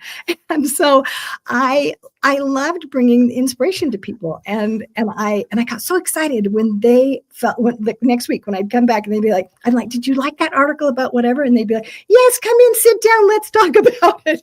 And I realized that marketing really is love, and sales really is love, and so that was how I first learned that. I want to pull out from that, because I think it really connects to the emotional intelligence. It's putting yourself in another situation. So really connecting with, what might I gain from this if I wanted this, or if I needed this, then to be able to market back to them in a way that they already were conducive with. Right. I know. I've always thought about, so now as I coach people on sales, and they're like, well, what sales experience have you had? Well, I've had some pretty scary sales experiences. My husband and I have bought a couple bankrupt businesses, and then tried to turn those around. And my husband gave me the job to capture the market share. And we had none. And so, we're up against these big corporations, and he's like, go sell. And I'm like, me? He's like, yes, you. And so I would always think, what could I offer to these people? They have all these other perks that they could get from the corporation, but what could I offer this little fish in a big sea? Well, I cared, and I found out their birthdays, and I would celebrate things. I would find out when they had a problem, how I could solve that problem. And I didn't even know it, but I was thinking, how can I serve them? Like Michael Silvers, he's always saying, how can I serve, and what can I do? And that really drove me, because service makes me happy. And when Mo was talking about a win-win-win, I didn't want it to just be a win between me and them. I wanted it to be a greater win for the greater good as well. And so that was something that made a huge difference for me, was to think not what's in it for me, which is our natural tendency, but what's in it for them. How can they benefit from this? And that was what drove me, was seeing them feel so happy that they got a benefit. I love that. I think that one of the things is, no one cares about what you know until they know that you care. Yes, and yes. Really taking some of that and connecting it back to, I care if you have this newspaper, because it's going to help your business, it's going to help your self-esteem, or with that, it goes back to them. It's not just about me back in that day making a quarter. Exactly. Yeah. And I just think that one of the things that I find so fascinating about marketing and sales, we come up with this idea, we think it's a good idea, and we feel so passionate. We feel like maybe it's aligned with our mission in life, and we're so excited about getting it out there. And we have some kind of a belief deep inside of us that we act on, that we think, okay, I'll try it. I'll go put it out there somehow. I'll learn how to be an entrepreneur, or a podcaster, or an author, a speaker. We do the thing, and then we get stuck. We get stuck in our tracks. And I think every single person has gone through this. And as a business psychologist, I know you have probably experienced this. But that part of, now what? Now what do I do? How do I find my people? How do I get out there? And that has been one of the driving questions that really stops people. And so learning that element of marketing is really vital, and learning about their pain point and how you can solve it. And so now I want to introduce Missy, and I want to tell you about how amazing Missy is. So the first time I met Missy, we were on Mo's podcast together, and we were talking about empathy and about superpowers, and she brought us a super cape with her, and she was talking about emotional intelligence, and I remember thinking, I love her already, I can't wait to meet her. And every time she spoke, I was just so impressed by everything that she had to say. And so she has a master's in industrial organizational psychology, which I think is the most amazing master's. I wanted to get a master's in that too. And not only is Misty trained academically, but she is trained in her life experience. Misty helps youth at risk in foster families. She also is a speaker. She works for the UC system, and she dives deep into peak performance and how to have thriving teamwork and innovative leadership. Not only that, but Misty is a captivating storyteller, and in person and in her events and in her writing. She's a best-selling author and international speaker, a very well sought after speaker. I mean, we're getting her on her break as she is speaking today. And so thank you, Misty, so much for being with us, because I want to hear about you and about your mission and about transforming the workplace and how we can be aligned to have these events. She also produces events. How can we have these events where we can get these stories out there to make an impact? I love that. And I think one of my best qualities that I forgot to put on there is that I'm also a buyer. I'm a buyer. So programs, books, I think I've invested over $100,000 in just personal development and mindset. And that's on top of the master's degree. Now, the main thing I learned, and they go, how did you go from working with at-risk youth, which is behavioral modification, to working with at-risk business owners? And so the things that stay the same is that we all have habitual behavior, needs and wants. Habitual behavior, needs and wants. So if we could tap into that, especially when it comes to our customers, then what we could do is we could be one step ahead of them in their journey through our program and or systems. So what I love to do is to come in and work with businesses from the point of view of their customer or number one clients, because sometimes what we think as business owners the customers want, they don't. So it's very fun to really understand the power of selling someone what they want, but giving them what they need. Because people don't usually want to buy the pain points. They want to buy the benefits. Right. And you'll see where that kind of gets, we heard from some of our great speakers today about looking at the difference in that and how that works. But I love to kind of take everything on the psychology of influence. So the number one thing you could do with people to start increasing your influence is to create a space where you create your consistency in just showing up. So it might be on these Los Angeles Tribune amazing summits. It might be every day for 1 year going live. I watched in 2020, 3 individuals make a commitment to go live on TikTok, 365 days, and all of them are high 7 figures hitting 8 figures. And one of them is hit 9 figures. But it's just because the psychology of proximity, the more we see someone, the more we'd like them, the more we think we know them. Oh my goodness, Misty, this is brilliant. And I know Parisa is an amazing example of this. I think she was on Clubhouse 460 days in a row. I mean, she went over a year, and I think maybe she's more known than as that. the queen of Clubhouse. The queen of Clubhouse, exactly. And the queen of consistency. Oh my goodness. That's amazing how that proximity helps people to know, like, and trust us. So it's just something to just come on and talk. And the other thing you could do is get on there and talk about something that you're passionate about that impacts them positively. It's why we have podcasts, right? Right. So it's why podcasts are so amazing. Podcasts went from, like you're in your garage to there's these multi-million-dollar studios, and that they're starting to shift the world and how we take in content. Right. I was reading some research about podcasts and how having a lot of us listen to earbuds or just whatever, we're listening in our ear, and having that voice in our ear makes us feel like we have a friend. And so we feel connected to that person, not only the podcast host, but the podcast guest as well. And that's why, I don't know how many of you out there in the audience have noticed this, but on TV, when they are selling something, a lot of times they pretend it's a podcast. And the person who's trying to make some point about this, paint or whatever that they're selling, they're on a podcast talking about it. I just laughed so hard the first time I saw that, but it's because we trust that podcaster. We trust them and what they're saying. If the podcaster says, yeah, I buy that paint, then we're like, well, I need to look into that paint too. And so the business world knows there's a market right there that we can tap into that. And Steve knows that. So, Oh my gosh, yeah. And Steve probably read the stories and understands too. It kind of all started with Michael Jackson and Pepsi. I mean, we knew that if we like something like an artist or music, that we have these psychological things that then will connect us to, we like them and we'll like what they like. So think about how many of our favorites, I don't know how old I am when I say movie stars. I don't know the new hip thing to say. Celebrities, there you go.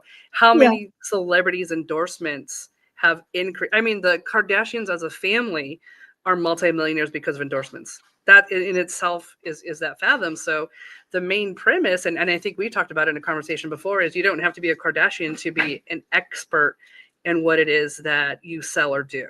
So if you become that expert level, which a podcast elevates you to, you're going to increase your sales and have more avenues to market. Right. And I thought that was really interesting how Dan Kennedy was talking about that. And Joe Vitale talked about it too, positioning ourselves as a trusted authority. And that's one of the things that I think is so interesting about empathy and emotional intelligence, because so many times we worry about the authority part, but we forget about the trusted part.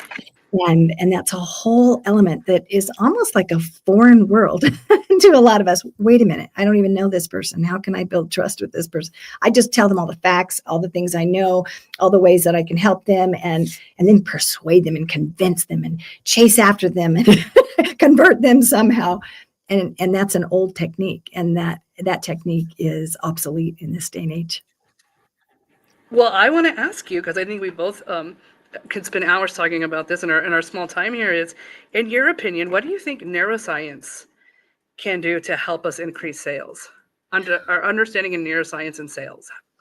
Right. So since we're speaking to mostly, authors, coaches, entrepreneurs, and those who want to learn about marketing, a lot of times when we are going in and thinking about sales, maybe we're not a salesperson, quote, quote, that's not our job description, but we sell ourselves every day. We sell ourselves when somebody says, where do you want to go for dinner? And we say, well, I kind of like or we sell ourselves when we try and help our child understand why they need to clean their rooms, the different things. I mean, we're always selling ideas. We're in helping people to enroll in what we believe in. And so neuroscience is really interesting because, and I love neuroscience. I love Jim Quick. Wasn't our neuroscience summit amazing, getting to hear from Jim Quick? Oh my gosh, brilliant. Yeah, and then we could talk for hours about this, but trust is so important, because when we feel trust, our cortisol decreases and our oxytocin increases, and we feel safe. And you know what happens when we feel safe? We are more cooperative. So we work together to find a win-win solution. But without that trust, we don't feel safe. And so the question is, what can we do to build that trust and to increase the feeling of safety within somebody? And so there's so many things that we can do to build trust. And one of those things is, I thought it was interesting. I was talking to Ashkan Tabibnia, and he is with, he just revealed Mindatorium and his 90210 Enterprises. And his father was blind. And his father used to say to him, Ashkan, close your eyes and listen or see with your heart.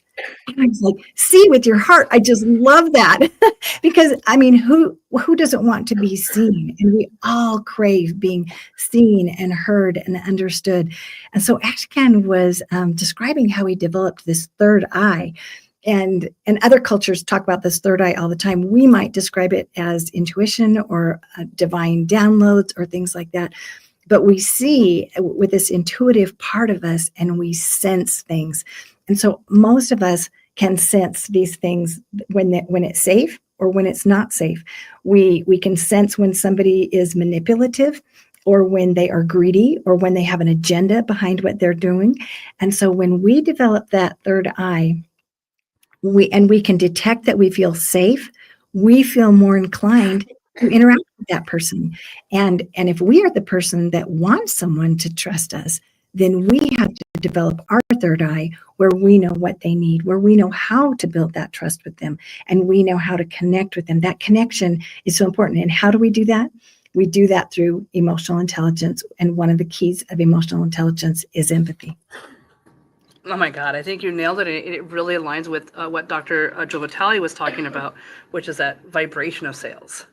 Yes. And really getting into that vibration of marketing could be this is my plan this year to speak more, write some more books, or to have that. And that's just the marketing, is to get people to me.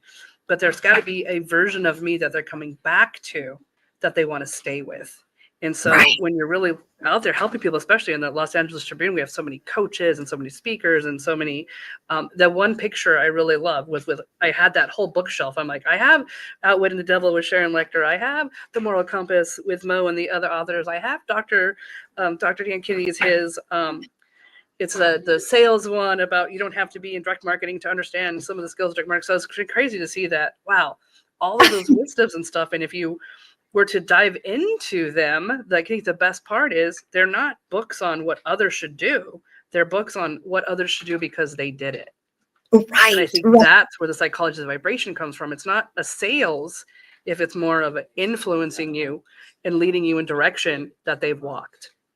Right. And that's what's so amazing about you, Misty. And you build trust because of your authenticity. And so first we realize that you're the go-to authority. You are the expert. You are phenomenal in your understanding of business psychology. But then you walk the walk. You have gone through these things. You have applied these things. You can speak from the trenches. And so I appreciate so much about how you help to build that relationship with people. And I'm so grateful for you. I am so thankful for all that you contribute and how you teach us to be better storytellers and better speakers so that we can get our message out there and connect with our audience.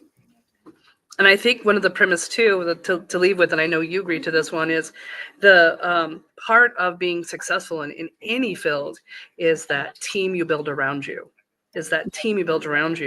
And so really getting to see that this week with you and Parissa and Michael Silvers and Donna Campbell and Alicia and Ava and Mo, and just, it's such amazing. And anyone that I forgot, because there's a lot of us on the team, Mr. Rex, one of my favorite people in the world, but really having that common goal of where we want to not only take the Los Angeles Tribune, but where we want to impact the world with what it is we're all doing and what it is we're all doing together. Even just something like summits like this to get education out there to people and get them up close with some of these legends in the field.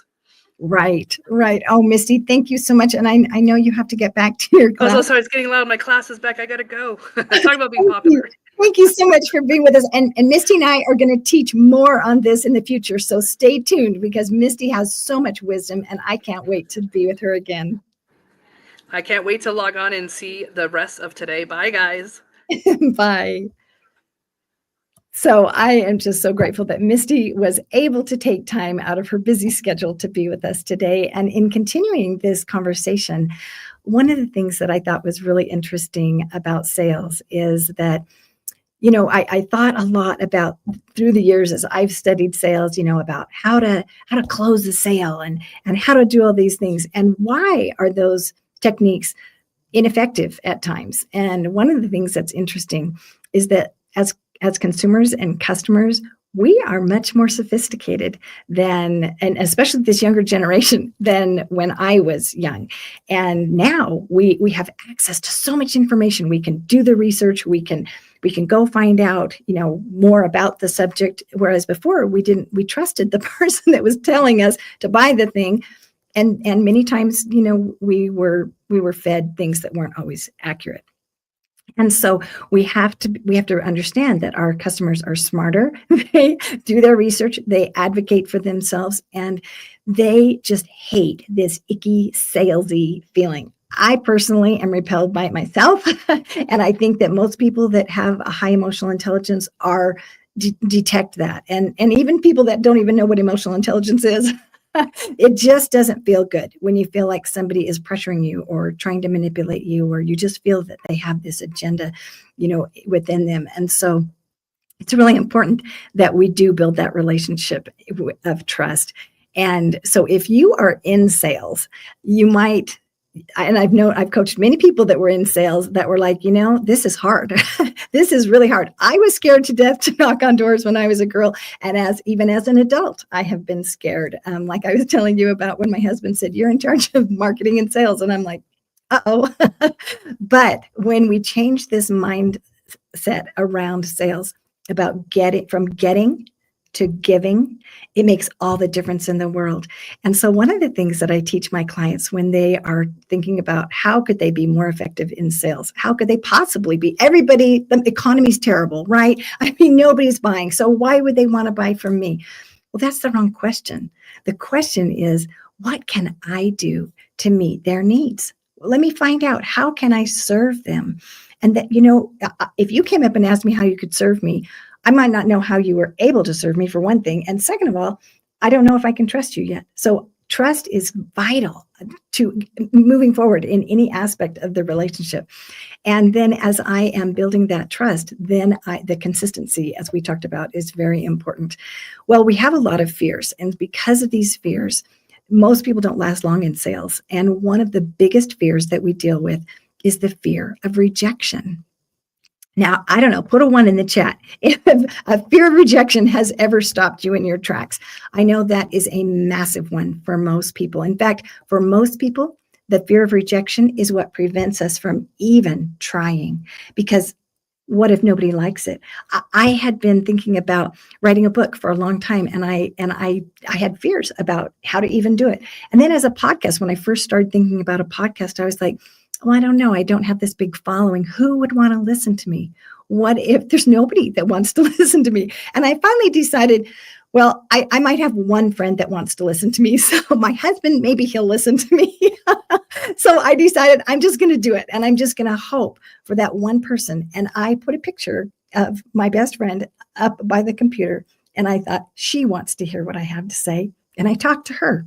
So when I talked on my podcast, I was doing solo episodes at first. I talked to her and I told her all the things that I was thinking. And then she became my avatar of my ideal client that I was talking to on my podcast. And when I asked questions of my guests, I would think of her and I would think, I wonder what she would want to know about.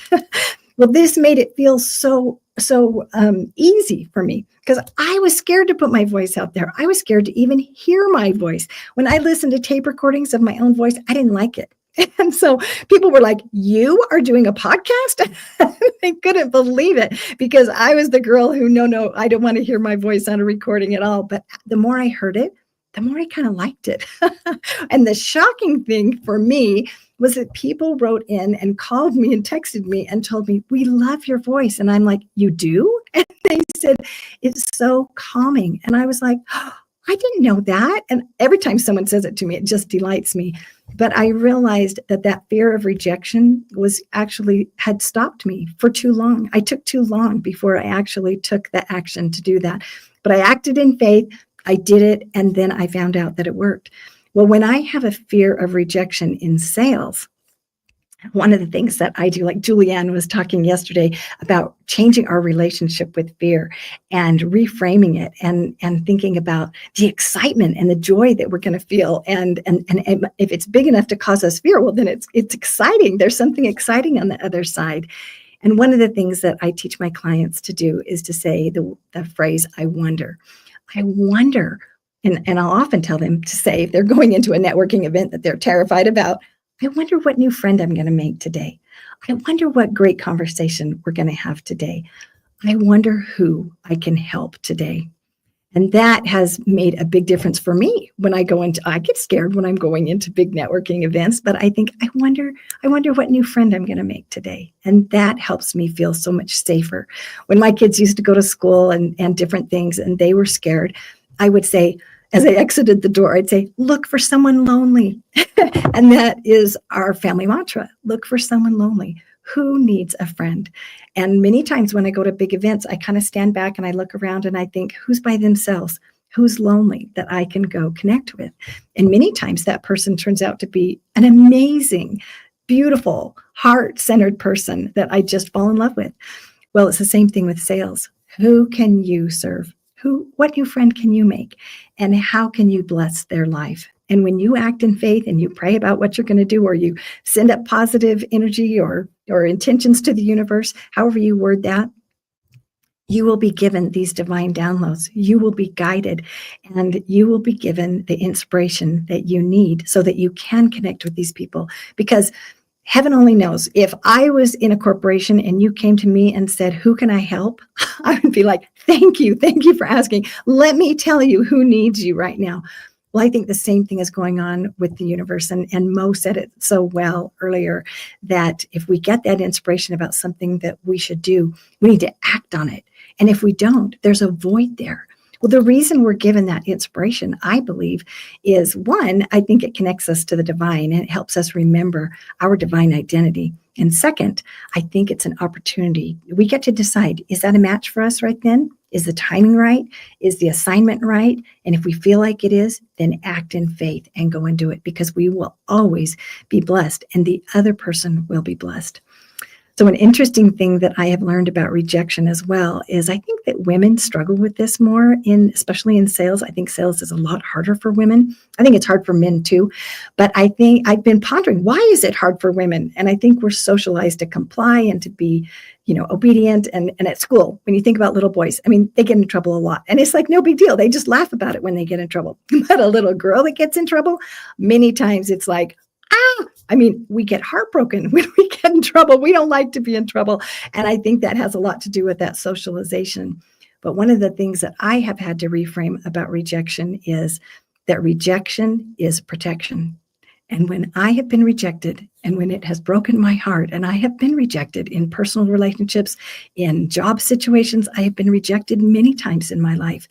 And when I've been rejected and I felt so heartbroken, the Lord has reminded me, this is protection. Sometimes I can't see it. I just was recently talking to someone about something, and I remember thinking, this is protection, and saying it, but I didn't believe it. And I had to believe that in the future, I would figure out how it was protection. And looking back, now I can see that it's protection. Many times it opens you up to new opportunities that you didn't even know were available. And so if the person says no to you when you offer them something, just remember, maybe it's not the right time for them. Maybe it's not the right match for them. But that doesn't mean there's anything wrong with you. It's nothing against you. And that you can try again later if you feel impressed to, or you can try a different way, or you can try a different person, because it's okay if they don't like chocolate chip cookies. You can try oatmeal cookies. And if they don't like cookies at all, well, then you can try someone else that likes cookies. I love cookies. You can always bring me cookies.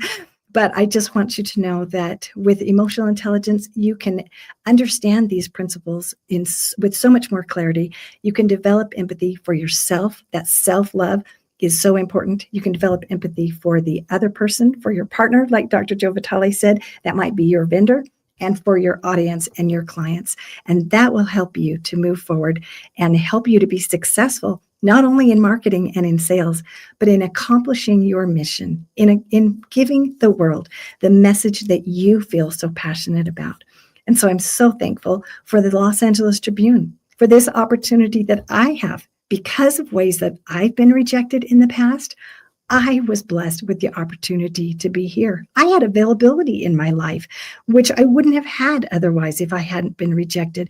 But because I had that availability, and this offer was made, I was like, yes, just say yes. I'm like, yes, I'm saying yes. And I'm so happy that I did have this opportunity. And now I have the opportunity with the Women's Journal to help other people have the opportunity to share their stories in writing, to share their stories in speaking, as authors and speakers with the podcast network.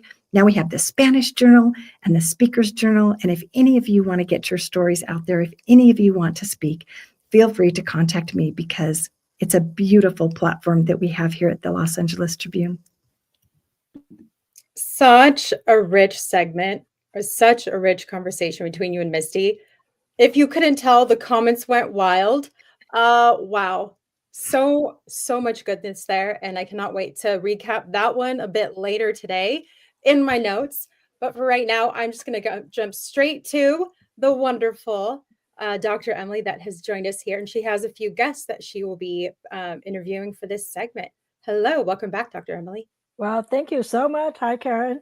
Yes, it's my absolute honor to bring on my guests for today. They actually come from 3 different backgrounds, and they're going to share what I want them to come on and share.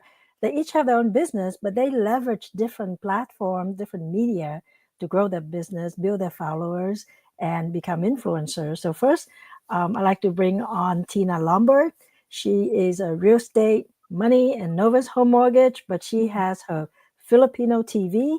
I want to bring on Kenan Jones. He is, well, there's a story behind him. So I joined this women Facebook group. It's called Mom Owned Business, and it's this big, humongous group.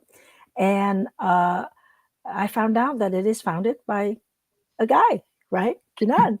And so it is now grown to a small number, 128,000, I believe. Probably plus some odd numbers. So I wanted him to come on to share with us how he built that great platform. I'm waiting for one more guest, and I don't know where he is, but we're gonna get started. And then when he comes on, if you can just bring him on for me, please. Admin, his name is Mr. Lan, and he runs a YouTube channel. He focused on the Vietnamese community globally, and he has 1.6 million followers on YouTube. So let's us dive right in. We'll start with you, Kenan. Tell us a little bit about yourself, and why did you decide to have this women group on Facebook? All right. Thanks for having me on. I am Kenan Jones. I'm founder of Mom Owned Businesses, aka The Mob. We have 128,000 members, and on November 29th is our 3rd year anniversary. So it's been a good 3 years, and Emily has been along the ride ever since, and I appreciate all your support. I decided to start the group because moms start businesses and they don't know where to go. They don't know where to turn. So many don't have the resources, the partnerships, the capital, the funding, the marketing. Marketing is very big in businesses. I'm sure we all know that. You need that for exposures, for sales, clients, appointments, more. And so I decided to be that guy to build a community for moms. And I partner with people like ADP for payroll and HR. I partner with Smart Credit to help people build a credit if they were getting rejected for funding. I partner with people that provide the funding. I partner with numerous amount of entities, but it's all to help the mom-owned businesses. And I believe we've done a great job thus far. We got to 128,000 members worldwide, franchise in 4 different countries, and now we have a cruise next year that Dr. Emily Letron hopefully will be speaking at in June. We partner with Carnival. We're going to have a one-stop shop, networking. I'm very big on Facebook. That's how I was able to do it. I've reached about 78 million people a month on Facebook, just from groups alone. People don't know the power of groups and the power of strategic marketing and community marketing, because it's not always about pushing your product. You want to build a community to push the product to first. So you have to hit them on, other stages. Maybe, when they first wake up in the morning, hit them with a quote from your business page, because guess what? If they're sharing that, your brand's still being shared in that top left-hand corner, correct? And they're seeing you. You're not just pushing something down the throat to purchase. You're building a community. And then once you have that community and you're the leader and you have these partnerships, now I love helping people out, right? But it's not for free. I had these partnerships where I get percentages when they help people at an affordable rate. And that's what affiliate marketing is about. That's what the partnerships is about. And it's really just about, building the systems, building a community, and network marketing and building partnerships. That's what I'm all about. Yeah, Kenan, I'm gonna invite Tina to chime in. So Tina, I met her at the AREA event, national event. It's the Asian Real Estate Conference event. And we started chatting, and then we share our little passion for media, because she has a Filipino TV and radio show, and she has been running for, what is it, 190 episode or something like that? Tell us about that. Well, it's great. I mean, I've been doing real estate. I've been doing mortgages for years. And my friend, Violetta Strash, who's also my partner on the show, she's been doing advertising and real estate. And, we're women. We like to talk. We love to talk. We love to talk. We like to take our information and make it into a form where people can actually relate and they can see us on the TV. They can hear our voices. They can see us. And it's been very, very profitable for us. It's been very helpful for the community. And, of course, I can do mortgages all day long. I love it. I can do it in my sleep. But when I'm on a television show, it just brings everything to life. Same with my friend Violetta. When she's on TV, it just brings everything to life. And, of course, we can do different media outlets. We can send out flyers. We can do emails. But when people actually see you eye to eye and they hear your voice, it's a whole different stratosphere. Exactly. I have so much fun when I do it. I get there, I joke, I do all different, make all types of different jokes and give off a lot of information. But when people know you, they want to do business with you. And Yes. having a social media, having yourself on camera or video, that really, it's like you're in that person's room or the living room or in their office. And it's a whole different thing than just seeing a static advertisement. So for me, it's been fun. It's been fun. I do live entertaining. I play classic piano. I sing in bands and that sort of thing. And so for me, I'm able to mesh the banking world and the entertainment world and put it into one. And I've been doing this Awesome. I've been doing this about 25 years. It's like, Oh, yeah, that's a little amount of time. So I want, the thing is, I just like to jabber. I like to jabber. So it's really nice. Yeah. Yeah, I want to switch over to Mr. Lund over here. And I'm very proud to say I met him 2 days ago. Or maybe it was 3 days. We were invited to a business dinner, and we were sitting there chatting, and they introduced me to him as one of the Vietnamese influencer. He has a YouTube channel with 1.6 plus million followers. And then I ran into him at another event, and I just started walking up to him, start talking, and he goes, yeah, keep on talking. We live streaming. And I go, what? I didn't know that we were live streaming. So, but I have seen his brand all over the community. I've seen it for so many years. I just didn't know that this is the founder. So could you please tell us a little bit about yourself and why did you choose YouTube as the platform? Hi, everyone. Very honored to attend this program with Dr. Emily Lechter. Actually, I just met you like 3 days ago, but I actually heard about you a lot from other people in the community. All the good thing about you. Oh, So good. I would love to have you as my guest someday in our program. And why did you choose YouTube of all the different platforms? Why YouTube? Yes, 14 years ago, 2010, I still remember.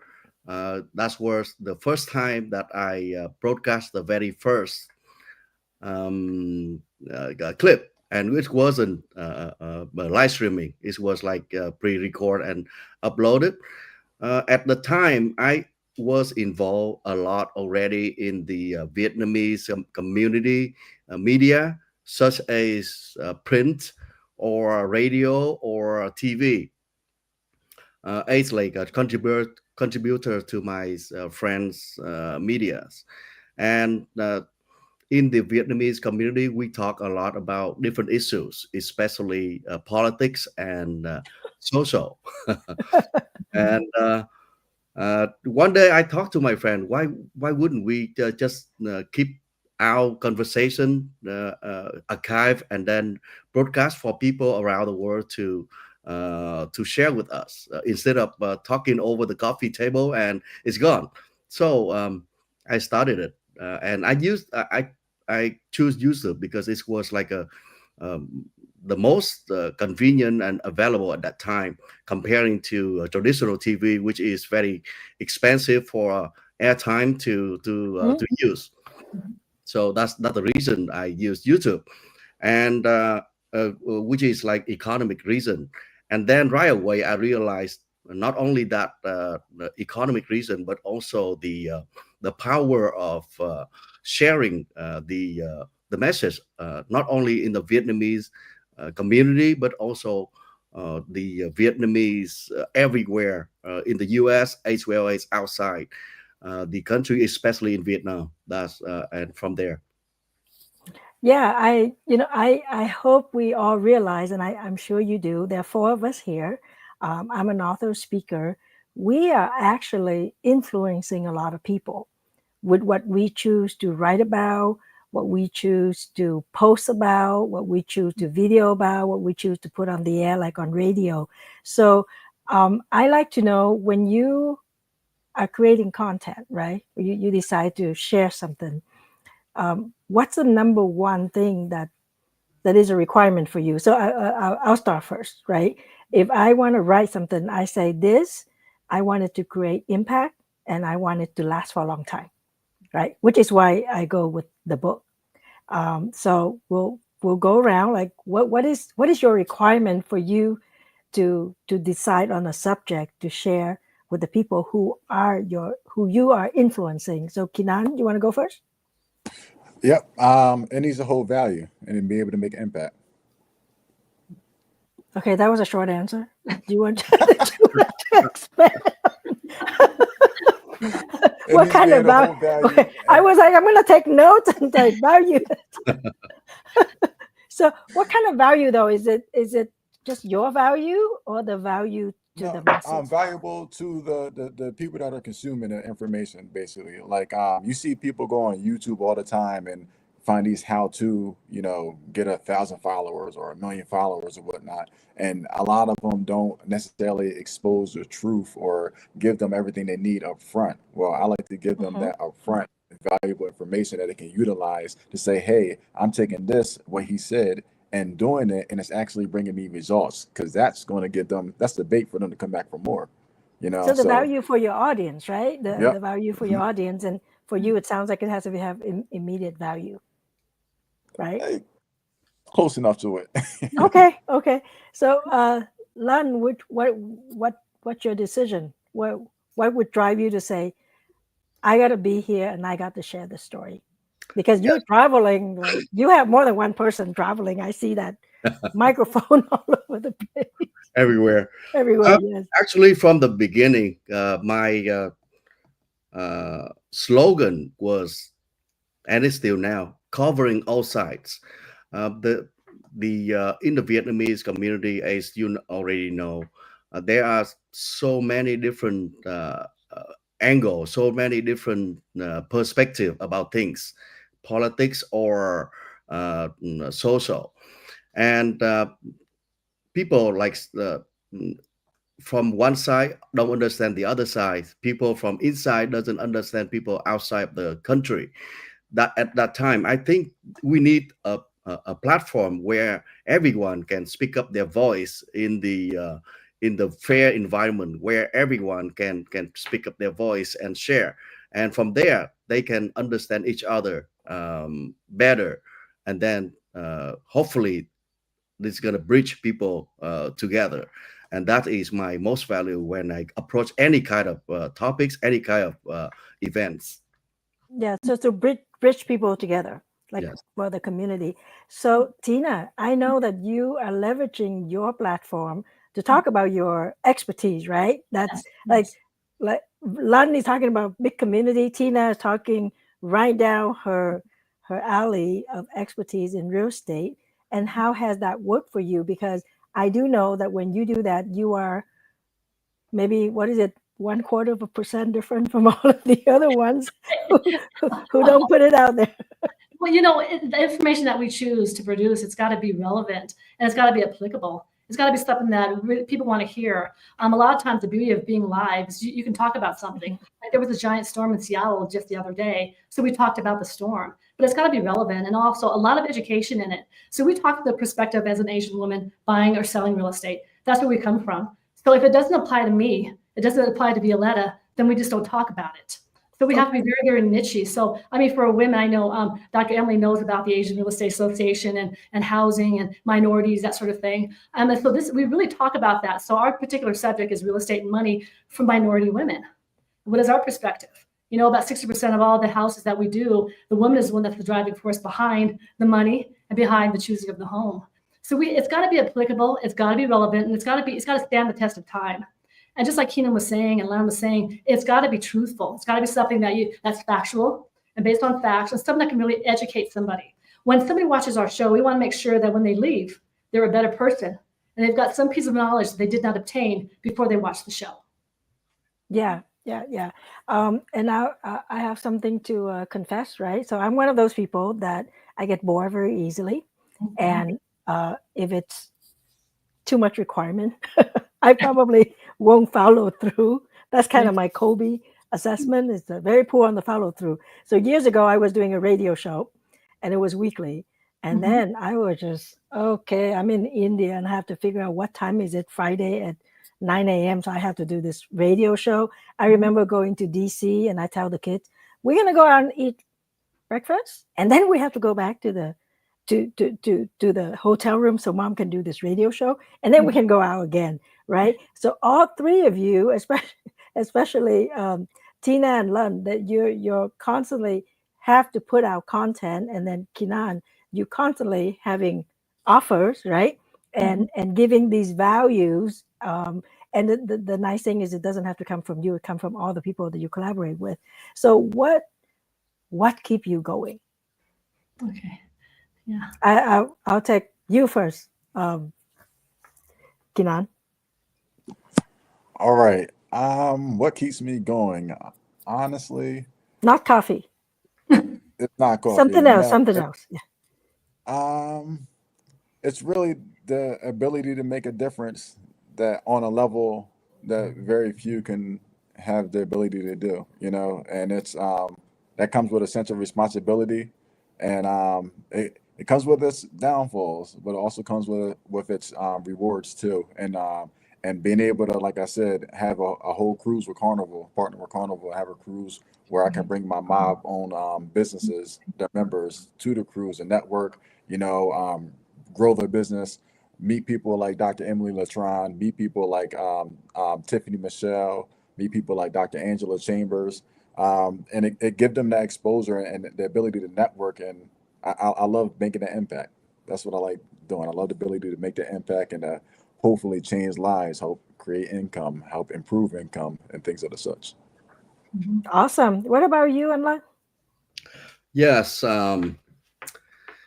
People usually surprised why I keep just going everywhere around the town and everywhere else. Yes, I think that the passion for the news, passion for meeting people, passion to deliver the interesting stories that keep me going. And the more challenging, the more I love it. Like let's say it's like some example, like trying to get the story that people haven't got a chance to think about or to reach out to, or trying to get the interview with some people that hard to get a hand to, something like that. And for that, it's gonna make people thinking, my audience thinking, and it impact them into some way. And also the response from the audience also make it very interesting to keep us going, to find more new thing to bring to them. That's what I think that keep me going around that AUC. Awesome. Yeah. Tina. Well, first of all, I want to go on a cruise. Ken, I want to go on a cruise too. Okay. I want to go on a cruise. Okay. First of all, okay. He wants to buy a house. After I buy my house, but what keeps me going, my daughter keeps me going. I want to take care of her, make sure she's got everything in life that I didn't have. And then also, I was born a Filipino mom, Creole father. My mother was just like, you got to do, whether it's in church or the community, you've got to keep going. And I've been very blessed to have a television show, and I can actually speak my mind. I'm an advocate for people who are buying homes, for people who were told no, or they were denied credit, whether they were African-American, Filipino, Hispanic. There's still a fight. Dr. Emily, you know about this. And the best way, the biggest weapon I have is public announcements and being on TV. And it gets me going. So sometimes, in my business, I see some injustices, people who don't get houses because of the color of their skin or their economic status. I see people who get declined for loans or just not helped at all. And the only way I can fight back, that I know how to fight back, is through the social media, through my TV show. And that's what keeps me going. Whenever I see an injustice, I'm just like, where's my microphone? Where's my microphone? We're gonna put this on the air right now. Let's go. But it's my voice. And I want to say I'm a warrior, but we have to be in one way or another. We have to be a warrior. So that's basically what keeps me going. I was I was looking for the word ambition actually, and none of you guys say that. Because for me, it's always a little bit of an ambition, but the ambition come from I want to get heard, because if God put me in sort of a representing position, Yes. let's say I'm representing the Asian dentists or the women dentists or the, like a couple of the things that you mentioned, I have that ambition that I need to represent them a particular way just because I already given this position, right? These Right. opportunities. So does ambition enter your mind at all, Mr. Lung? 1.6 million subscribers later? Yes, absolutely. Ambition is a very great, the great keyword for that. Yes, trying to achieve things. As I said, like for the audience, they always want to see the new thing, always want to see the thing that they haven't got a chance to. Let's say as one of the media in the Vietnamese community here in Orange County, it's hard. It's not easy to access the news back in Vietnam, and one of the very few media can do that is Formosa TV now. That is something also keep me going. If you said that is like an ambition. An ambition.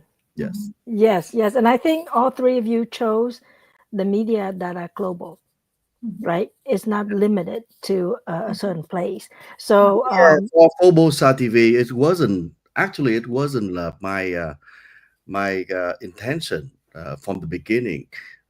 If you know the name Pho mean is like on a street. On the street, yeah. Formosa is the street on Mosa, very well known for Vietnamese community here. That's make the name. But when just only a few months after I launched it in July 2010, people all everywhere, even in Vietnam, they comment on the video clip, and they say, when I watch your video clip, it's just like I am in a rural area of Vietnam and watching through the window, and I already see the life over there. That is that's make it globally very quickly. Yeah. Well, I want to be very respectful of the time, so I like to go around and ask each one of you how people can reach out to you. How do they get on the cruise? That kind of thing. So please tell people how they can find you and how they can connect with you, and how I think what's really important is how they can support you. Okay. So we'll start with you, Keenan. All right. You can go to momownedbusinesses.org, and all the information for the cruise will be on there, Tina. And all my contact information is online. And support by finding us on Facebook, sharing a post from the group, or joining the group and seeing how we can help you. Awesome. Tina? Yes, actually, you can find me at novishomemortgage.com/Tina Lombard. If you have any questions about real estate or mortgages, I'm in all 50 states. I'd love to help you with your questions. Awesome. And then you also have a new loan program for new grad. Share that. Yes, for doctors. We have doctor loans, 0 down, no MI. They don't give you MI. They don't count student loans. So yes, if you're a doctor, you need some financing, let me know. Thank you, Dr. Emily. Oh yeah, awesome. And then Yes, very easy to find Formosa TV. Go on YouTube or any other just like search on the website Formosa TV with or without space in the middle. You can find it quickly. And the best way to support us is click on the subscribe button. Make it like 1.6 million become 2.0 billion after this program. Yes. Awesome. Yeah. That's an ambitious goal, right? Yes. Well, it's absolutely my honor to host this panel for the Los Angeles Tribune. I'm always looking for the voices that may not have been heard. I know you all have your voices in your own community, but I want to bring it on a global level, a mainstream level, which is what the Los Angeles Tribune is. And hopefully we can collaborate more. In the future, we'll meet each other either on the street in Bosa or on the cruise. Absolutely. And we can, we can all connect. Somebody wrote something about no deposit. Yeah. I'm like, wait a minute, what does that have to do with it? We can film on the cruise the next time. We can film on the cruise. There you go. We'll all sign up for the high-speed internet, so everybody is going to be live on the cruise. And I really, really appreciate you coming on. I know everybody's busy, and the time zone is different. And I was doing this very last minute, but that's kind of who I am. That's what high performance coach do. Is they do things last minute and they pull it out, and they get the right people to support them. So thank you very much. Thank you. Yeah, thank you so much. Very honor on your program, Dr. Emily. Yeah, thank you so much. I think the Los Angeles Tribune is going to come on. I think we have 1 more minute. Anybody want to say something else? 1 more minute. They are there. Oh, they are there now. We still have 1 minute. Bosa TV right here. Yes. Yes, Bosa TV is right there on his shirt. And then your TV show, Real Estate and Money. Real Estate and Money. It's on Rainer Avenue Road, Seattle. Okay. And Kinan is mom. If you're in Delaware, Facebook come to the group. Delaware Fall Festival. It's what I'm currently promoting. There we go. You got invited to all corners of the country. Such a solid segment, you all. My goodness, so many relatable pieces from the three of you, and you leading the way, Dr. Emily. Such a quality segment. That was truly, and 3 very different perspectives as well, but complementing one another so well. That was such a strong segment. Thank you so much for joining us today. We are going to shift here to our next segment. So I'm going to go ahead and move you all down to the green room while we get ready for our next guest coming up here. And who we have next is Mr. Dennis Yu. Now, Dennis, I'm going to bring you on up. And I'm like, it's technology. So let's go technology. It's all about adapting and being malleable, right? Good to have you with us, Dennis. Greetings from Las Vegas today, guys. Las Vegas. Okay. I'm hoping it's better weather in Las Vegas than it has been in Seattle, which some of our team is in Seattle and definitely has been hit by a lot of the storm and the wind and the stuff that hopefully is getting resolved as teams get back in gear and get everything resolved for those in the area. So I would love if you would spend a few minutes and share with our listeners, our audience, and our community really some pieces about your experience, because I'd like to connect some of my questions to these to your experience, but I want it coming through your words, your perspective versus mine, because I always feel like it's much more potent coming from you. Yeah. All right. Well, let me share my screen. There's nothing better than to actually prove it than to say it. And I believe that your personal brand is what other people have to say about you and what you say about yourself. All right. So can you see my screen? Can you see this? Is this sharing not working? Oh, there it is. All right. Yes. I can see this? All right. So if you were to go to Google and you look me up, you will find this, which is called the knowledge panel. You see all the colored boxes for each and everyone here? And this upside down L, where there's a bio, here's my socials. People also look for these other people in the world of digital marketing, right? Here's these posts, here's other things about me. People are also asking questions like Content Factory, the Dollar Day Strategy, Blitzmetrics is one of my companies. Did you see this here, right? All of these results here are me, even though there's a lot of people that have the same name, you know, the 2-letter Chinese last name is like Smith, right? So it's categorized me here based on this ID.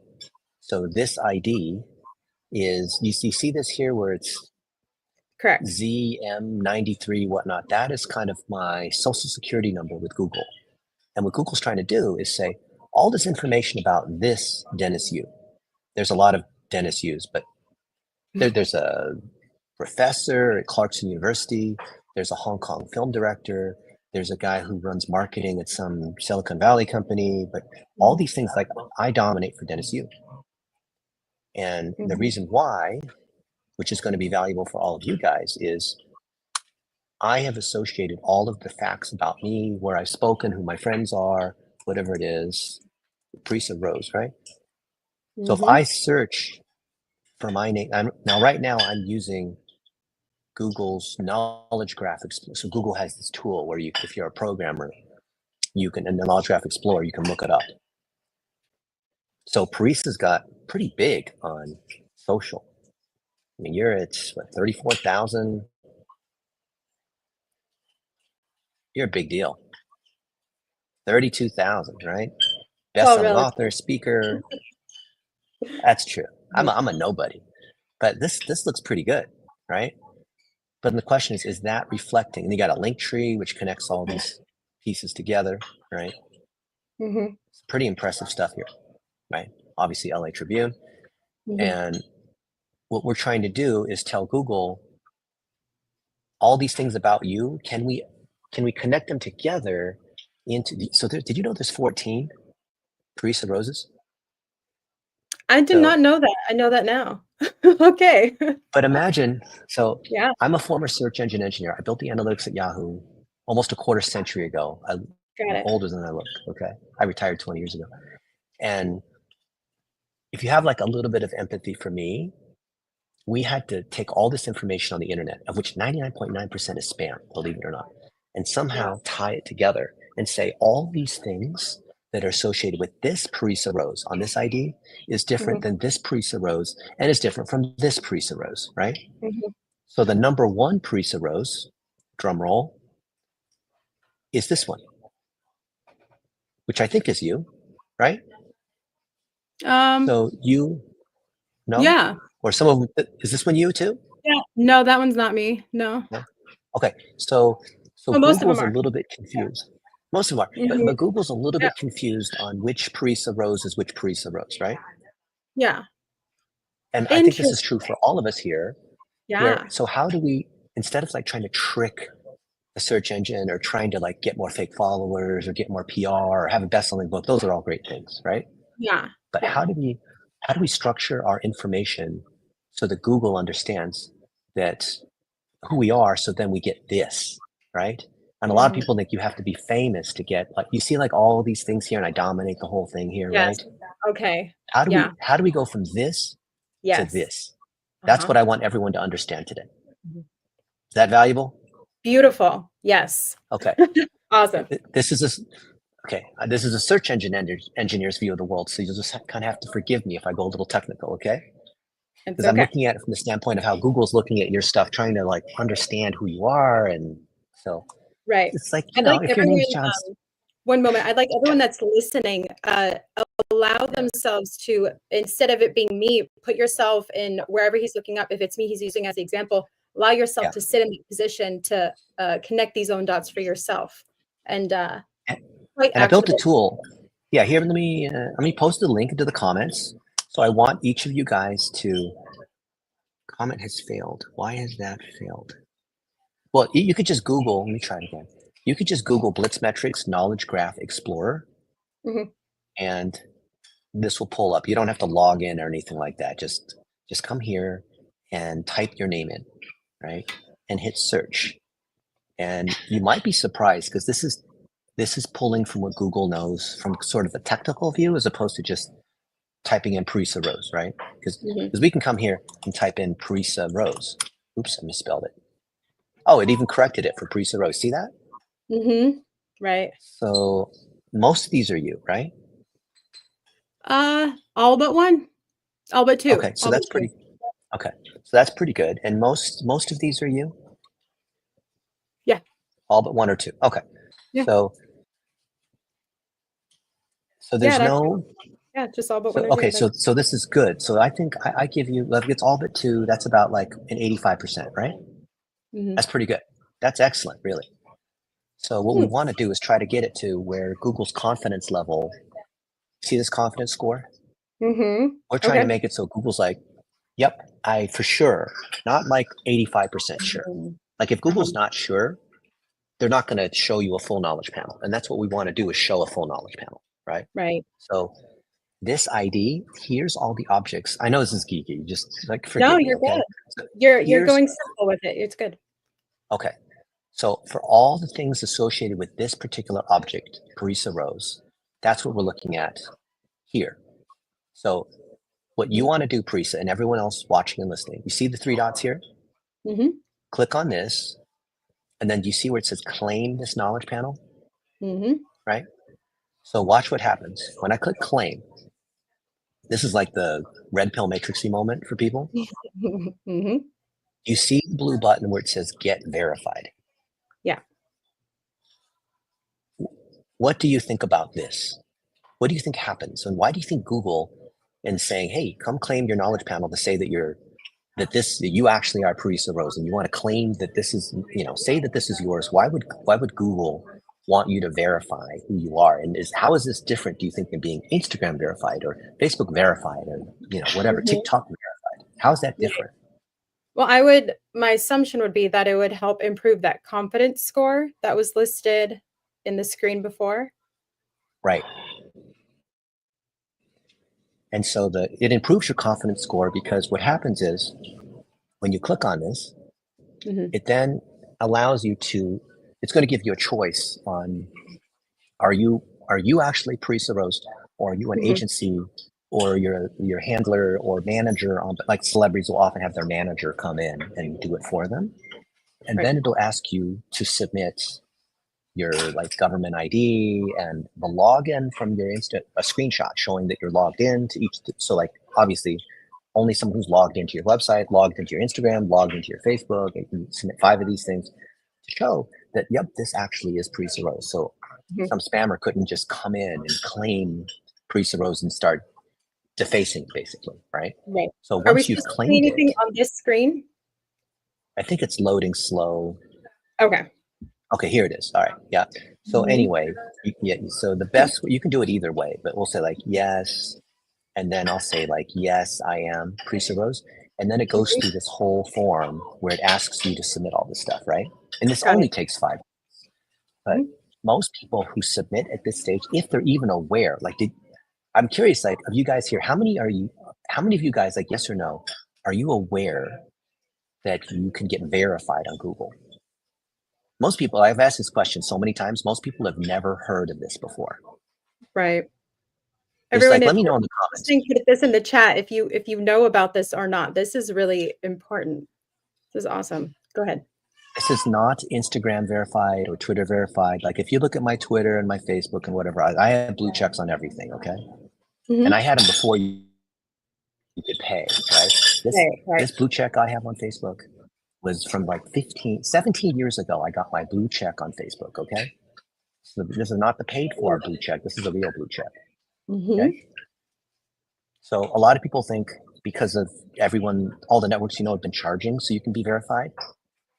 How much do you have to pay to go through Google's verification process to be verified on Google? How much do you think it is? I have no idea, honestly. Yes. I want to say no cost involved. Yeah, it's free. It's proof. It's free. It's a proof of that it's you, and it's only helping collect the data anyway, which would be beneficial for Google in the end, right? Yeah. So if you follow the process to claim your knowledge panel, and I wrote this whole article on how to do it, because people have tried to do it, and I've helped so many of my friends do this. They made all the mistakes. Okay. Oops, not this URL. So type in a search for knowledge panel Dennis Yu, and you'll get this whole article. It goes step by step on how to claim it and what the mistakes are, and what if someone has the same name, and what if you're, just all the stuff is here. Okay. You can go read it later if you want. But the whole point is if you're able to claim your entity, you are Parisa Rose, or the name of your business, or the LA Tribune, or whatever the thing, Google's trying to associate all the facts and attributes associated with a thing. A thing could be a place, it could be a song, like any like object, you know what I mean? Like this whole, it's like this whole database of things, okay? And it's trying to associate information about these things. And you can see it's like mostly right because it's like sort of is able to, it does a pretty good job for you. But most people, it's kind of all over the place, right? If you verify who you are, that you are Parisa Rose and this particular object ID that we found for you, here, watch this. So when I click on this to go to this Parisa Rose, notice how this view is different when I come in and click search Parisa Rose here, right? Yeah. The difference is this is showing the ID. You see here the URL? It says the ID is 11S86. That's your social security number, Parisa, with Google, right? The only way to get to this is using Google's tool to find out what it is. So then if I come here, claim this knowledge panel, I go through the whole process. Once I claim it and follow the steps that I mentioned in that article, so you don't get rejected, because most people get rejected because they don't realize you have to like word, like when they come here and ask you like, why do you, where is it here? Why do you want to, why are you claiming this knowledge panel, right? What do most people say? Oh, well, I'm Parisa Rose and I'm, you know, I run the LA Tribune and I'm in Seattle and I'm a best-selling author and I'm on this top 10 women thing. And you know, I should, you should verify me. Rejected. Right. What do they want to hear? What they want to hear is that they're looking for elements of notability. Like if you were to try to get your Wikipedia or things that are factually true about you. Okay. So if you say like, I am the best at this, well, that's not something factually true. Right. Think about what's in a knowledge. If you think what's in a knowledge panel, like, look, so many people mess this stage up. It just drives me nuts. So let me just try to like say it in the clearest way without like venting it because I get frustrated when people don't do this right. So here, it's factually true that I'm an author, right? It's factually true that I'm 50 years old and I turned, you know, October 6th, I turned 50. It's factually true. I published this best-selling book, which you can see on Amazon. It actually made it to bestseller in social media. These are all factually true, right? People are also asking, who's the CEO of Blitzmetrics? It's factually true that that is me, right? It's factually true that I've been on these other people's podcasts. It's true that I've spent lots of money on ads. It's true that I'm on these social networks. It's true that I've spoken at these conferences. It's true that I've been on these other people's podcasts, right? These are all factually true. These are all facts that be associated with me, right? You see how they're like trying to tie facts to me. Right. So when you come in and apply, the machine, you understand, as long as you understand what the machine wants, you say, hey, I'm associated with this. I'm a founder of that. I wrote this book. I've been on this podcast. Factually true, right? Not like I'm the best or I'm really good at this. Like that's not a fact. That's an opinion. Then you also say, and because of that, there's other people that have the same name that confuses my audience. And there's other people that may also try to leverage my goodwill because I have 32,000 followers on Instagram. And, you know, there's a lot of fake people trying to create fake profiles. And it's important for my business that it's properly represented. And therefore, I need to be able to manage my knowledge panel so that the things that show up for me are the actual things that are Parisa Rose. Right. Right. And so now you've given the machine, we're trying to give the machine what it wants. Do you see what I'm saying? No, I am so grateful you showed up with the intention to share this because as we wrap here in the next 2 minutes before our next guest comes on, I think it's really, really helpful to talk about things, to understand what the tools can be. But it's another thing to show very practical, tangible steps and look, showing just how simple it can be. And yes, you have the article to help provide people more of like the step-by-step process to dive into that. Yeah. And I know that like that is the quintessential key piece of this whole marketing conversation. That was so helpful. And thank you. Thank you so much for that. Welcome, Michael. You know, I know when I saw that, I'm watching Dennis, I'm going, whoa, slow down. Hold, you know, right. I'm ready to jump it. You know, Dennis, I'm going to say something, not putting you on the spot or anything, but we have a big kickoff show called Quantum Leap 2025, and it's going to be the second week of January. It's really our anchor of the whole year. I would love we'll check your schedule. If you could spend, I'll put you on for about 45 minutes and just walk through this great knowledge, teach our worldwide audience, show them what to do, connect with you. And if you have time, I mean, the comments have been I would love to, through. Michael. Okay. Count me in. You said January 22nd? It's December. No, sorry. January. It's January like 9th, 10th, and 11th. I'll get the exact 9th, dates. 10th, and 11th. Those dates are It is open, 9th but and as of now, 11th. so let me know. Yeah, let I me know. will. I'd love to. Can you? Yeah, I'll you message me, and I'll get you in right away. We're going to start the schedule probably in a week. Awesome. So fantastic. This was fantastic. I hope all you guys are able to be Googleable, not because you're trying to be social media famous. Like there's all these things as a marketer that you feel like, you need to like pretend to be. But I just want you to, instead of trying to trick the search engine or trick Facebook, I want you to authentically show you are, and then you're going to win. That's how you win in SEO. That's the main thing I want people to understand. It's not this magic, okay? The more content you have, the more it has to be organized, right? That's what we're trying to do, is organize your stuff. You know what we might do too, and just a thought, because I like to do things really, we might have you maybe work with one of our top students or one of our influencers and make sure everything looks well, let you build the relationship with them, but almost do it live as it's happening, because then our audience will really focus and lock in on not just what you're doing, but who you are. Like a live cooking show, right? I'm Gordon Ramsay. I'm going to yell at you if you don't cook the steak right, but we're going to, every step of the way, we're going to cook the food. All the recipe. That'd be funny. That'd be great. So Dennis, thank you. Prisa, you're awesome. Prisa, you want to stay on for the next one? You can if you want. So if you gotta go, I might have to step away for a few, but yeah, no problem. We'll see you in about 20 minutes. All right, Dennis, thank you so much. Guys. We're about to bring up Motoko and then Joseph McClendon, but we'll see you soon. Thank you, Dennis. Connect with me, guys, on Google. All right. Oh, we will. Awesome. All right, Prisa, see you in a minute. Like 20, something like that. Okay. All right, great. So we like to move right on. We stay right on time. I'm never late as it is. The next amazing speaker, Motoko-san, Motoko Amada has been amazing. We have built this partnership with one of the Japan's most foremost media companies on the planet, but it's been a true partnership we just show up every week on a call.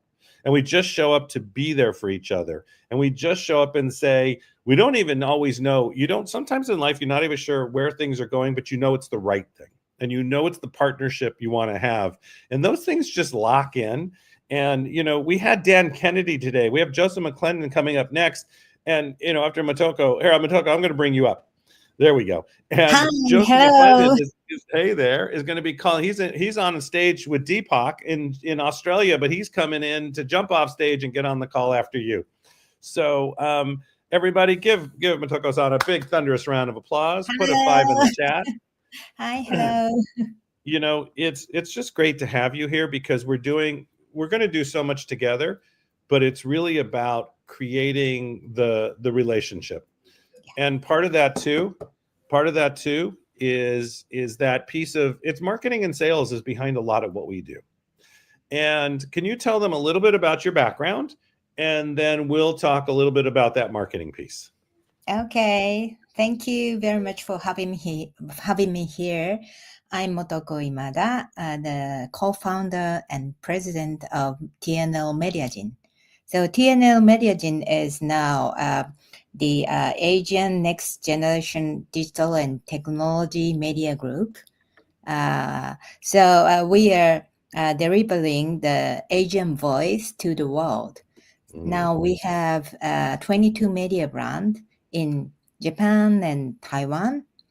And in Japan, we have 14 media brands, including Gizmodo, Business Insider, Tech Insider, DigiDay, Lifehacker. These are all from US media brand. And we license from them, and the other several original media brand. And I started this company 26 years ago. And at that time, before that, I brought Wired to Japan. And at that time, there was no internet in Japan. But it just happening there. And I realized while I'm publishing Wired that all the information will be in digital. So I started this company in 1998. and then last year we merged with a Taiwan company called TNL. They have the same, opinion that the media has to be trustable, reliable, and transparent, and also authentic. So we talk each other, and they have a lot of technology, AdTech, MarTech, and also the tech for the media, all the tech for the media. So we've been working as a digital media company. I believe that content and technology combined with together makes a new world. So I decided to merge with them. So now we are TNL Mediagene with 560 employees. Wow. The great thing about that is you really, what I think was great about this too is for all the listeners out there and the ones that are live and watching replay and all our different media channels, just think of what Motoko-san, what she created, what, the thought of, bringing Wired, right? I remember Wired, that I actually know one of the original attorneys, but I never put that together when you said Wired, but you really sort of were like, you were willing to say, I'm going to break the mold. I'm going to do something different. I'm going to take, because, internet wasn't that strong back then. And even in the US, we had internet, but a lot of people didn't, or they'd wait 6 hours for AOL to finally log on, right? So you were thinking ahead. And I think the thing is that really marketing in many ways has changed, and in many ways it hasn't. It's got both sides to it. Can you talk a little bit about where you see marketing now from a perspective of a media company and where it's moving? Oh, yes. Yes. After the digital, marketing is, changing a lot. Mm-hmm. Every 2 months, new things comes out, right? Yes. So yeah, we really, publishers has a, very difficult time to catch up all the business transformation, right? So also in internet, there are many things happening which we are not sure we can trust.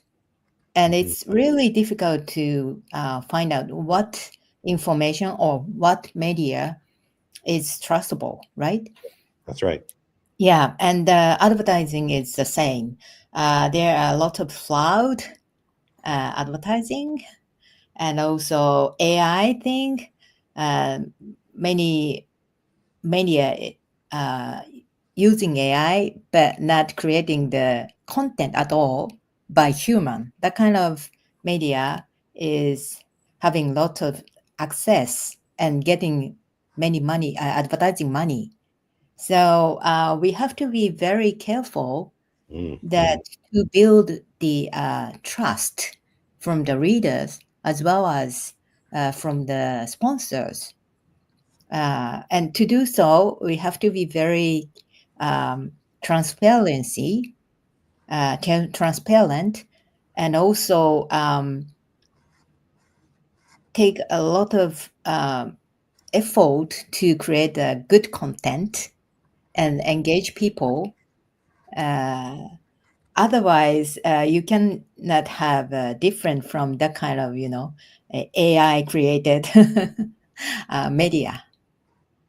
That's right. It is that we talk a lot about in the industry too, the know, like, and trust, and how important that is. And you're right, it's becoming an issue because, I think there's, I have my avatar. That's all we hear. And then we're starting to hear the other side, which is, I don't want to see your avatar. I want to see you. I want to see who you are. We take a look at, because even like the Los Angeles Tribune, we're going to be careful. Our brand, we're from 1886. We've been around a long time. And for us to start moving that way, it's It's what does our audience love about what we do is because we are who we are. And we're not trying to put on a face of someone else. And I think that's that moving too fast. We used to always talk about that in the industry too, Motoko-san. We used to always talk about, you build a company and then how quickly do you turn it over to the next level? And sometimes the face goes away too fast, or the captain of the ship. And I think it's the same thing in marketing and media.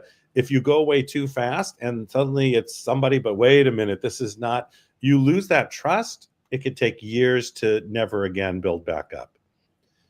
And yeah, that's true. Yeah. Build up trust is taking lots of effort and the time, but losing trust is immediately, right? That's right. Yeah. And they know it. I think the thing is too, audiences and readers they're smart. You can't come from they're not. And they know what they're doing. They know what they're looking for. If you look at your brands, and I know you have different. Someone who reads Business Insider might be something different than somebody who reads Gizmodo, does Gizmodo and Life. But there's still, you have to know, most of them realize what's going on, and they know what's going on in the environment. And if you start to go, oh, here's a pretty picture. Let's do all these pretty pictures. They'll be like, I'm done with the pretty pictures. Give me what I'm here for. And I think that's where you have to be careful. And we also know because just look at Comic-Con, right? Look at when Amazon bought Twitch. There's others that want that shiny piece, and they'll run with you there. But it's always honoring your audience. Yeah. And I think that's, and really looking at it where it is marketing and where it's going, and you're a forefront leader on this, but you didn't do it yourself. And from a perspective of, I'm just going to shift a little bit, but how important is the team around you? Because people out there in marketing, stop doing it yourself. How important is your team? Well, I'm very much enjoying working with my team. It was, between the team, the trust is very important, and transparency is very important. And I'm trying to make my company that the people who work with us think this is a safe place to work with. There you go. And it's safe to say anything to your boss or to your colleagues. So that kind of culture is very important.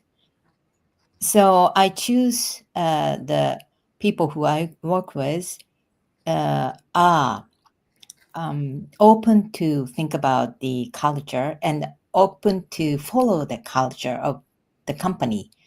And also, on the other hand, I am very much think it's important to have the diversity. So gather the other opinion from many people from the other background is very important. Yeah, that's create the innovation. Yeah, see, I like that right away. And whether I have to jump into that because that diversity does create the creativity. It's the, it's why there are all the studies, and everybody loved working from home. I do too. Okay, I've worked from home for a lot of years, but we always had team meetings. We always had places we met together, and it was such a diverse group that we came from different backgrounds, different walks of life, different thought, different. And I love that you've done that. And there are lots of comments are going right now. And I love that you really said you can say what you need to say. I mean, I always come from the background for, because I've worked side by side with other marketing companies, and it's not quite that way. So it's just, and there's been a lot of, especially the ones in Hollywood, they're great, but there's also a lot of ego. And I think that's why you are who you are with what you've done and how long you've been, because a lot of them 3-4 years and they're gone. And I think it's that diversity you've created, and it's the openness that you've created. And everybody out there, if you're going to work with somebody and they're going to take your marketing or they're going to make sure that you can say what you need to say to them. the one thing I always say is a sort of an add to that is come from a solution-based environment. Because I think that always, because if you come as a complaint, well, we can all complain or whine all day, but if you come with what's working, what's not, what are we going to do next time, then you're always moving forward. And I think that's really important. Thank you for that, because that was really important. People have heard a lot about marketing and sales and how that all works, but it's all they're talking about their teams, but I want to hear, you just said how you should lead your team. And that, to me, was really important. So thank you on that. That's great. The other thing too, we've talked a lot about, one thing is, because you're always innovating, and you're creating that difference, within a marketing environment, there's also sales. And the thing about sales is you're actually helping the individual. You're actually helping them. Can you talk a little bit about how your company looks at selling and sales? That would be great. I tell salespeople that we have to be very creative. Yeah. So not selling just the product, but we are selling the solution. So we have to know about the client, what is the issue for them, and how to solve that. So we need the creativity to do that, right? Yeah. Yes, we do. Yeah. So we not just listening to the customer, but we have to be the partner and provide them some value that they will satisfy, right? And cover their issue, solve their issue. Right. That's we always talk. Yes. And that's great that you do that with your team, because I think that's why we work so well together, because that's sort of the environment I grew up in. And the gentleman I'm going to bring up right after you, Joseph McClendon III, he's been in front of 6 million people. And it's always about, it's the solving, right? And moving them to that solution-based mindset, because we can all have problems. I mean, you've had a company for a long time. I'm sure you've had a couple problems along the way. Yes. But right, not couple, thousand. I know, but it's then how do we get through that, right, and then get to that solution, and how do we do it together as a team, so we're still a team at the end, that we're still respecting each other. And I think that's always that you've created an amazing. I've met several of your team now. I'm very impressed by everybody I've met, because they're very much on board with the mission, and they're really excited to be part of it. Is there something you could tell our audience? And I think this is always really important, that when I've talked to you about it before, and we've done this, but they always want to hear, because we have a new audience today. Every time is a new audience. And actually, Dan Kennedy, thank you so much. Really, he punted this out to his whole international. So this went out to everybody. But could you just give them one thing that they could do every single day? It could be marketing. It could be just the way they wake up. It could be something that keeps you moving forward every day. Just give them one thing they could take away from this call and start doing tomorrow to keep their life moving forward. Okay. I do this to create the idea. Creating the idea is very important, and you have to, think about the new thing and change. The transformation is very important, moving forward and living in this world, right? Yeah. So to create the idea, you put all the information, many information into your mind, and you think about that, and then you forget about that, and take a walk or watch movies. Anything else, you don't think about that, and then idea will come out. I love it. That's what I do. I love it. And actually, how many of the studies have come out with walking and movement and what it does for the brain? There's a lot of techniques that have come out around that. We talked about neuroscience about that. So thank you so much. That fits like every call we've had this year. And there's EMDR, there's all this tapping stuff we do, and it's all based on the movement. So that's great. Thank you. You know, I appreciate you being on. I appreciate the time you took to wake up this morning, be on the call with us. I know it's a little better this time. Every time we're on the call, right? And no matter whether you're on a train, a plane, wherever you are, you're always on, because you always show up, and it's the team we're building, and I really appreciate that. Well, thank you so much. Don't go anywhere yet, because I do want to introduce you and just quickly, but thank you so much for your time. We look forward to what we're building together. And everybody out there, take a look at this company. Take a look at what's happening, because you're going to hear a lot about them and Motoko-san and what we're doing together, and really the partnership that the Los Angeles Tribune is going to have with your amazing company. And that we're going to bring you to our world, and we're going to bring you to everything we're doing, because I've actually never felt so blessed with working with a team. And it's that long term. I only do, as Mary and I always say, 18-year relationships. So this will be long term. Thank you so much for being on and with us today. Thank you very much. I really enjoyed, and I'm looking forward to working with you. Thank you. Thank you. Now, don't go anywhere yet. Don't go, just one more minute. There we go. Joseph, nod your head if I can bring you up. Okay, good. All right. I don't know if you met last time, but Motoko, this is Joseph McClendon III. He's been on Tony Robbins' stage for 30 years, but he's spoken in front of 6 million people. He's a blessing in our community. You'll get to know him a lot more too, because he's really partnered with us on so much. And I just wanted you two to see each other, know each other, and there'll be a lot more in the future. Nice to meet you. Very nice to meet you as well, Noel. And I love what you said. I'm going to comment about that just a little bit in terms of thinking about it and letting it go. There's science behind that. So thank you for that. That was right on track. Yeah, I knew that. And then you're down in Australia right now, right? And you've just been on stages with Deepak Chopra, isn't that correct? Yeah, I just left. The venue is right across the walkway, and I ran over here. Just got here. I'm doing this, and then when I'm done here, I got to go get back on stage over there. So busy. All right. Well, we'll keep you going. So, anyways, Motoko-san, thank you so much again. We'll let you go. Very nice to meet you, Monoko. I look forward to know each other much better. Thank you. Bye. Thank you.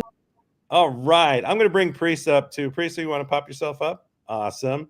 So, Joseph, all right, everybody, you know who he is. I'd like to introduce from the Los Angeles Tribune, coming in from Australia. Good day, mate.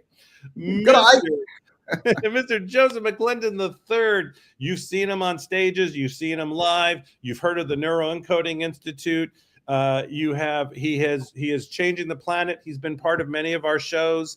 And before I turn it over to you two, that sounds like a nice movie. But before I turn it over, I just want to say to everybody out there, save the dates. And I told you this earlier, December 21st, we're going to have the day with Joseph McClendon. I haven't come up with I just like that. I think we're going to hold that one. And it's going to be Joseph and friends and people we know. And actually, Mr. Jim Quick is going to be on there. We know that. So he's going to be part of it. And we have many other people coming. And we also we're going to have an amazing day with Joseph. It'll be virtually in September. Wow.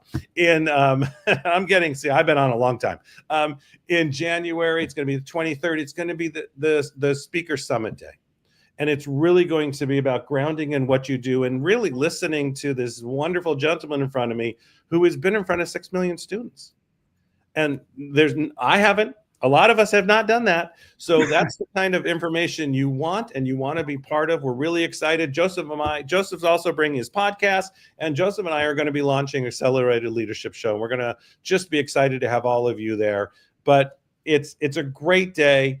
I'm so excited that you came in from Australia. It's one of my favorite places on the planet, and that you're here with us today. I'm going to turn this segment over to you two. Just have a great talk. I'll pop in and out. And Parisa, it's your show. Thank you so much, Michael. Thank you, Michael. Oh my goodness, it is so good to be back here with you, Joseph. You as well, Parisa. First of all, thank you for just your ability to be so adaptable and malleable and agile with the schedule, with your demands and the opportunities that you are experiencing to really serve people, reach people, and impact those that are open, willing, and ready. So this is so awesome. It was my pleasure to be here, and I'm excited to be here, especially to work with you guys. This is such a treat and such an opportunity, as you said, to make a difference in so many more people's lives. So I'd like to dive in. Like, can we just dive in? Just go straight to it? Okay. I don't have a lot of time. I got to get back on stage over there. I know, right? So, okay. There have been so many, I feel like these one-liners, and it's more than one-liners, but there's these really strong statements that several speakers have shared with us the last 2 days. I'm going to bring up a few of them, and I'm going to have you connect some dots and break things down. That'll all make sense in just a second. Okay. Something I'm giving you context, and then I'll make sense of the context that I just gave. I like that. So this morning, Dr. Joe Vitale, he had shared a statement, and it was something that our CEO Maroc had asked him for to pour out on or pour into. And he said that he feels that people don't understand their true divine power as it pertains to marketing. Okay. And as I heard him say that, I was like, yeah, I agree with that. I agree with that as it pertains to me. Because of course I'm gonna like, okay, how can I identify that, relate to it? And let me break down a little more. But then that piece also, if I'm looking back at my notes, that piece also really connects with what Peter Swain had shared with us yesterday. He said, everyone is a great marketer. We've just forgotten how. And the forgetting part, if we're great at something, but we're not showing that greatness, or we're not living in that greatness, and it's due to, if this statement were absolutely true, right? If it's having to do with that, we've forgotten that piece, then how do we come into remembrance of ourselves, of our divine power? So with just those two pieces shared, I would love to have your reflections on those two, and any thoughts that you have regarding that. Absolutely. And first off, I agree with both of them. And I'll start by saying, first off, I'm like Mr. Simplicity. I like to make things so simple that not only everybody understands it, but they'll do something with it. Because even if you understand stuff, which a lot of people do, if you take marketing and you break it down, you can go to, this piece here, and everybody can understand that. But if you don't do something with it, it's knowledge, and knowledge is just potential power. So I like to look at it like this. The comment with regard to people not understanding their own divine power. What does that mean? To me, here's what it means, is that people don't recognize how powerful they are with regard to influencing another person. That's it. And instead of making it this big, metaphysical kind of thing, it is just that people have, and to play into the second comment, people have lost track of how awesome they are. A baby is an unbelievable marketer. They know what they want. I need food. I want it right now. I'm going to speak up right now in whatever way that I need to do it. And they never think about, am I good enough? Am I smart enough? Have I failed in the past? They just go get what they want. And what has happened through time, through a myriad of different events and things like that, we've been taught to do what I call the toxic 10. Now, you may have heard this before, but here's they are. There's only 10 things that hold us back. There's only 10 things, to put it in context, there's only 10 things that keep us from recognizing in the moment our divine power, meaning recognizing that we have the ability to influence other people. And I'm going to talk about how to get that, which is the second part of your question. But here's the 10 things. And everybody listening, I love to do this. Everybody listening and watching, type a 1 on your keyboard, or however we're communicating here. If when I say one of these things, any one of them, you go, oh yeah, I suffer from that. Or, oh yeah, that's what holds me back. Okay, watch this. Procrastination, hesitation, fear of failure, fear of success, self-doubt, self-loathing, imposter syndrome, stress, overwhelm, and fear of rejection. Now, I can't see the responses, but guaranteed across the board, everybody is going to go, oh yeah, that's me, that's me. And anytime any one of those things shows up, you're not in your divine power. You're not in that place of certainty that you know you can impact somebody. And so marketing, there's two different sides of it to me. There's the inner side, which is what we're just talking about. You guys will call it mindset. I call it psychology. I'll explain the difference here in a second. Okay. There's the inner part, meaning getting yourself to again, to use the phrase that you just said, recognize your divine power. And then there's the outer part, which is do something with it, because you can recognize it all day, but then do something. So there's processes. I always say it's process over knowledge, meaning there's processes to mitigate the toxic 10 and replace that toxic 10 with what I call the three to thrive. And that is, and again, I make these terms and things so simple everybody can do it. And here's the three things. Number one is your psychology. And your psychology is just what the thoughts and beliefs that we have about ourselves first, other people, and then the environment that we're in. If we have weak thoughts about ourselves, then guess what? It goes right down. If you have weak thoughts about yourself, which is your identity, then you're going to think that, well, maybe they won't do this, or maybe I'm not good enough for that, or whatever, the toxic 10, blah, blah, blah. If you have great thoughts, if you have certainty, if you have that kind of belief about yourself, then guess what? You're going to not only you're going to perform that way, but as we go on, you'll see you will impact people just from your energy and your certainty that you have that. The second piece of the three is I call it energy, but it's just your electricity, meaning the electricity that you are generating from whatever emotion that you're in or whatever belief that you're in. And so when you have or I hate to use the word vibrating, but let's just put it simply, when you have a level of certainty about yourself, and again, there's processes to create that certainty, so you default to that. It's called neuro encoding, okay? And so when you have that, your energy level, your electricity level rises. And when that does, that impacts that electricity, which is the second part, is 20%. That 60% is psychology. It's 20% energy that is generated by your thoughts. That third piece, which is the secret weapon, is magnetism. Magnetism, and it's not the laws of attraction, it's magnetism. You've seen me do this before, right? Okay. Mm-hmm. What that means is when your energy is high, when you have that level of certainty, you actually are not only bringing those opportunities and thoughts to into your own mind, but you're also impacting other people on an other than conscious level. But it's not, again, unicorns and crystals and rainbows. It's science. Literally, you give off a certain type of energy or electricity that impacts people. Here's an example of it. Everybody that's listening, and I can't see your reaction, but type of one, if you've ever done this, you're driving in your car and you feel somebody looking at you, and you look over and there they are looking at you. Everybody, or vice versa. You look at somebody else, maybe across the room or somewhere, and they feel you looking at them and they catch you. Three things happen when you put your attention and intention on other people. Number one, your electromagnetic energy grows. There's a camera that can take a picture of it. It's called Carillion photography. You can see when you get curious about that, or you have certainty or whatever, and you look at somebody else and you put your attention on them. Number one, your energy grows. The second thing that happens is they feel it. The third thing that happens, because they feel it and they become curious, their electromagnetic energy grows. And here's the catch.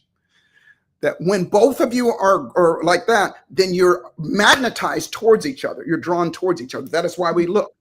But watch this. What happens when you catch somebody looking at you or they catch you looking at them? We look away, right? Mm-hmm. And when we do, what happens is that we switch the polarity and we actually push them away.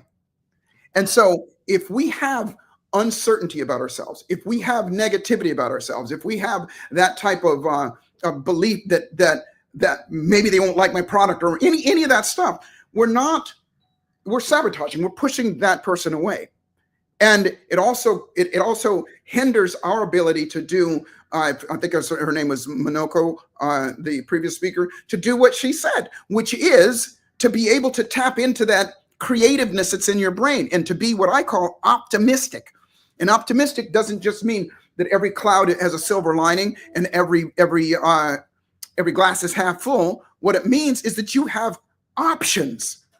And so when you're in that state of creativity, is what she called it, or divine belief, or however you put it there, we're more optimistic. We have more options that come in. Long answer to your question. No. That was not long. That was very direct, straightforward, and very practical. that example you used, I was taking notes. If my eyes are down, it's because I'm taking a lot of notes here, because I love to be able to share a recap of these really tangible pieces for others at the end. The example of, when you happen to catch someone's eye and you guys look at each other at the same time, but then it is so natural if we are living and experiencing in that uncertainty within ourselves, or if it's a product, to just look away. And like, as you're saying that, I'm smiling because I'm like, yeah, I do that all the time. All the time. We all do. It's just so natural. And I also think it's like, is it acceptable, like societal acceptably to stay lingering looking at them? I'm not sure. I've never even thought about that. Well, but go ahead. To answer your question, maybe, yes, it is acceptable as long as your intention, and this is where it comes down to marketing, is if your intention is not to take advantage of them or just to sell them something, but if your intention, which is where I come from in marketing, is to serve that person and give them something that's going to help them, maybe they don't even know what it is yet, but to have that kind of energy that you come to the table in the spirit, the energy, the divine presence, if you will, of I'm going to help you solve your problems. Because a lot of people, when they go to marketing, they go, I've got this product. How can I convince this person that they need it? Yeah. I say, no. I say, tell me what you want. Tell me what you want. Let me, and I look at it like this. Marketing comes down to, like I said, there's the inner and the outer, but in both of them, there's always these two things. If you make it very, very simple, marketing comes down to invitations and presentations. Inviting somebody to take a look at something and then presenting it to them in a way that causes them to go, I need this. This is something I want for me. And that is a 10,000 foot overview of it. But when you come at it like that and you just go, I'm going to invite you to take a look at this. I'm not going to try and sell you something, because what do people do when they go to a car dealership, right? What do you know that salesperson wants? They want to sell you a car, right? Mm-hmm. And very rarely, when they're trained to do so, they'll come out and go, hi, how are you doing? How's your day? Tell me a little bit about what's going on with you, that kind of thing. And just that alone, because a lot of people say it's your own mindset. That's only one part. Remember, there's the inner and the outer. To be able to impact their mindset in a way to cause them to go like this. Okay. And keep that stare and to impact them to feel like they want to be there and let down their guard. In other words, from the metaphor that I used before, flipping the magnet back over, so you're pulled towards them and them towards you. Mm-hmm. Right. Wow. Okay. I would love for you to expand a bit on that. The car sales, going to the car lot to buy a new car, or going to look, and if you're going to buy a new car. Can you give another example of exactly that? But not in the car sense, but because I think that this example is so powerful, and I want to make sure people are connecting with it fully. Yeah, I'll give you a example, but more specifically, the pieces that you would use to impact somebody, to cause them to I'm going to use this term, let down their guard, and then B, want to be with you and want to be around you and want you to tell them what you've got. Mm-hmm. So they sell themselves versus you selling them. Now, I'll give you a perfect example. My institute is called the Neuroencoding Institute. We teach people how to do just that, invite and present. And the example that I always use, if you go back and you look at this, I used it here. It's called an influence model. My outcome is not to convince you or anybody of anything. And this is going to sound arrogant, and it's just, but I want you to know it's process over knowledge. Mm-hmm. You know what to do, but if you don't do it, then you're not going to get a result. So there is a process. It's called the influence model. That when you step in front of somebody, example, from the stage over here, I'll walk out on the stage, and within just a few minutes, I'll have those people eating out of my hand. If you're still on this video right now and you're watching me right now, there's something inside of you going, There's something about that guy. I don't know what it is, but this is interesting. I hope that doesn't sound arrogant, but let's be real here. And it is not because I'm so special or I'm so cute or any of that stuff. It's a process. And the process goes very simply like this. Number one, it's connection first. And we connect in the inner and the outer. So before I come on here, literally, as cosmic as this is going to sound, I will go, I absolutely love everybody that's going to be watching. Now, two things happen. Now, and I mean that from my soul. I don't have to know you. I don't have to see you. But because I believe that, then guess what happens? Going back on the example that I used before, my electromagnetic energy is big. It's huge. So even before I step on, then when I step on, I'm glowing with that. Okay. And then when I step on, I'm going to do whatever it takes to connect with you. Now, Michael was so gracious in introducing me and saying who I am. But I can see you, and I can't see her name, but I know her because I saw her at the Alicia. Yes. Alicia. And even Michael, who knows what I'm doing. All of you are going like this. Okay. Now it sounds mechanical, but the truth of the matter is that's all I'm trying to do. Is if I tell you facts about me, you're going to go like this. And when I do, then I've connected with you. Then that we have some sort of electromagnetic connection. And when you have that, people like themselves. Yes. You become likable. You become trustable because you take the time to. And again, I'm giving the overview of this. But the second thing is you tell them what's the reality. Here's the truth.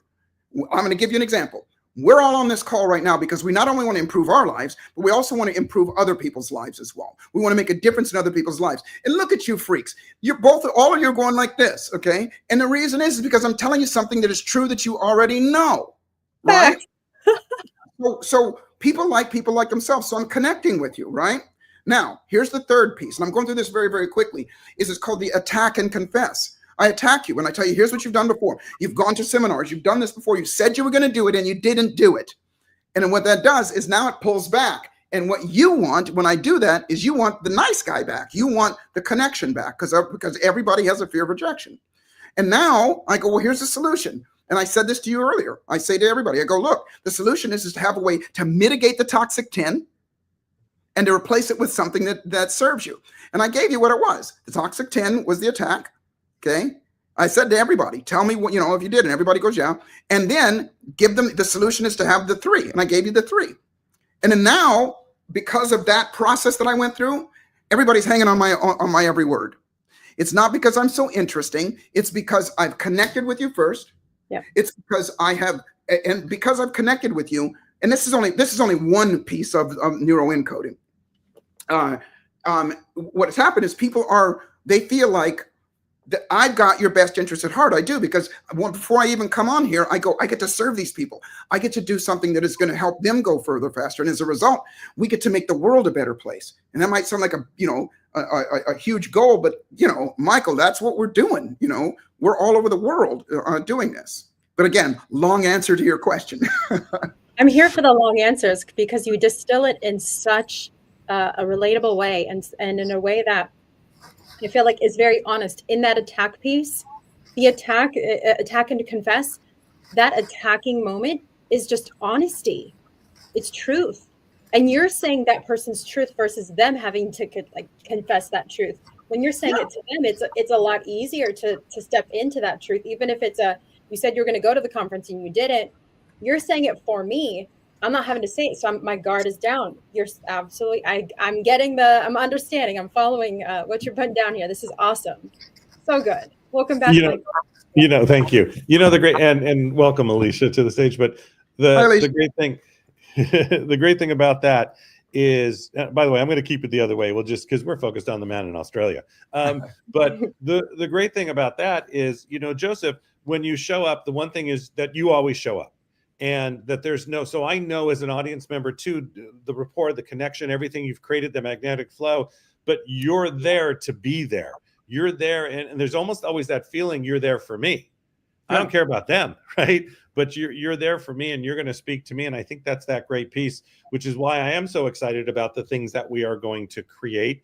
But there's so much you've created already. And when you take a look at really how an audience steps into that room, I've seen you even work the room before you've got to the room. That's what you just said. You've worked the room before you get into the room. Show up before you show up. Show up. Remember, there's the inner and the outer. Show up for you and show up for them before you show up. There's always the before, the during, and the after. I love it. Alicia. That's so good. Talking about connecting with your audience beforehand, Joseph, how can individuals that are part of organizations, entrepreneurs, connect with their maybe future audience, community member, client before they are even showing up in the room or presenting themselves in a way that creates that fluidity to actually really connect? Yeah. Number one, describe and identify who your audience is. If you don't even have an audience, describe who the audience you want them to, the audience that you want. Like, for example, I'm doing this event with Deepak, and before I come here, I always think about whatever event I do. I go and I'll ask the questions: who am I going to be speaking to? Who am I going to be speaking to? Now, in what you just said, Alicia, in terms of create your future clients, who describe who that person is. How, what demographic they are. Are they male? Are they female? Are they, well educated? Are they, their mothers, fathers, they have kids, whatever. Any and everything you possibly can, because here's what happens is you build an avatar in your mind of the audience. And as soon as you do, two main things happen. Number one, you start to believe that this is somebody that I can, this is an individual, and this is somebody that I can serve. And it turns from being just somebody that you don't know who's going to come in and you hope that you're going to influence this person. Now you have an idea of what that person is. So it makes you, remember what I said before, your energy is of that. So you're doing two things. You're not only bringing that person in your world, because you've made that avatar in your brain of who it is. And I go like this. I'll say, how many people are going to be in the audience? And they'll go, like, over here, there's close to 2,000 people. And I'll go, okay, tell me a little bit about them. And I build the avatar in my head of all of these people. It's 70% women over there. And most of them are between the ages of like 25 and 45 years old.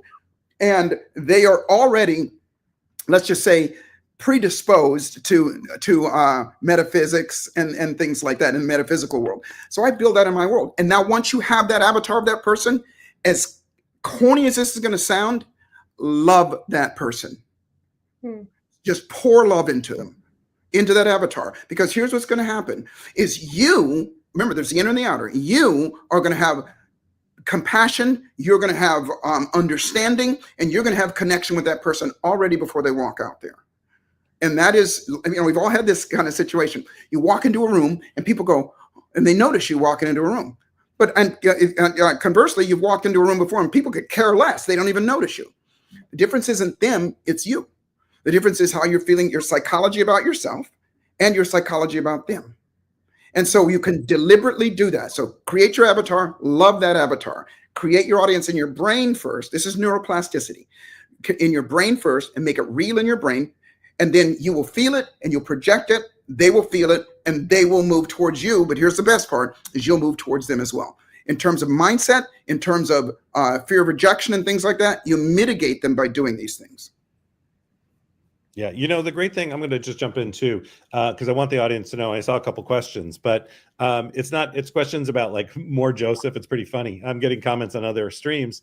But Joseph, the biggest thing is I want everybody to know December 21st, write this down and we'll type it into ours. December 21st, we're going to have a day with Joseph McClendon. What that means is he's there for you. What that means is he's there to bring his guests, not his guest, his family, as we say. His people he's coached, people he's worked with, people that know him and respect him, like Jim Quick, to really be there for you. It's towards the end of the year, and it's really to bring that mindset in as we go into the New Year show after the year. So December 21st, they're posting it right now. Do not miss it. It will be live streamed just like this. You're part of the family, and we'll be then launching a show right after that it will be Joseph McClendon and myself, the Accelerated Leadership Show. Excited by that. I know it's freaking awesome and who we're going to have. And there's so much else coming that everybody just stay tuned. Know that we are family with the Tribune. We've been around since 1886. We're here to stay, and we've got a long way to go. So, all right, back to you guys for questions. Alicia, I'll pass to you before I close us out. Joseph, would love for you to go into a little bit more process over knowledge. You mentioned it earlier, but it is so easy for people to get stuck to attend events like this to get so much information, and then it can be overwhelming. Like, I just learned so much. Where can I start? What can I do? So what can you share that people can kind of take with them today, that they can take that first step, even if it's a small one, to gain that momentum to keep kind of moving forward as they evolve? I'll actually do better than that. And that is, I checked with Michael and Mary, and I have a free gift for everybody, and it's absolutely free, no charge whatsoever. And it is going to give some mechanics about what I'm going to share with you. And that is this. Remember the toxic 10. You said it, Alicia. You said it's overwhelming, right? We get overwhelming. Well, overwhelm is one of the toxic 10. And if you don't have anything to mitigate that, then what happens is when it shows up, here's what we're going to do. Oh, look, cake, or our phones, and we doom scroll, because it's always the path of least resistance that we go to. But there's a process, several of them actually, and one of them is just a simple pattern interrupt that if you do, see, let me put it this way. If you don't have something to do when I'm gone, then whatever has been consuming you in the past, whatever distractions, whatever of the toxic 10, they're going to come back. And so you got to say, what should I work on? And the answer is what you should practice. And practice is, you talk to any sports person or musician or anything, they get better through practice, but they're practicing a specific thing. But for us as entrepreneurs or megapreneurs, however you want to put it, what we need to practice the most is how to flip the script, is how to interrupt the feeling that we're in and replace it with something else. And how that works is this. It's unbelievably simple. I'm going to give you the example, and then I'm going to tell you, where you can go, because it's called neuroencoding. Here's I'm going to give you an example. How many of you have ever done something like this? Maybe you're in your house and you're thinking about something, or you're watching television, right? And something comes on the television and you go, oh, I got to go get a pad and paper and write it down, or I got to go in the kitchen and get something. And in that moment, you're very intense about it. You're locked into it. You want to do it. You want to do it. And then you stand up and you go in the kitchen, and there you are in the kitchen going, what the hell did I come in here for? We all do that. Well, understand this. I always say this to people, and this is the truth. When I had my practice in Los Angeles, if you have a fear of dogs and you come into my office, take a guess what's going to be in my office. There's going to be a dog. Why? Because I want to bring up the worst possible situation for you so that I can do what I just did right there. Because when you interrupt that pattern, three things happen. Number one, you're no longer in that pattern that you were in before. If it's fear, you're no longer there. The second thing that happens is it creates a blank spot called a scotoma in your brain. And the third thing that happens is that scotoma immediately turns into what I call a mental vacuum. Meaning, nature always wants to fill up a vacuum, right? So what does your brain do? Give me something, give me something. So if I can cause, and here's the process, and again, I'll tell you where to go get this. The process is feel bad on purpose. Make yourself feel frustrated, overwhelmed, scared, any of the toxic 10. Second piece is to interrupt the pattern. Why? So you can create that blank spot, that vacuum, because nature's going to fill it up. And then the second thing is feel good on purpose, because while you're going, what the hell, and you feel good, and I show you how to do that, then guess what? That goes in its place. And then the last piece is always the last piece. So anybody, when you're with me, this is always, not some of the time, not most of the time, but all of the time, the last piece. Celebrate. Pat yourself on the back, shake your ass, do something and celebrate, because it teaches your nervous system to go, I want some more of that. And it becomes a self-fulfilling prophecy, if you will. I keep saying this, long answer to your question. We're here for the long answers. We are here for the long answers. The celebration piece, it is not brought up, I think, often enough. I'm really grateful you touched on that. Excellent question, Alicia, because really bringing that into the celebration piece, it's really establishing, hey, I want more of this. And that communication back to ourselves for interrupting that behavior, for feeling bad on purpose. There is a purpose in that. That was so great. Go ahead. Yeah, it's a cybernetic loop. And what that means is all the way back to the very first question you asked with regard to us not recognizing our, what did you call it? Divine power. Guess what? That comes from a lack of celebration. That comes from a lack of acknowledgement from yourself through time, through your life. And you don't have to go a whole lifetime to change it. That's what neuroencoding is. Let's change that now. Let's bring up the dog, deal with the situation, and replace it with something. And, all the things that I do are all mechanical, if you will. There's nothing that, look, I taught at UCLA for several years, 7 years. And I taught to engineers and managers and the likes. And most of my students, 80% of my students were in the private sector, Jet Propulsion Laboratory, NASA, and things like that. And these people were, if you've ever been around really smart engineers, these guys and women were just unbelievably smart. So there wasn't any, and this is before YouTube, by the way. So there wasn't anything that I could tell them that I didn't have to prove through science. And so what I learned very, very quickly is anything that I'm going to say, I got to back it up by science. And all that I just talked about, and Michael, you mentioned Jim Quick, brilliant, unbelievably brilliant man. I've known him for a long time. And he will back it up with regard to, he knows, he's one of the smartest guys I know on the planet with regard to how our brain works, how our thoughts work, and all those things. And so there is a way, I call it neuroencoding, to tap into how we function as a human being and how to use that information to get the very best out of ourselves. Said differently, how to program ourselves so that we have the right types of thought that trigger the right types of feeling, that trigger the right types of behaviors, that trigger the abundance that we want in our lives. Right. Programming ourselves. That is, some people say conditioning ourselves, programming ourselves, but that connects back to the intentionality. What is your intention? If you want to get the most out of yourself, you want to get the most out of how people are experiencing you, how you're able to really experience the most effectively each environment, every place you're in, allowing your intentions to be able to have that impact and that result. Like that's, oh my gosh, this is so good. Alicia, Michael, I don't want to hog all the time because we're going to be closing up here in a few minutes. Yeah, we are. The biggest thing is just, Joseph, you literally, as we say, freaking hopped off stage, ran across, jumped on this call, brought it home. Alicia's typing like, can I just get, she's like, this is just unfreaking believable. And our audience is just piling in. But the thing is that you didn't have to show up here. You could just show up you've just done that big. You could be tired. But you're amped up, and amped up is different. Amped up, sometimes you're too much, but you just addressed our audience for their needs, for what they needed, for what they wanted, their speed. You paced it so well. And just you're spending your time with us has just been amazing. Alicia, any last comments before we let Joseph go with his last comments?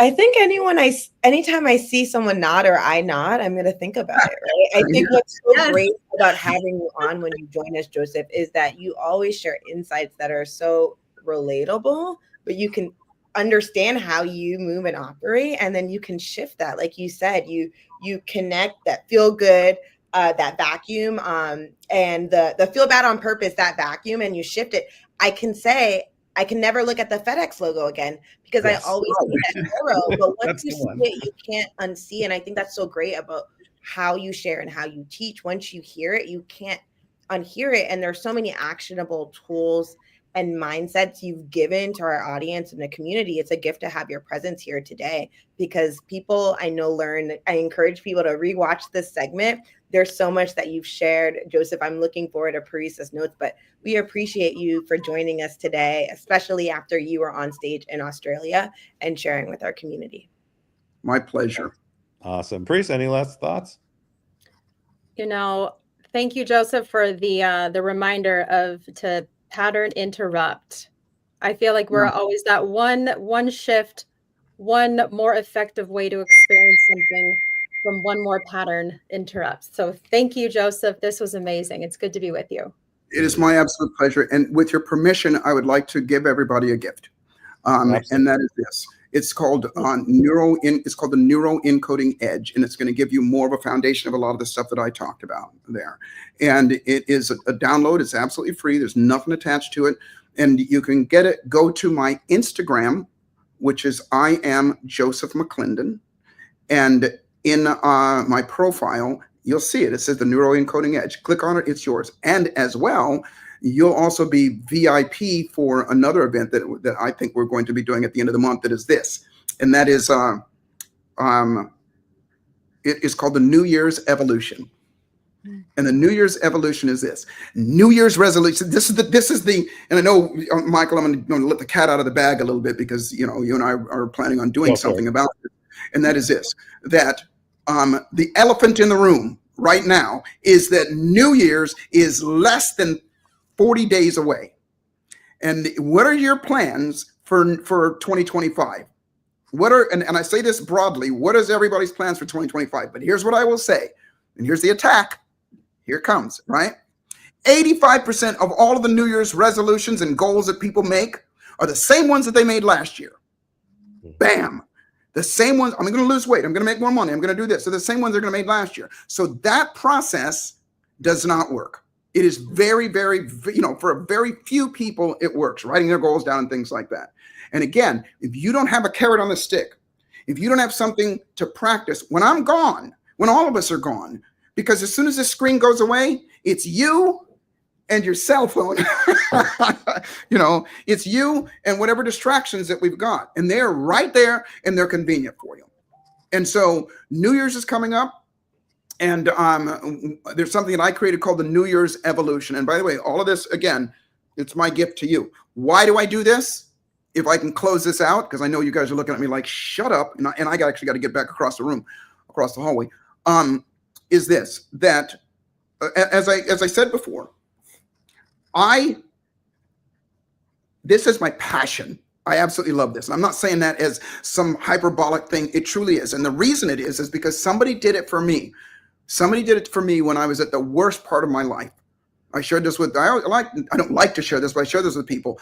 That when I was 17 and a half years old, 3 grown men tried to take my life because of the color of my skin. And it trashed me. It made me lose my self-confidence, my certainty in myself. And it wasn't just what they did to me. It's what they said to me. That's what I started to believe about myself. That became my psychology. And what changed my life was somebody came into my life and helped me. They gave me the book Think and Grow Rich, made me read it. And when I read it, it changed my life. But here's the deal. I didn't just read it. I did what the book said. And so when I went back to that gentleman, I said, how do I repay you? What he told me was, he goes, Joseph, you repay me by doing the same thing that I've done for you, for as many people as you can. And that's why I get to do what I do. That's why I have the passion about it. And the only thing that I ask everybody that is watching, and these 3 amazing people that are with me right now, they're perfect examples of it. They don't have to do this. They do it because it is, what did Michael, you call it? It is legacy stuff. This is our legacy that we're building. We all need to leave something, not when you're dead and gone. I don't like to look at legacy as when I'm dead and gone. Legacy means when I walk out of this room. Legacy means when you close out of this thing right now. And so we all need to do that in a way. So that's the only thing that I ask. You don't have to do what I do. Maybe you want to. Maybe you want to speak on stage. Maybe you want to do those things. We can help you do that. At the very least, I want you to be as successful, to be as healthy, as happy, and financially abundant as you want to be and as you possibly can. We'll show you how to do that so that at the very least, you'll be a shining example for other people. And lastly, by the way, it's never lastly, but I'll say it this time, okay? I'll say this, that life is always exactly what you dare to make it. And fortune favors the bold. And so the trick to life is do what you've done here. Boldly step outside the box. Boldly be willing to learn from somebody else. Boldly be willing to do something different, because that's how to go further faster. Everybody, give Mr. Joseph McClendon a thunderous round of applause. Put a 10 in the chat. Forget the 1. It's been great. Thank you so much. And I'm looking so forward to everything that we're going to build together side by side, because the great thing is I'm learning as much as you're learning, as much as everybody will learn alongside us. And I think that's the brilliance of what we're going to do.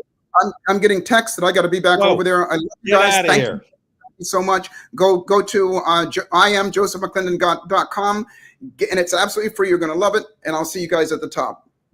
All right, Joseph. Thank you. Go have a great time on stage. Bye-bye. Goodbye. You know, okay. It's here. I'm going to bring everybody come up. Everybody come up.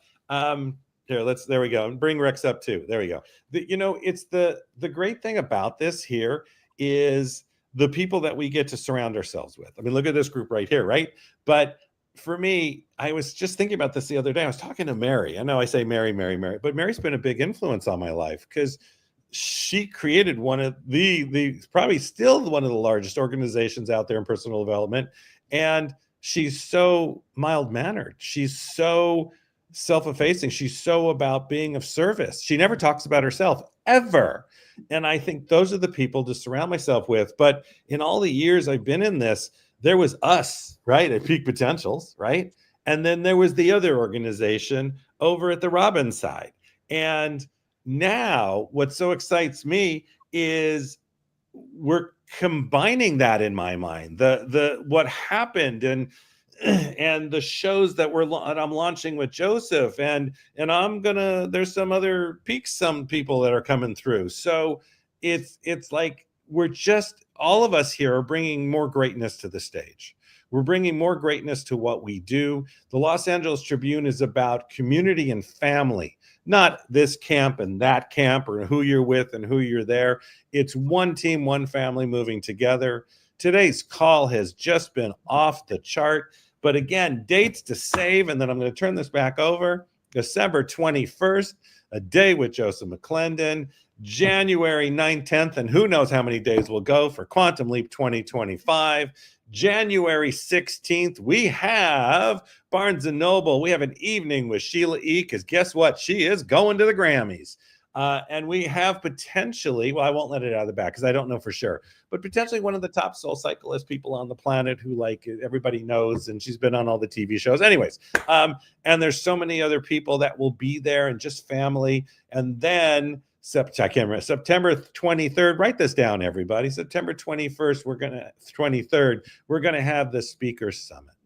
And Joseph's going to be with there all day. That man has spoken to 6 million people on stage, let alone everything else. You want to be there and you want to be part of all of this. And then we're going to Japan and Motoko, and then we're going to be at another huge event. I can't even tell you what that is yet, but I will. And it's got probably 10,000 people there. And then we're at the Grammys, and I can't say the other event because I don't know yet for sure, but we have so much to do. And we're going to be at Jim Quick's event.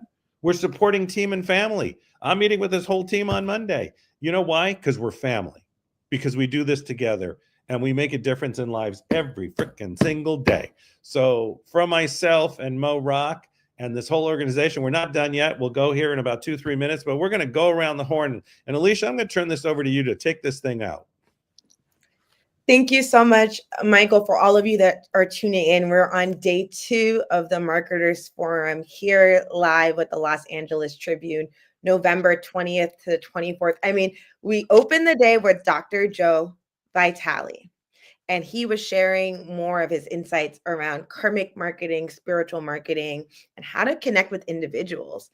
And then we heard from the legend himself, Dan Kennedy, a masterclass on marketing, but connection, but giving back to community. He talked about philanthropic experiences and how when you give to the world, the world gives back to you, which is something that is really big to Joe Vitale. And the day has just continued. We ended with Joseph McClendon. Parisa, how are you feeling day 2 of the Marketers Forum? I know people are interested in hearing your notes that you have to share with us today. Oh, the notes, probably more notes than yesterday, that's for sure. Yeah, so today was really rich. Today was really insightful. And the word I will place on today was very practical. A lot of the things that we'll dive into sometimes are more ethereal or spiritual or theoretical. Today was very practical, and I really appreciate that because I feel empowered to apply a lot of the things that were shared. Some of those things that were shared. I'm going to start off with the one and only Joe Vitale. He said that people are not connected with their divine power. And I had Joseph McClendon just recently, just a little bit ago, really break that down in his own iteration, his own way.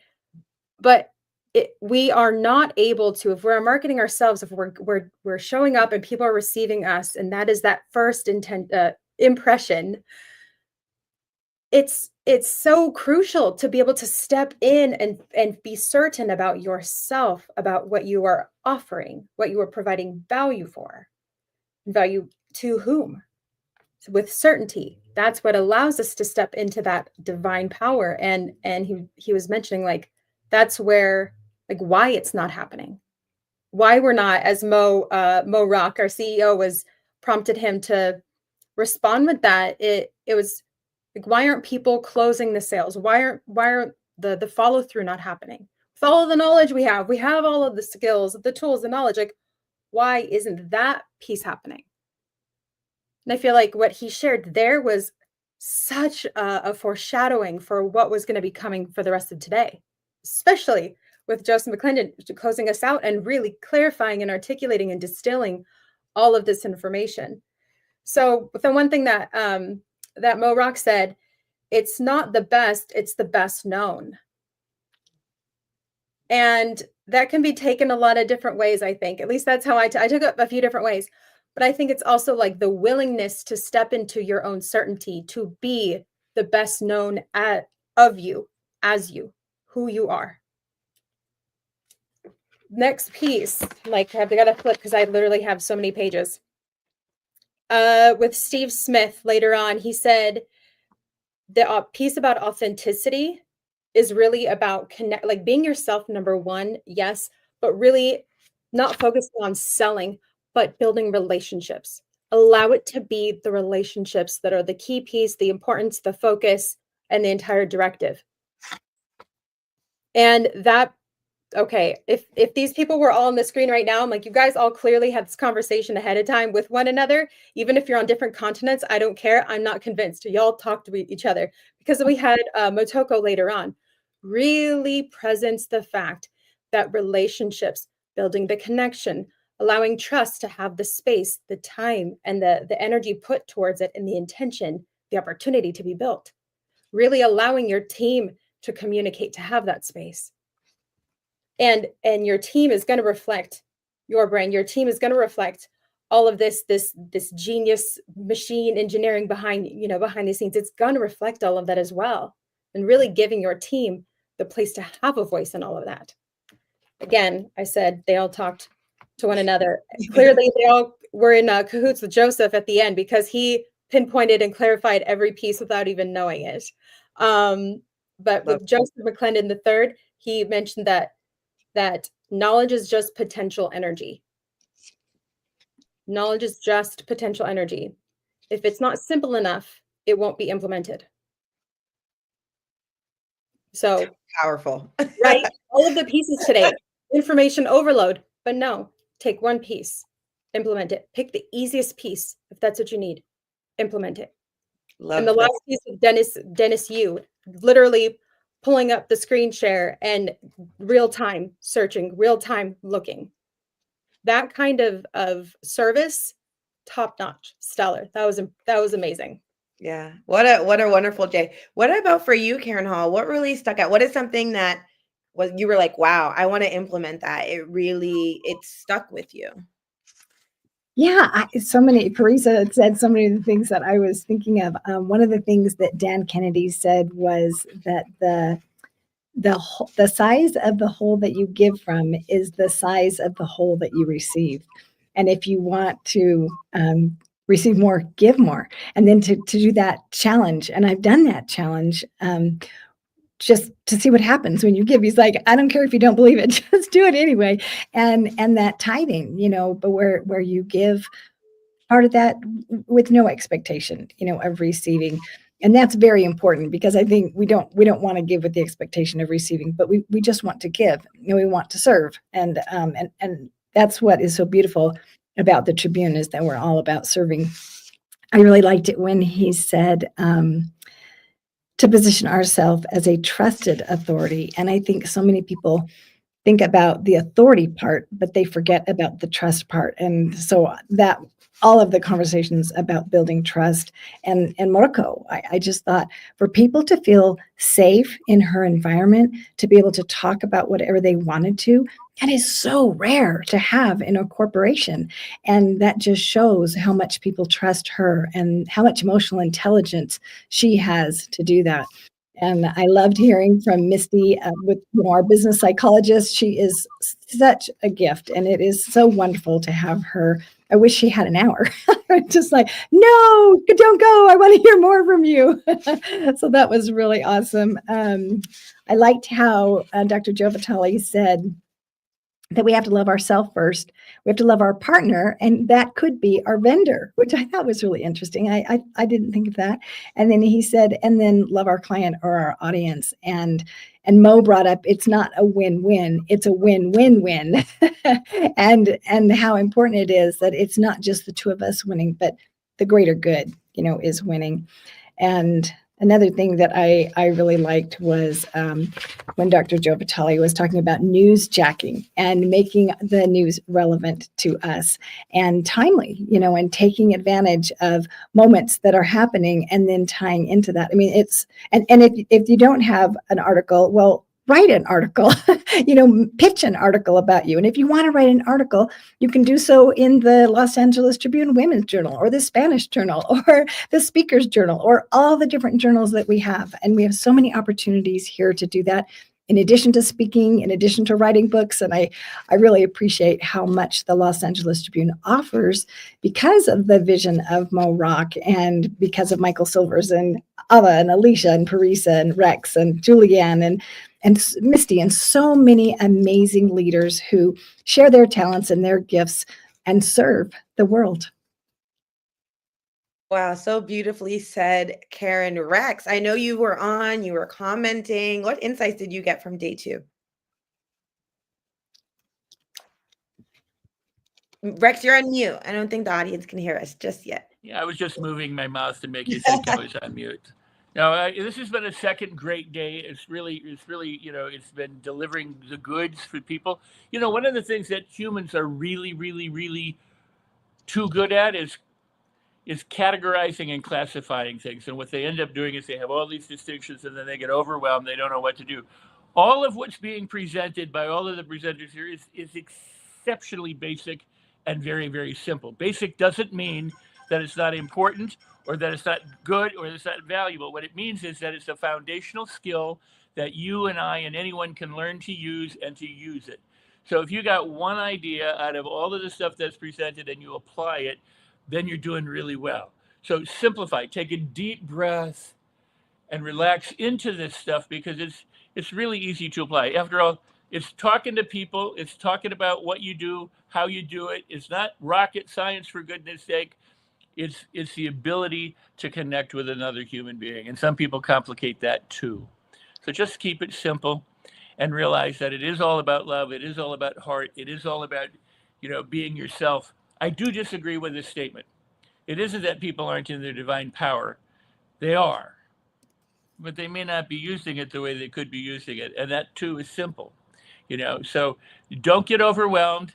Stay calm, relax, and enjoy the ride because you've got so much good, so much value, and so much wisdom coming from the speakers, panelists, the hosts, the guests, and everyone. So enjoy it. Wow. Thank you so much. We're on day 2 of our 5-day Marketers Forum. If you're tuning in live or you're watching the replay, we encourage you to register at themarketersforum.com. You can get access to Parisa's lovely notes, but you can stay connected with our community. As Michael mentioned, we have so many events that are coming up in December with Joseph McClendon to kick off the new year. We want to connect with you.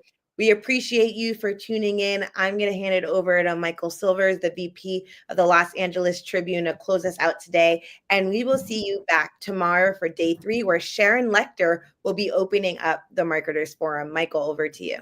All right. I just want to thank everybody for being on. First of all, put your hands up like this. You can see it now, and say, I am ready for day 3. So I'm ready for day 3. I'm ready for day 3. It's been a great day. Thank you all so much. For myself, Mr. Mo Rock, and everybody at the Los Angeles Tribune, the team and family. You guys have a great morning, afternoon, or evening. We look forward to seeing you down the road. Speakers Journal. Did I say that again? You'll be seeing that next year. And I'll talk to everybody very soon. It's been great. And team, you guys are amazing. Alicia, I'm going to turn it over to you because you're the one who's going to push that magic button on 3. You ready, everybody? Here we go. Give yourselves a round of applause on 1, on 2, on 3. Push that magic button, Alicia.